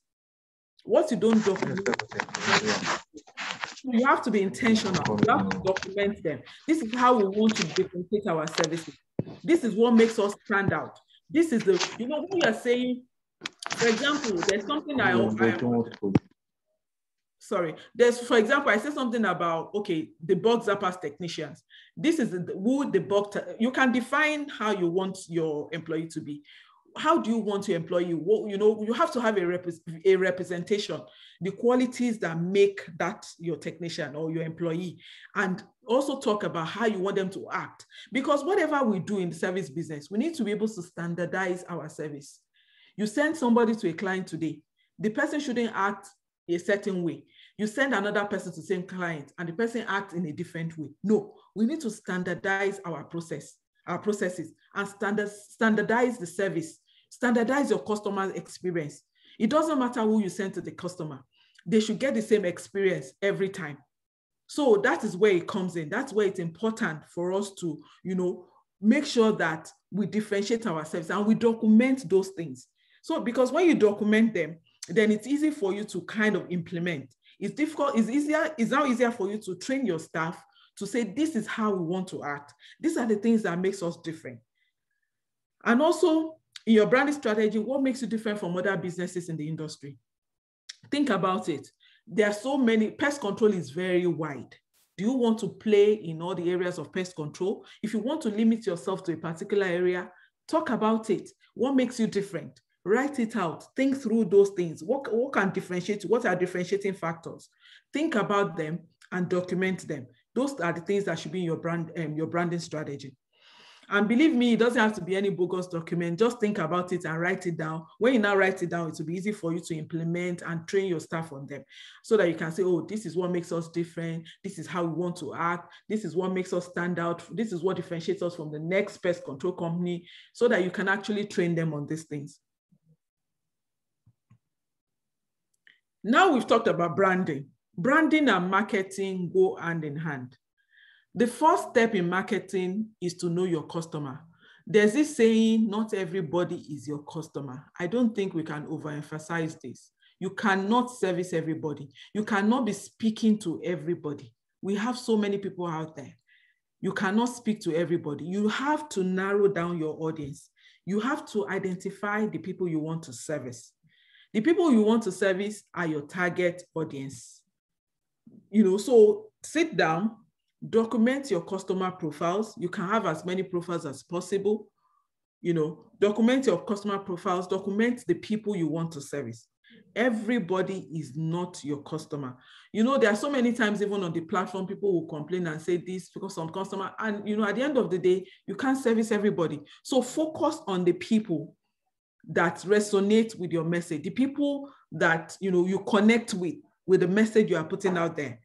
Focus on those categories of people. Develop customer profiles. You can call them buyer profiles. Develop buyer profiles, you know, and speak the language that would connect with those customer or your target, those target audiences. So first of all, we said you should know and understand your customer. Sorry, let me admit it. First of all, we said you should know and understand your customer. You have two types of customers. You have internal customers and external customers. Your internal customers are your staff. I said pest control company is a people business. There are two critical things that matters in a pest control business: your people and the service that you are providing. So your people are your number one customer. Your people are your employees. So let's start with the internal clients. Who are your employees? So we'll start with your staff. I find that a lot of people find it hard to invest in staff because we feel like, oh, after investing so much in them, they will go, they'll just get up one day and say they are going. It is okay. They can go. But whose benefit is it when you train them? It is your own benefit. A staff that is trained, a staff that is well taken care of will deliver excellent service to the client. A happy staff will deliver excellent service. A trained staff will deliver excellent service. So when we refuse training, when we refuse to give them training because we feel like, oh, we don't want them to go away with knowledge, or we think that they can go and set up their own pest control business, then you are not helping your business. You cannot possibly be the only one that will be knowledgeable in your organization. When you do that, your business will not grow. Invest in your staff. Invest as much in them as you are investing in yourself. I know some people have invested in their staff for this training. I commend you. You're doing the right thing. Keep doing that. When you invest in your staff, you're investing in your business because it will translate to a big impact to your business. So make sure that you train your staff. It's very critical. You cannot possibly be the one to be at all client site. So your employees are the ones that make first impression on the client. So it's even more critical for you for them to be trained. It's more critical for you for them to be knowledgeable because they are the ones providing the service. They are the ones that make that first impression with the client. So start with training them.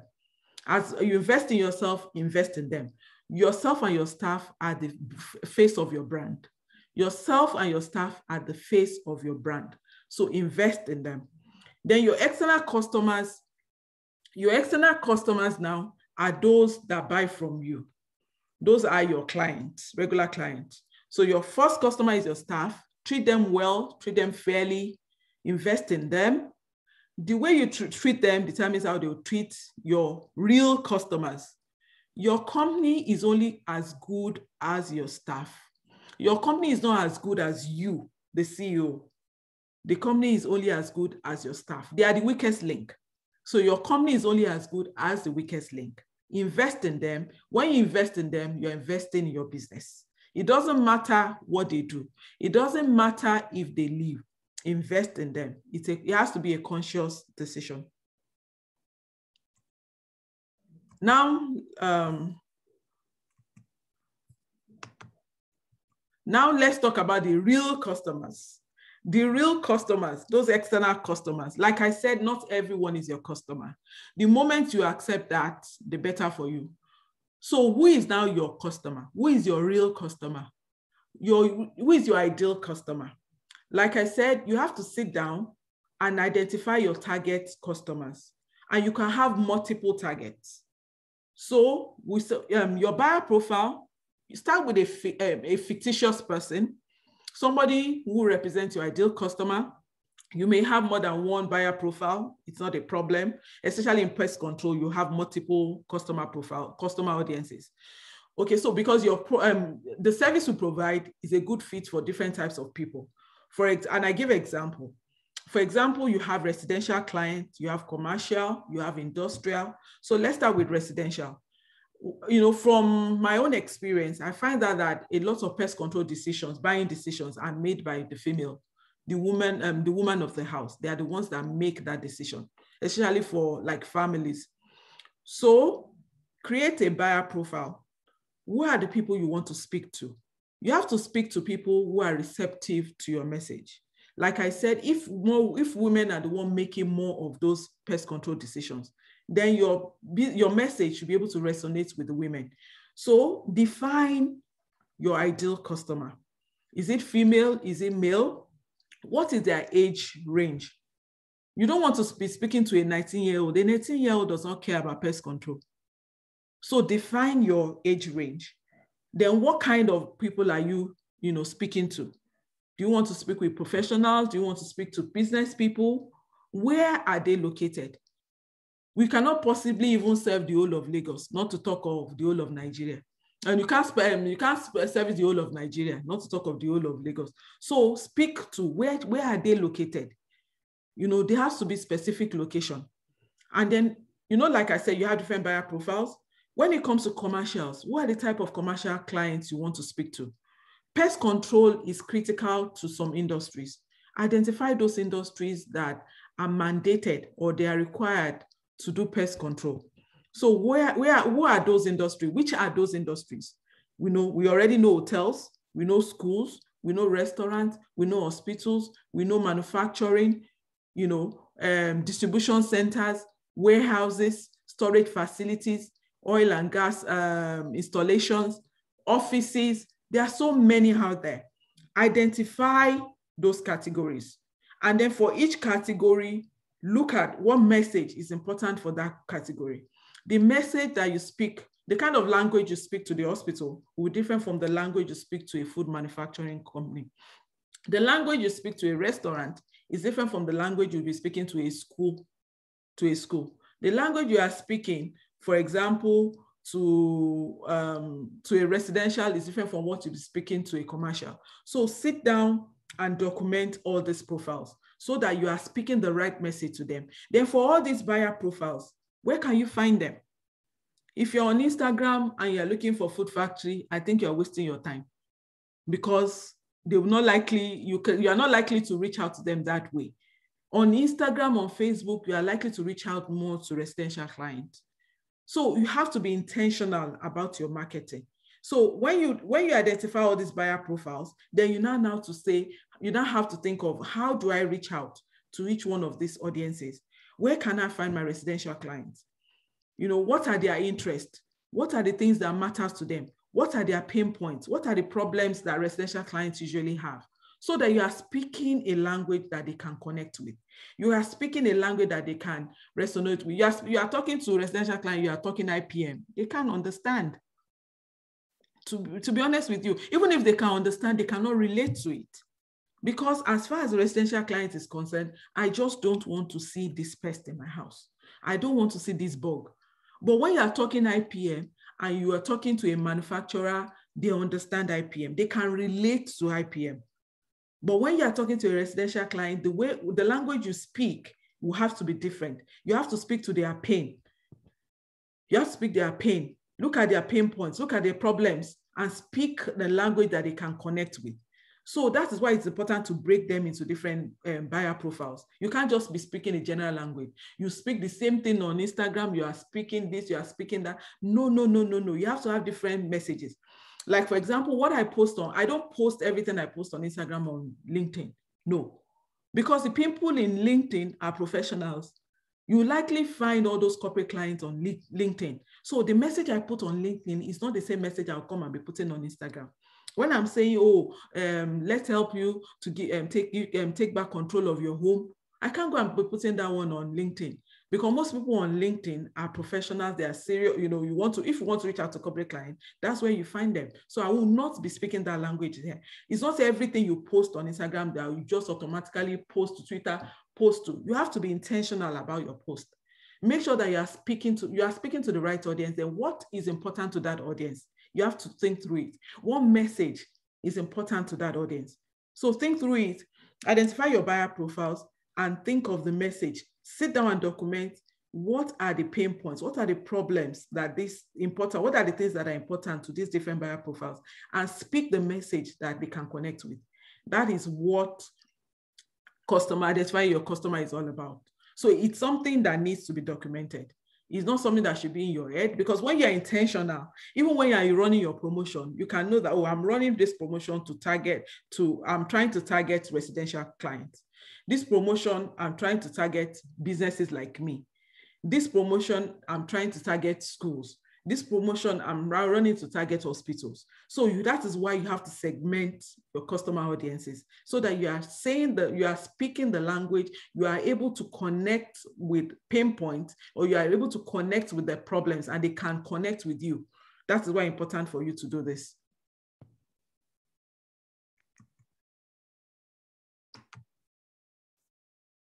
Now, I think I already even said a lot about this. Creating your buyer profile. To create your buyer profile, start with your existing clients. You know your existing clients, you know them so well. You know the problems, you know their pain points, you know what is important to them. So start with those you have. Based on what you have, you can now create your buyer profiles. Look across the clients you have. You have different type of clients. So for example, your residential client, sit down and think about it. What is important to your residential client? Write that down. You understand? What are their interests? Where are they on Facebook? Are they on Instagram? Are they on Twitter? Where are they? You understand? So that you can be using that communication channel to reach out to them. So answer this question: who are their customers? Where you can find them? Then what kind of communication channel do they prefer? Do they prefer you to reach out to them by text messages, by WhatsApp? Do they prefer emails? What do they want? Phone calls? You already know them. So start with them. That would determine how you want to reach out to customers like them in future. Then, like I said, where are they located? Most of your clients, are they based in Lagos? Which area of Lagos are they in? So if you already know most of your customers are in a certain area, then when you are speaking or you are trying to run an ad or you are trying to get more customers, you know where to go to. Then what is their biggest issue? What kind of issues are you being called to, problems are you being called to take care of? For example, I just find out that for some reason, we're almost turning to bed bug specialists. Almost on a weekly basis, we treat bed bugs now. So in my head now, I'm thinking, maybe we are even bed bug kingo. We are bed bug champion. That's what we're, you know, sometimes you don't necessarily decide this is what you want to do, but based on the problems and based on the kind of request you are getting, you kind of build expertise in that area. So now we've built that expertise in bed bug. Bed bug is like commonplace for our guys. They just, you know, it's almost routine for us now. So somehow sit down and think about it. What are the biggest issues of your customers? Think about it. That will also help you to narrow your efforts, know where to. For example, you are thinking of buying an equipment. For example, you want to buy termite equipment. Are you actually getting termite treatment request? So why invest so much in termite equipment if you are not getting the request? So that is why it's important for you to do this exercise. When you do this exercise, you actually know where to put your money. You put your money where the request is. You know where to put money. If you want to invest in an equipment, you know the kind of equipment that is necessary for you. Then what do your clients want? I think, you know, what they want, what exactly is important to them? What do they want? Do they want people that come on time? Do they want you to be responding quickly? Do they, is professionalism important to them? Is the appearance of your technician, is it important to them? Then how can you describe these people? Do you understand? Do they have like common interest? Can you describe them? What do they do for fun? Because it's important. If the kind of people you are dealing with, what is their interest? Where can you find them? Sometimes you need to look at all those things to determine how you can reach them, to also determine the kind of message you put out there, to find out what will be interesting, what they can connect with. So you have to break down, you know, think deeply about all these things to know how to create your buyer profile. So create your buyer profiles. Remember, you can have more than one. Then for corporate clients, it's important to realize that your customer and your consumer might not be the same thing. Even if for some residential, even for some businesses, not for pest control though, but for your corporate clients, your customer and your consumer might not be the same person. For example, when I say your consumer is the end user, the person that you actually service. But the person who makes the decision maker is your customer. That's the person who makes the decision, but it's not necessarily the person that you're going to provide the service for.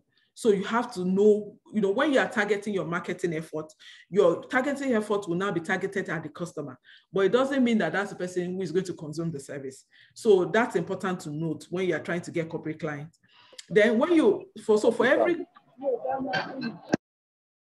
for every client you're trying to target, identify the consumers and identify the customers. Sometimes the consumer and the customer are the same. It's not a problem. And I'll give examples. Like when it comes to hotels, for example, you find out that people making decisions are the management people. You have the GM, or it could be the procurement manager, but then the consumer are the people like maybe the kitchen staff, maintenance, housekeeping. They are the people who will say, oh, you did your job or you didn't do your job well. They are the people you relate with on a day-to-day basis. Those are the consumers. But really the decision maker is the management staff, which could be like the general manager or the procurement manager. So when you are targeting your marketing effort should be targeted at the customer, not the consumer. You cannot go and be talking to a housekeeper when the person who is going to make the decision is probably the GM. For example, also in a restaurant, it's usually the manager. In a factory, it could be the procurement manager. Meanwhile, while the person who is going to be the consumer could be the quality or HSC. So when you are targeting your marketing effort, target it to the right person. And this is not cast in stone. It might be different it will be different for different clients. I'm just putting this out there based on my own experience. Then let's talk about content marketing. When it comes to content marketing, you have to use information you gathered from your research to create your content for marketing. And when I say research, remember we said start with your existing customers. So based on the existing customer database you have, you already know the customers you service, you know what is important to them, you know their interest, you know their location. So with all this information you have gathered, you now have to create your content for marketing. For example, for corporate clients, I already know, okay, maybe this is the way. How do you reach out to hotels? Do you understand? What kind of content? That is why you cannot just have like one brochure that speaks to everybody. Sometimes you may need to target your brochure to specific customer audiences, to specific buyers. So don't just have one generic thing that when the man starts to read, he will say, how does this concern me? And drop it. You can have things that you can tailor to all these different buyer profiles.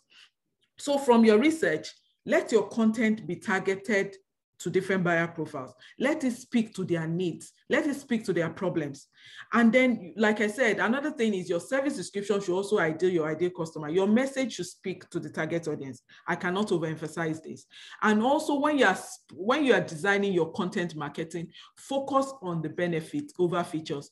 Don't focus on the fact that, oh, we have high-class equipment, or we have world-class pesticide. You don't focus on those kind of things. Focus on the benefit. And when I say benefit, for example, you're talking to a big brand, let's say a manufacturer, for example, you have to say things like, we'll help you protect your brand reputation. We'll make sure, that we help you to reduce losses to your product. We'll make sure, we're talking to a restaurant, you want to say that we'll help you to protect the food that you serve to your customers. We'll make sure we help you keep your facility pest free. We'll make sure, so those are the kind of things they can relate with. They cannot relate with you saying, your equipment is world class. They cannot relate with when you say your pesticides are world class. It doesn't mean much to them. What means much to them is the fact that, you are telling me that you give me peace of mind. You are telling me that my facility will be pest free. You are telling me that my brand name will be protected. My reputation will not be ruined out there. You are telling me that you will reduce losses, product losses for me. You are telling me that you keep my facility germ free. Those are the things that they can relate with. So let your content marketing be tailored, speak the language that the customer can connect with. So that's it about content marketing. Then let's talk about still in relation to content marketing, focus on what makes your business unique. So what makes your business unique? When you're creating either your business pitch, your post, or your ads, you need to be able to think about what differentiates you. So I put some questions out there to guide you. What can you do for your customers? Instead of saying, what can I get for my customers? Think about what value am I giving to my customers? That should be your focus every time. We have this saying that we always say that, like we tell our guys, if we collect money from our customers and we don't do the job well, it's like stealing from the customers. So the guys also know that the focus is on value. The focus is about customer experience. It's about making the customers happy. When you take money from your customers and they are not happy and we don't address their concerns, it's like stealing from them. So we place a high value on the benefits to the customer. So focus on the value you are giving to the customer. Money follows value. Please, money follows value. Don't focus on money. Don't let your focus be on money. Let your focus be on value. When you keep providing value, the money will come. So your focus at this point in time is, what can I do for my customers? How can I improve the value that I give to my customers? That should be priority for every business person. Keep improving on the value you give. So what value do you provide to your customer? What makes your prices worth it? What makes your prices worth it? One of the things we tell our guys is that, okay, we go there and you think you can just go there and spray and leave. No, it is not enough. You understand? We have to justify this money we are collecting from the client. We have to give our best at all times. So we're very passionate about value. We're very passionate about making sure that we give people value for the money they are taking us. We're money for the value we're taking from them. So, so it's really critical. In pest control, because I said it's a very saturated market, it has very low entry barrier. So you find that a lot of people just feel like, they spray, collect 50,000. No, it's beyond that.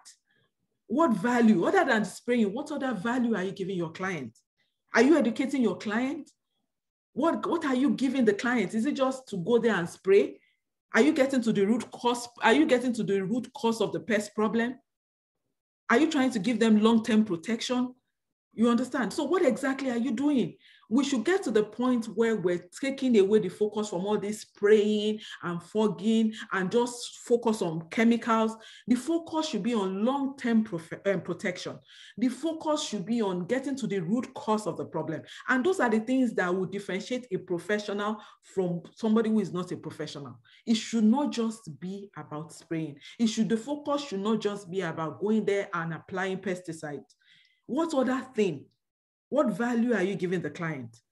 How are you justifying the money you are collecting from them? Why should they hire you over the next pest control company?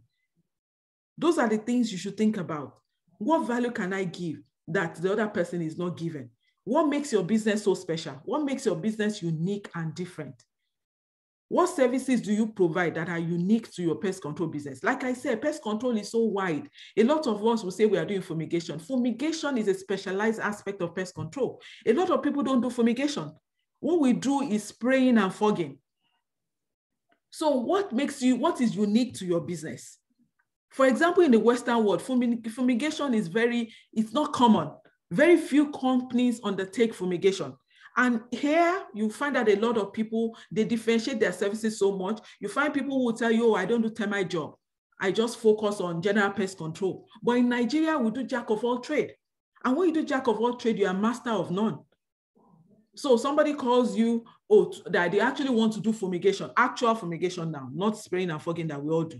You don't know about fumigation, you say, yes, I can do it. Fine, I'm not even saying anybody shouldn't say, yes, I can do it. But when you say, yes, I can do it, you can partner with somebody who has the knowledge, somebody who has the expertise to do it. So don't just jump into everything. You understand? So you can look at services that are unique to your pest control. We need to get to that point where we start specializing. You know, like I said, unconsciously, we are specializing in bed bug control now. It's not something that I even set out to do, but just based on the requests that are coming in, we find out that we are specializing in that area. It's almost like any of our technicians can handle bed bugs without any issue. So look at what can you provide that is unique to your pest control business? Think through it. Then what's your specialty? I think I kind of covered that already. Do you want to specialize? Termite is a huge market. Do you want to specialize in termite? If you want to specialize, invest in it. Invest in the knowledge, invest in the equipment. If you think you are getting requests for it, don't go and put your money somewhere and then you're not getting returns and the equipment is just lying there fallow. No. But based on the kind of requests you are getting, can you specialize? And when you specialize, you go deeper than others. You understand? You invest in knowledge. You invest in new innovation in that area, so that you can actually stand out in the market. You can actually say, oh, if you say, for example, you are specialized in termite, we need to see what makes you different from other pest control companies. Is it that you have a new technology you're using? Is it that you're going to do things different from the way other pest control companies do it? Let's know how you want to do it. That can be your differentiating factor. So think through about these questions. When you actually think through about these questions and you document them, you could actually find what makes you stand out. What can make you stand out in the industry? Okay, let's move on. So marketing channels. Marketing channels is, so how do you want to reach out to your customers? Remember, we've defined our customers now. We know the kind of people we want to sell to. How do you now want to reach out to them? Which social media networks do you want to use? Do you want to use online, offline, combination of both? Do you want to do conventional? And when we say conventional, it's still things like you could be newspaper, radio jingle, flyers, proposals. You know, there are so many mediums out there. So sit down and document the ones you want to do. You know, which options are available to you? Social media network, do you want to use all of them? I would advise that you don't use all of them. That thing can be overwhelming. Pick the ones that you're comfortable with, or the ones where you think most of your clients, you know, based on the existing client base you have, you already even know how they reach out to you. So which one works best for you? Focus on that. How do you want to serve your customers better? You know, those are questions you need to ask yourself that would influence what channels you decide to use for your business.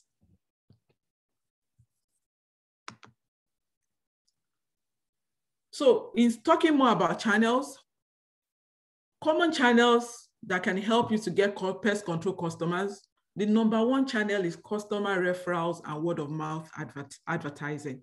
I find a lot of us will say, oh, we do referral, we do word of mouth. If you see word of mouth and you are not intentional about it, then you are just waiting for referral. You can't wait for referral. You have to be intentional. For you to say you use customer referrals as a method of getting clients, it has to be intentional. You have to have a process in place, maybe to reward people. You have to consciously ask people for referral. If you don't consciously ask your customer for referral, then you're not doing anything. You're just waiting for referrals to come to you. Yes, it does come to you, but then you are not the one asking for it. So you have to be intentional about asking for referral.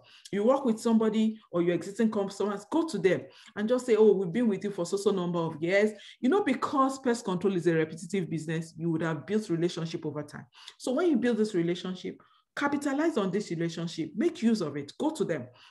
So is there any other clients you think you can refer us to? We'll be glad if you can refer us. And if you actually refer us, we can give you a percentage of. You have to be intentional about customer referrals. We find that a lot of people make their purchasing decisions based on word of mouth. The people actually trust opinion of people who have used your services. So we find out that most purchasing decisions are made through word of mouth. Not necessarily, fine, people go on the internet, but they actually trust somebody who would say that, oh, I've used their services before, that company, they're good, their quality is good, they know what they're doing, they have the expertise. People trust word of mouth than they trust even what they see on the internet. So customer referral word of mouth should be your number one source. Then you have to go into your proposals. Remember, your proposal should be targeted at your buyer profiles that you've created. Then you have your sponsored ads. Your sponsored ads also should be targeted based on the customer buyer profiles you have defined for yourself. And then you have your flyers, networking events. It's very critical. You cannot be a business owner and not network. You have to network. Your church, your children's school, conferences, anywhere, you have to network. And you must have your 2-3 minute pitch message in your head. Anywhere you go, people will say, oh, you introduce yourself, oh, this is what you have to be able to, in 2-3 minutes, talk about your business. If you don't have one, please go and write it down, have it and memorize it so that anywhere you go, you introduce yourself. People will say, oh, okay, your pest control business, what do? You should have your message in your head. It's not just saying, oh, I'm CEO of so pest control or so fumigation company. You have to have your pitch message in your head. So if you don't have it, please go and document one. It could be like 2 paragraphs just to say something about your business. So when you go to networking events, you're able to pitch your business, without thinking about it. So you need to network as a business owner. You are the face of your brand. Nobody knows your business like you. Go out there and network. Then another way, common channels for you to get customer, your website. I think I've talked about it. If you think your website is obsolete, please go back to your website. Go and redesign your website. It's one of the key areas for you to get customers. It's your 24-hour advertising. Your website is for 24-hour advertising. It's always there. Then another key strategy is cross-selling. Like I said, pest control is a repetitive business. So because we do repetitive business, over time, we build relationships with our clients. You should be able to cross-sell. Think of other services you can provide for this same client. Because they've done business with you, they trust you. So they will listen to you. So for example, COVID-19 came, we all started disinfection. It's an opportunity to sell disinfection to your customers. They will readily buy from you rather than somebody they have not had business with. So cross-selling, think of other services you can sell to your customers. Those are ways for you to market your business. Then you need to have a marketing plan. Like I said, it takes money to make money. You have to back up your marketing with money. Set up your marketing goals. You have to start with awareness. People will only buy from businesses that they know. And if they don't know, how will they know you? If they don't see you, they cannot know you. Remember, as a business owner, you have to go outside selling to family and friends, and people will know you. After a while, you will exhaust that catchment. You will exhaust your family and friends. And for you to grow your business, you have to think outside family and friends. Believe me, even sometimes family and friends will not even buy from you. So you have to think about how you are going to get known in the marketplace. So you have to start with awareness. Let people start to know your brand. At the point at which you are running your awareness campaign, they may not even need pest control services, but they've heard of you. So the day they have a problem or they go somewhere and somebody says, do you even know any pest control company or fumigation as people call it that I can use? I'm saying I have this pest control problem. They will say, oh, I think I know one. I've been seeing them on Instagram, or I even heard the jingle on radio, or okay, I'll get the name for you. That is awareness. So start your marketing with awareness. People would only buy from businesses that they know, and they cannot know you if they don't see you. And if you don't advertise, they cannot see you. Start with awareness. Remember I said you identify your customer target, so you are speaking the language that your customers can relate with. Then your strategy. Your strategy should include your message and the channel you want to use to reach out to your customer targets. Then you need to have a marketing budget. Your marketing should be backed by money. It takes money to make money. You cannot grow if you are not willing to invest. You cannot grow if you're not willing to invest in marketing. Then you have to evaluate your marketing campaign, your ad campaign. You are running an ad, you need to know what works out for you so that you can tweak it. You can know, you have to check measure the results you get from your campaign. Is this thing working for you? Is your marketing effort, is it working? If it's not working, then you amend it. If there's a particular one that is working, put more money in the one that is working. Is that the one that is working? The one that is not working, retweak it or shut that one down. So you have to evaluate the results of your marketing. It's not enough for you just to run campaign and go to sleep. How do you know if it's working? A lot of us, when customers call or potential customer call your organization, do you ask them how they heard about your company? It's a critical question to ask. Please, can you tell us how you heard about us? So the moment you start tracking those things, you know what is working. Is it the advert on your vehicle that is working? Is it the advert you are running on Facebook that is working? Is it the one you are running on Instagram that is working? Is it the post that you put on Google, for example, Google My Business that is working?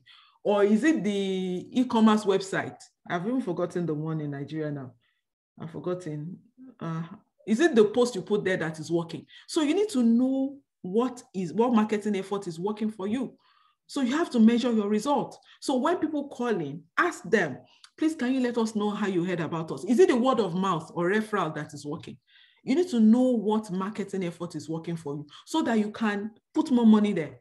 Whatever is working for you, put more money. You know, imagine if, I'll give you an example. Imagine if you have your target market, you target like 1,000 people, and then 5 people call you, use your service. Imagine now if you're able to reach out to 1,000 target people, you're able to target 1,000 people. It means that you get more people using your services. So the more you're able to reach, the more you're able to convert. You know, sales is a game of numbers. So try and target more people. When you target more people, then you're able to convert more. So you need to measure your result. So know what is working for you. If your referral program is working, then put more effort into your referral program. If it's your ad that is working, put more effort into your ads. So you need to measure your campaign. You can't run marketing and just go to sleep. You need to know what is working. People are calling you. How did they get your information? Is it the wrap on your vehicle that is working? The number you put on your vehicle? Is it the advert? Or is it maybe you used an influencer? Is it because of the influencer you use that they are calling? You need to know what is working for you so that you can put more money into it. So that's it. You need to have a marketing plan, put one in place. Then just a wrap up of what marketing is. Remember we said start with targeting your customer. You already know the customers. You've put them in buyer profiles. You know how you want to reach out to them and you put the right message. And then the most critical part of all, provide the best possible service to them. Believe me, marketing cannot help a bad service. Branding cannot help a bad service. If your service is bad, no amount of branding, no amount of marketing can help you. So I'm assuming that you're already providing an excellent service. You have a good, like the Fortune that sells product, it has a good product already. So when you have a good product, you can back it up with branding and marketing. It makes sense, you will sell. But if you have a bad service, go and fix that bad service first. If people are complaining about your pest control service, go and fix it first before you put money into branding and marketing. If not, you are wasting your money. Like I said, pest control is two things: your people and your service. Fix those things first before you start putting money into marketing or branding. When you fix those things and you now put money into marketing and branding, you will see results. People will use your services. Your business will grow. So provide the best possible service. So you target your customer, you reach out to them speaking a language they can understand and they can relate with, and then you provide the best possible service, and then you will see results in your business.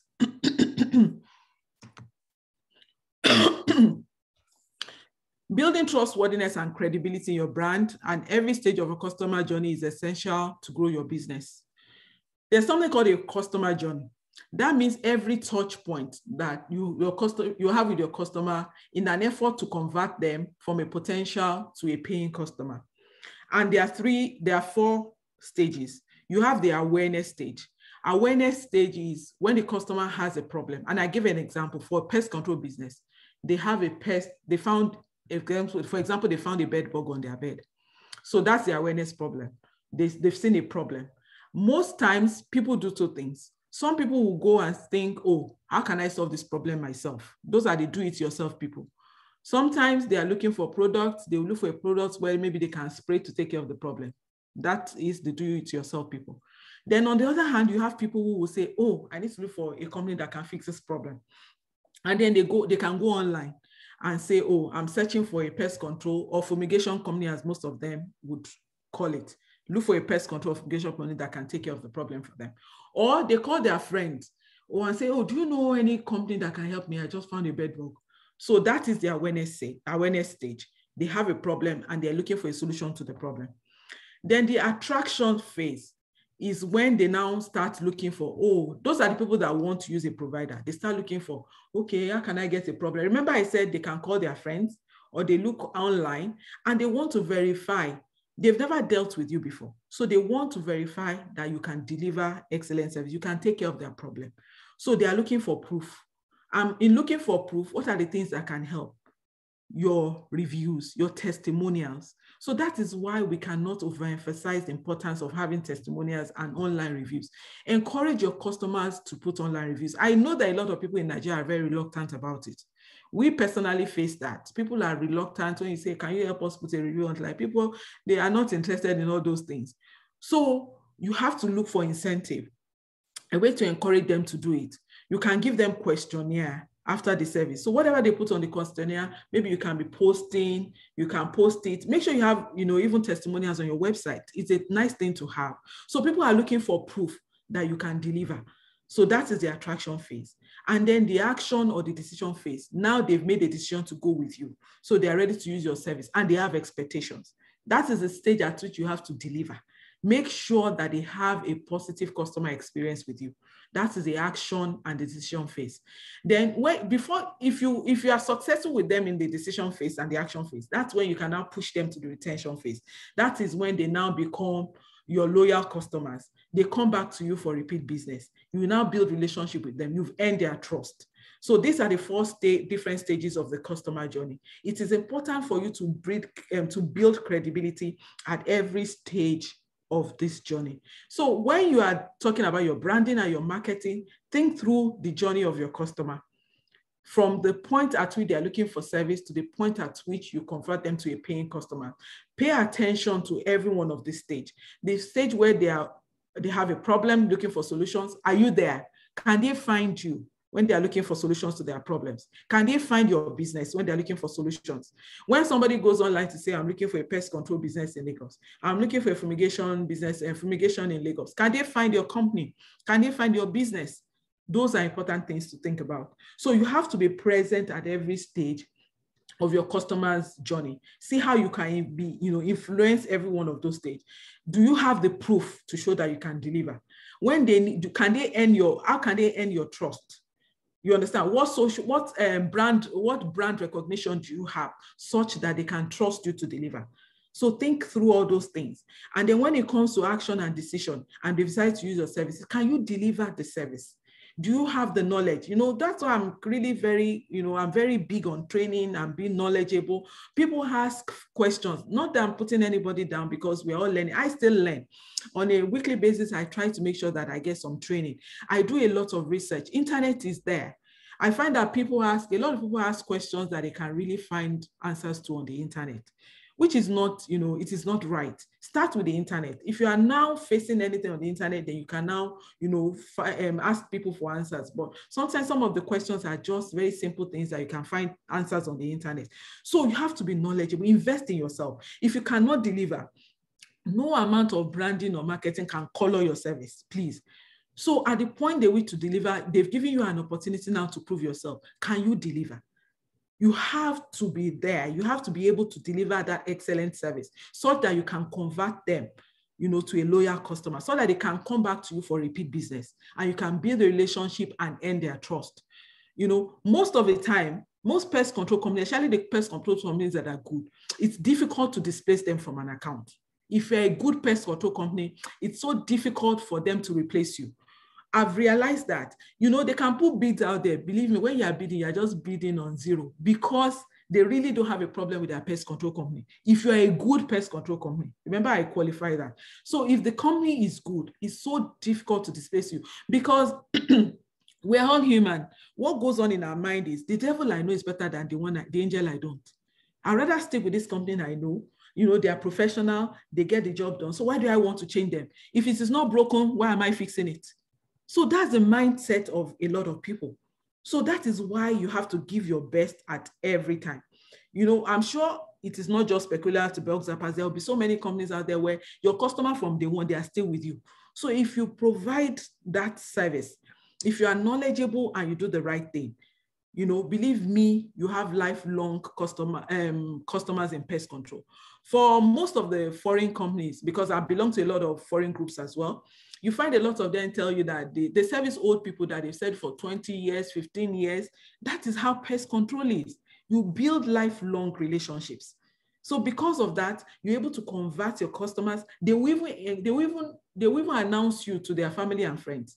I have so many clients that I can't count how many clients they brought to us, just because they are satisfied with your service. So make sure you invest in that value that you give the customer. You cannot overemphasize it. The customer experience, your customer experience has to be excellent. When you do that, you have a customer for life. Getting and retaining clients. I think we've spoken a lot about this, but I have this quote that I put there. The best marketing you can do is to have a great image and to provide great customer service. And reason why I said this, you can have a great customer service, but if your image is not, your branding is not, your reputation out there is not good, how will people know you have good service? So as much as you are able to provide excellent service, you should also have an excellent brand out there. Your reputation in the marketplace should also be very good. So the best marketing you can do is to have a great image out there. Your reputation out there, your reputation in the marketplace has to be good. And you also have to be able to provide good service at the same time. So how can you get and retain clients? First impression matters. What appearance? How do people feel about you when they see you? And not just about you. Remember, we're talking about your business, and your business is you and your employees. So what professional appearance are you putting out there? First impression matters. Are you delivering value? I don't think I can overemphasize this value. It has to be, you have to deliver value. Think value. When you think value, you think money. Money follows value. So think of all the possible ways to deliver a mind-blowing experience to your customers. An experience where they can say, wow. They need to be able to say, wow. When you go back to get feedback from your customers, you need to be able to get positive feedback. And if you get any negative feedback, it is not a problem. Address it. So you have to think of different ways that you can make sure your customers have a great customer experience with your business. Don't cut corners. We cannot overemphasize it. Don't cut corners. You cannot cut corners in pest control. It will come back to haunt you. Make sure that you are using the product the way the label says you should use it. Make sure you are following procedures. When you shortchange, you think you are shortchanging the client, you're actually shortchanging yourself, because reputation matters in pest control. In service business, reputation matters. So if you are shortchanging the client, you're actually shortchanging yourself, because it's going to affect your reputation. You never know who, word of mouth, as much as it helps, it also destroys. Word of mouth helps our reputation, and it also destroys our reputation. So it is important. That's why it's important for you not to cut corners. When you don't cut corners, high-paying clients will follow. One thing we do very well is that we are very upfront with our clients. We say it exactly the way it is. We don't say what we cannot do. I don't guarantee the service that I know is impossible to guarantee. So for example, mosquito treatment, you know, they'll tell me, oh, mosquito, I'll say, no, I'm sorry, mosquito, I can't guarantee mosquito because mosquitoes fly, they can come in again. If you leave your door open and they come in again, then how do I guarantee that? So don't cut corners, be honest with your clients. And believe me, if you don't cut corners, high-paying clients will come. Educate your customers. Pest control, like I said, it's gone beyond just spraying. We are not sprayers. We are professionals. We are pest management professionals. As professionals, we need to educate your client.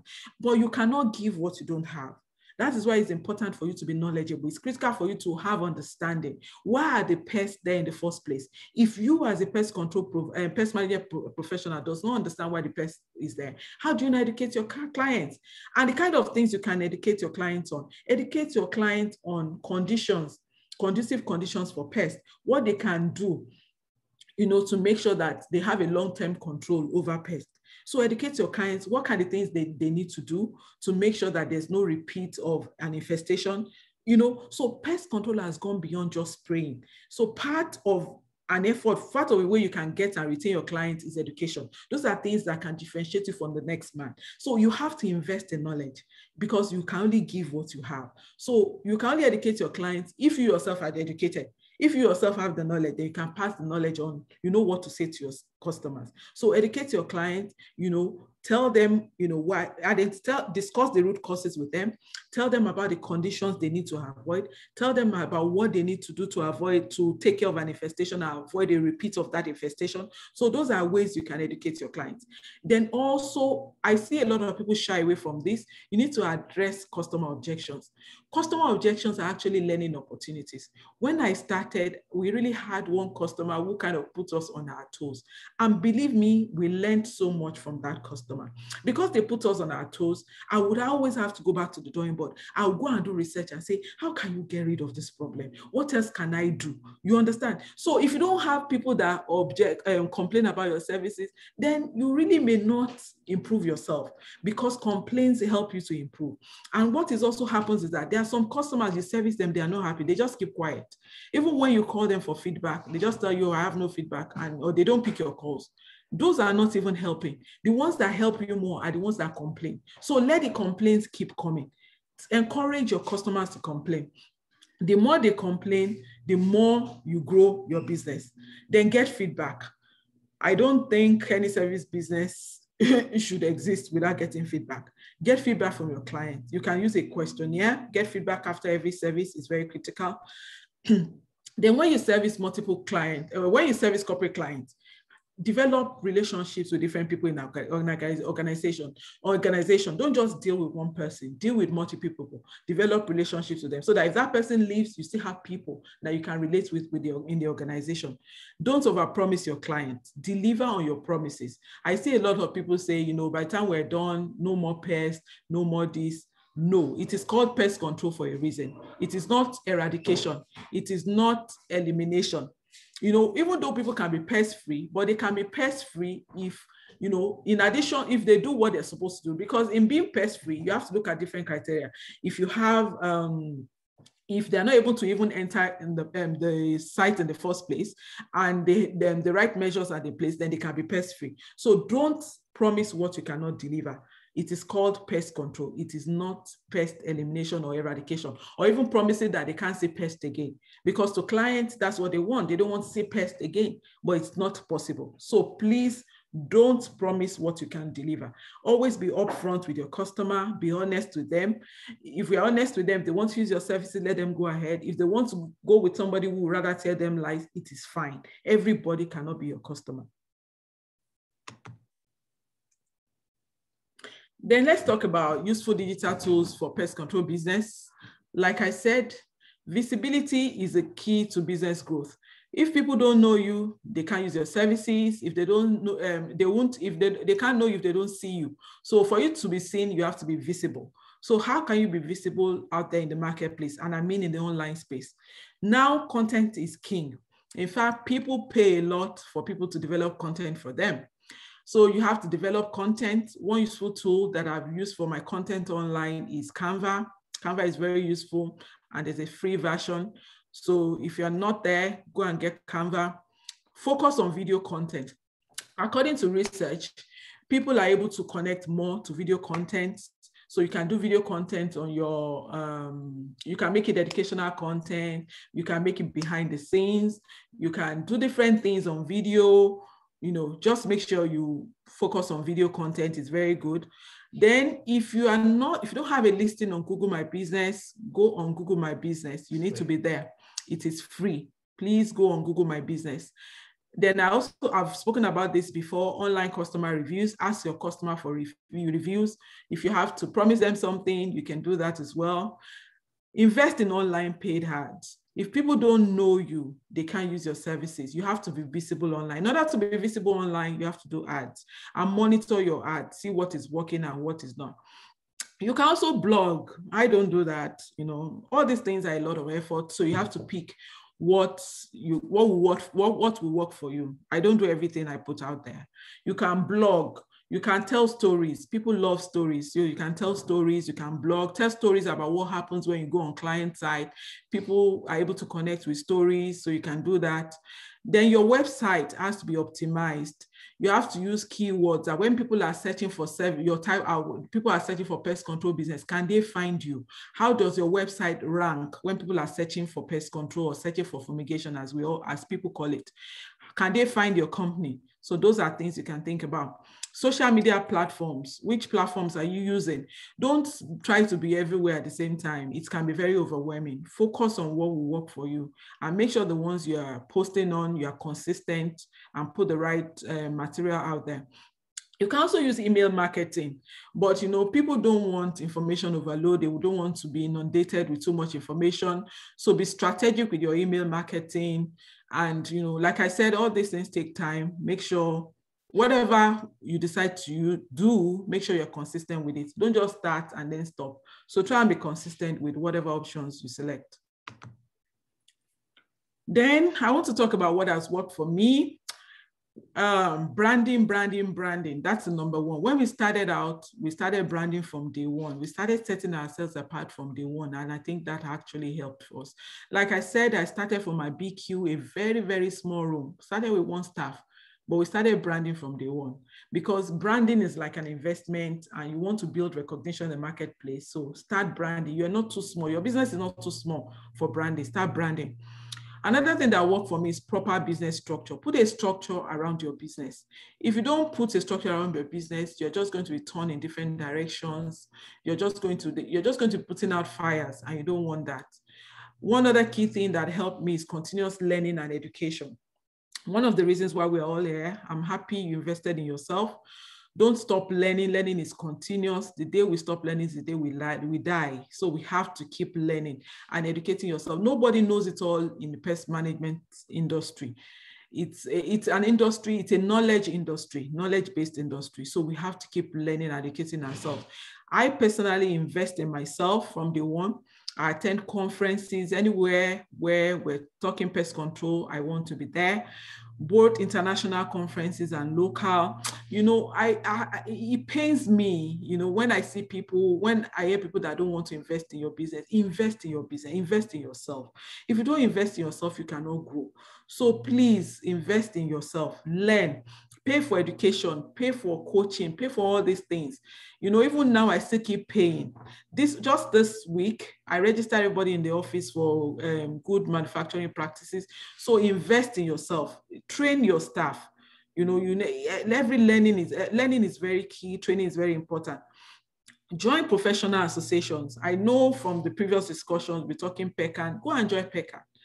Go and join PECAN, any professional organization that would advance the cause of the industry you're operating in. Join them, relevant groups. I know a lot of you are in the Fortune group. Join this group. You know, people ask questions. Nobody knows it all. You have a lot to learn from those groups.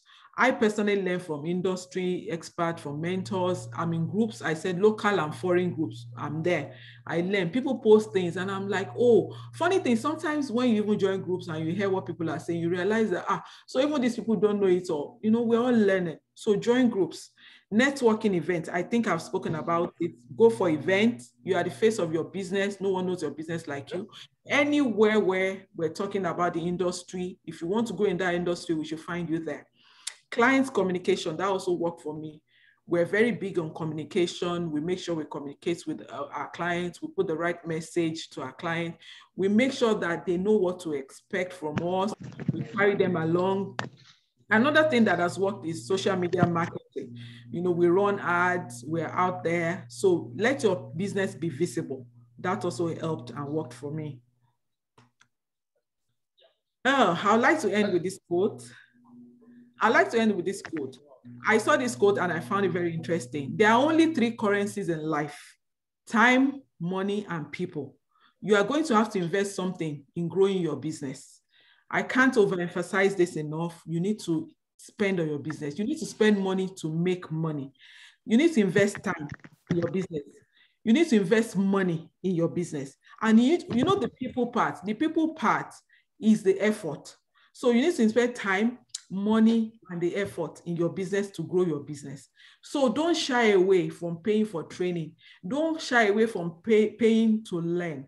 You understand? Only 3 currencies to grow your business: your time, the money you are spending, and the effort you put in. So if you are putting in effort and you are not spending money, you are not going to grow. You have to spend money to make money. Invest in your business. Nothing is too much to invest in your growth. Nothing is too much to invest in knowledge, to invest in how to grow your business, or anything that will advance the course of your business. So I'm ending with this quote. Thank you very much. Thank you. Any questions? We'll take questions. But if you want to grow your pest control business, I can be your coach. You can reach out to me. I put out my WhatsApp number out there. Reach out to me on WhatsApp. Follow me on Instagram, Preneur. If you want to learn business trips on how to grow your business, I put out free trips and free tips from time to time. Reach out to me on Instagram. Follow me. If you have any question, reach out to me personally. That's my WhatsApp number out there. I'm ready to take on any questions. Thank you very much for listening. Thank you. I appreciate you all.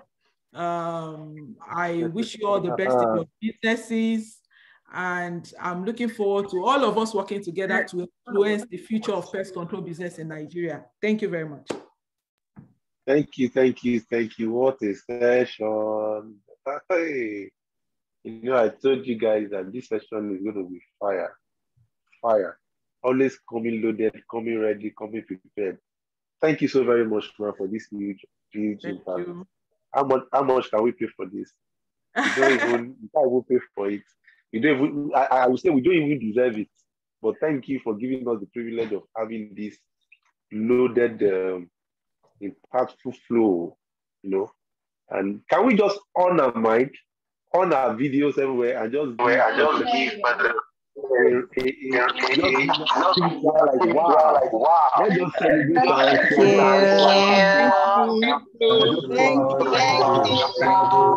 Thank you.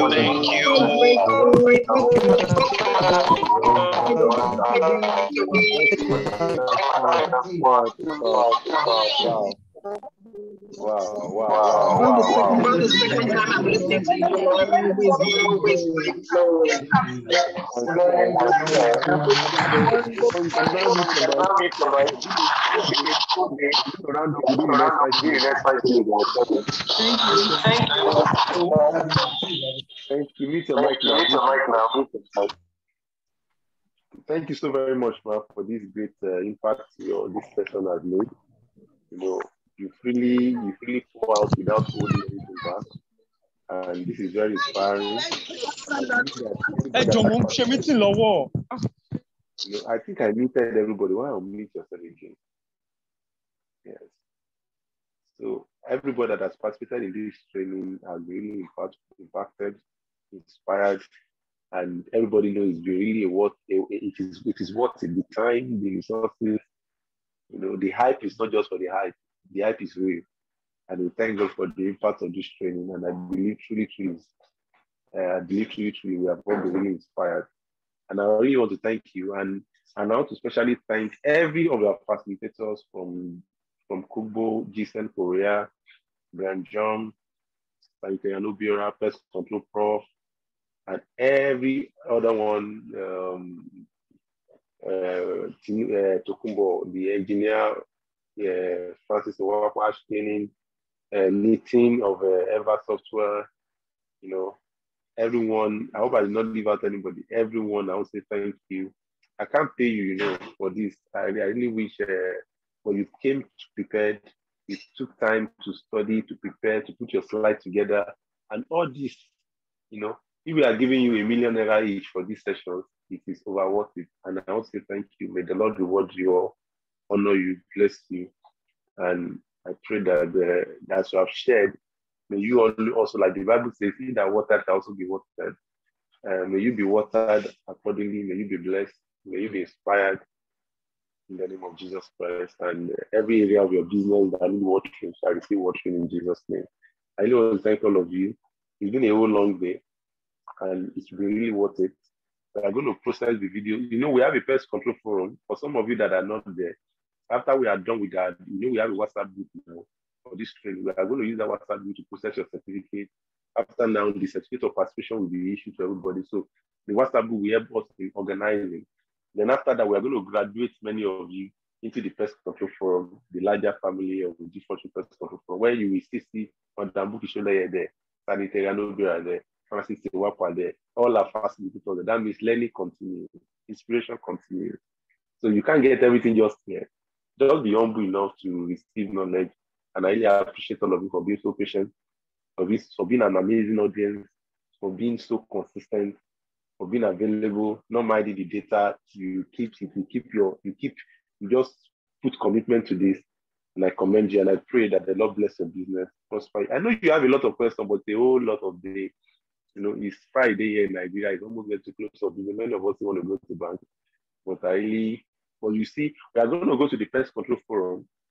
The slide, we're going to appeal to Madam Bukky to share the slide with us so that we can make the slide available for you. You can learn. But on our pest control forum, man, she always give it to us every day. Like that's why I said we cannot pay her. She's Bukky Zapers is one of the biggest and the best in this industry with modern technologies, you know, tools and processes. You just admire them.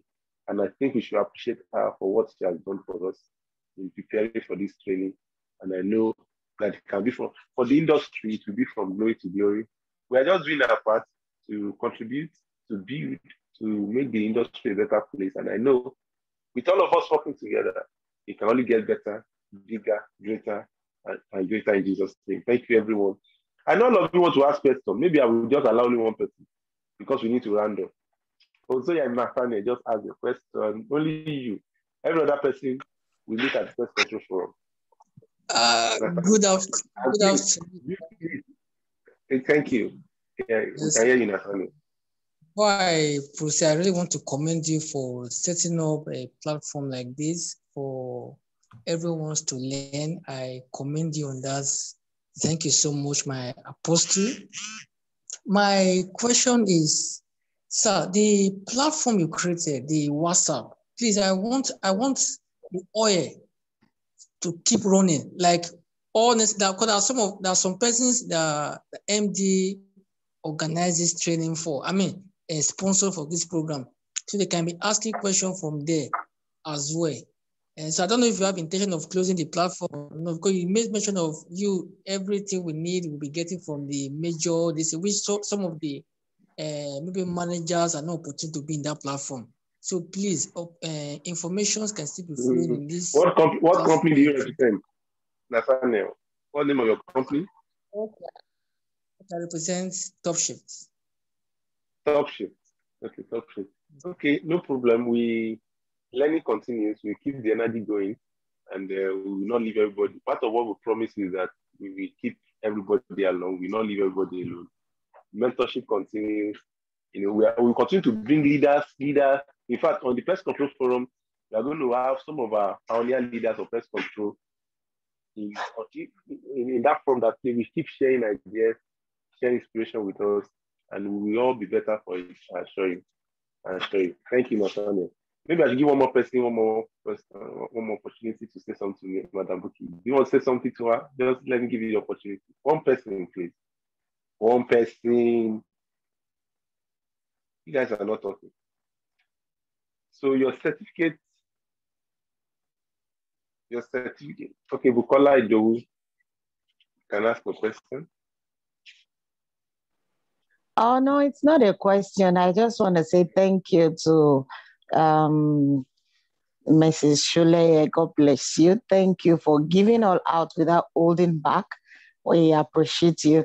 And then to you, the Oga, the Fortune, thank you so much. I really appreciate this.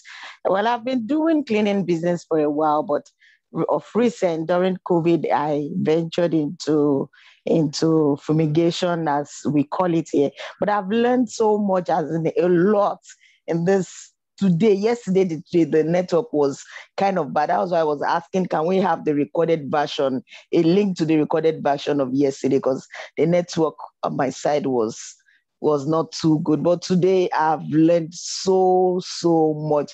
My books are full. I have screenshots of all sorts, and then it's been beautiful. Thank you so much. God bless you. We'll go together. We're learning, and God bless everybody. Thank you, Mrs. Soleye. We appreciate Thank it. you, madam. Yes, ma'am. Thank you. Thank you so very much. Please, what's the name of your company? If you call me, what's your company name? Bukky Resources Limited. Bukky Resources Limited. Good to see you. Thank you, everyone. Thank you so very much. Once again, Madam Soleye, we are so grateful. Thank you for helping us to grow, for inspiring us with the wealth of your knowledge and impacting the world with the investment of your personality. You pay so much to invest in yourself to this level, and you are still giving it all. May the Lord reward you richly and bless you more and more. And once again, I congratulate all of you. You made it.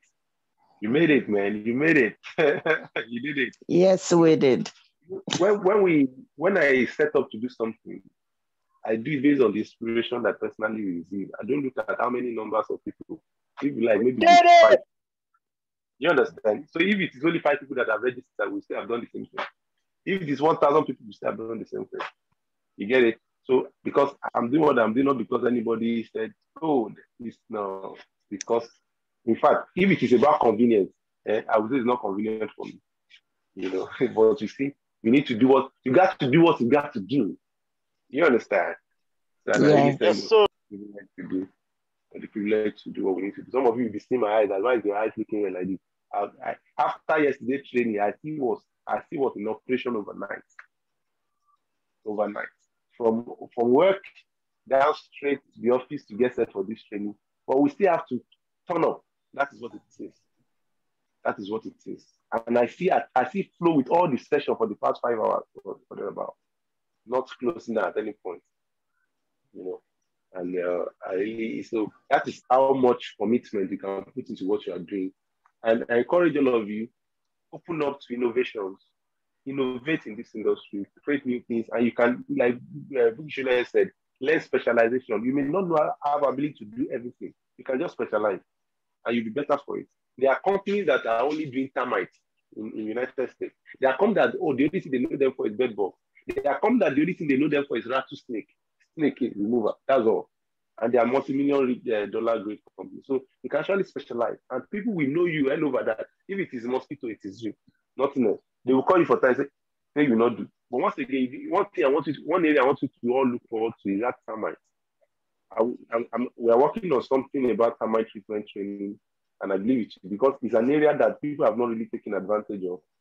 And when you see us advertise it, just kindly respond. You may not pay, you may pay, I don't know. But the reason why I have to even ask people to pay is because I just want to know the commitment of people. Who is committed enough? Yes. Who is committed enough to even put, is it the 10,000 naira that you pay that made us set up together? Not at all. Not way, no way. So you see, we could have done it fast. We've done trainings every day free. We decided to monetize this one by let people even show commitment to what they are learning so that they can value. And that is why you are staying to this time. If you have not paid, you have logged out. Yes. True. You have logged out. You have said, this is getting boring, but when you remember that you pay 10,000, you see that. So that is the secret. You value what you pay for. So you understand. That's true. When you get it, you value it. And I encourage you, hey, Recon has called us to a seminar now. I've paid my 30,000 naira. I have the option of staying in Lagos and attending virtually. But I'm going to be there physically. Not because I want to be there physically. It's because of, in fact, PECAN, because I'm the AGS, has nominated me to be there physically for the members, just to help the members that may have issues. It's not convenient for me. Seminar will start on Wednesday. PECAN is asking me to leave for Abuja Monday. I'm going to be in Abuja Monday to Friday. Don't I have my own things to do? Am I being paid for it? Just because I want all the members that may have any issues so that it could be resolved. But if my leaders in the association said they've nominated you, will I say no? You understand what is responsibility and knowledge. And I would not say because I am going there as a special envoy, I did not make, I've paid my own 30,000 naira as remitter already. I've paid. That means because I'm going physical, I'm going to do 30. If I was to participate virtual and stay in my house, I will only do 20,000. Now I have to go. And I say, so, but you see, those are, they are benefits when you invest in yourself. When you invest in yourself. And I encourage you, keep learning. This is just a scratch of it. Deep dive, go further, learn more. And as I told you, all our facilitators are in our pest control forum. You can always ask them questions. We are out there. Ask them questions. And once again, I want to thank all of you, especially for patronizing our products. The Fortune, Flucomafin, Rodenticide. Keep patronizing it. You know, thank you for patronizing Fumicide. Thank you for patronizing Coronos Disinfectant, Clovidol Disinfectant. And we also have sanitizers, antigen sanitizers. One of the biggest and the best is Feli. So thank you for patronizing all our products. Please, if you need sanitizer, call me. You know, I mean, just call me, send me a DM. I will respond to you. I love WhatsApp message. I don't really call. Call take a lot of, you know. So thank you once again, and I pray that the Lord will continue to cause all our businesses and our work to keep progressing and advancing, and we keep making progress. We keep making progress. We keep making progress in Jesus' name. Thank you so much again, all our facilitators. Thank you everyone for participating. The conversation continue on the pest control training WhatsApp group. Then afterwards, we now know how we can cascade everybody, put everybody back into the pest control from the larger family, so that we can all continue to learn together. Thank you. I love you, but we have to have a closing prayer. Who is going to pray for us? Can somebody just unmute and pray for us as we close for this awesome 2 days? And the WhatsApp group, you are going to be getting your certificate will be sent to you. And who's going to pray for us? Can somebody pray for us? Ayodeji, allow me to, you want to pray for us? Yeah. Hello.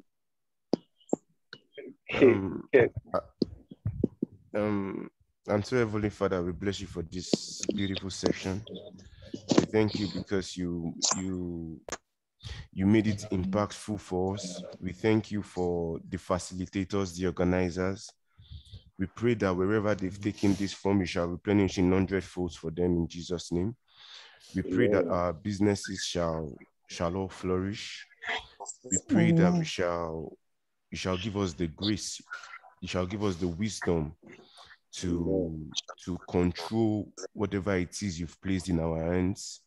We pray that we wouldn't accept jobs that will put us in trouble. We pray that at the very end, we shall all have the fullest cause to glorify your holy name. Amen. Thank you, Lord, for answering our prayers. In Jesus' mighty name, we pray. Amen. Amen. Thank you, Calvin. Thank you. Last thing that I want to say is everyone should the power of collaboration. There are certain jobs that you partner with. You need you need Photoshop. You need power of collaboration. Sometimes get a contract and the job is too much for you. Or you may not be able to agree so that you enter collaborate. Thank you. We appreciate you. Thank you so much. Thank you. Can you mute, sir, so we can hear him? We can't hear you, sir. So what I was saying is learn collaboration. As you are growing, you may say, but I don't have a record yet. I don't have a record yet. Collaborate. When I came to Lagos for the first 3 years that I was working, I did not have PECAN. I did not have a record. In fact, I applied for PECAN twice. I was rejected many times before the final. And now I'm an ESCO member, and I was rejected. In fact, a letter was written to me my first time that you are not qualified. But I did not give up. I waited for another 1 year. I paid for another form. But you see, while all those were going on, I had contacts but I was partnering with somebody that has certificate to help me do the job. We share profits. Yes, it may not be as I was expecting, but I was just taking maybe a few percentage, but I was able to grow and not to just lose the job. So I encourage you, learn partnership, learn collaboration. You may not have the certification, will I lose the job? Don't be when you bid by yourself, because of certificate, they might disqualify you. Partner with people. Yeah, partner.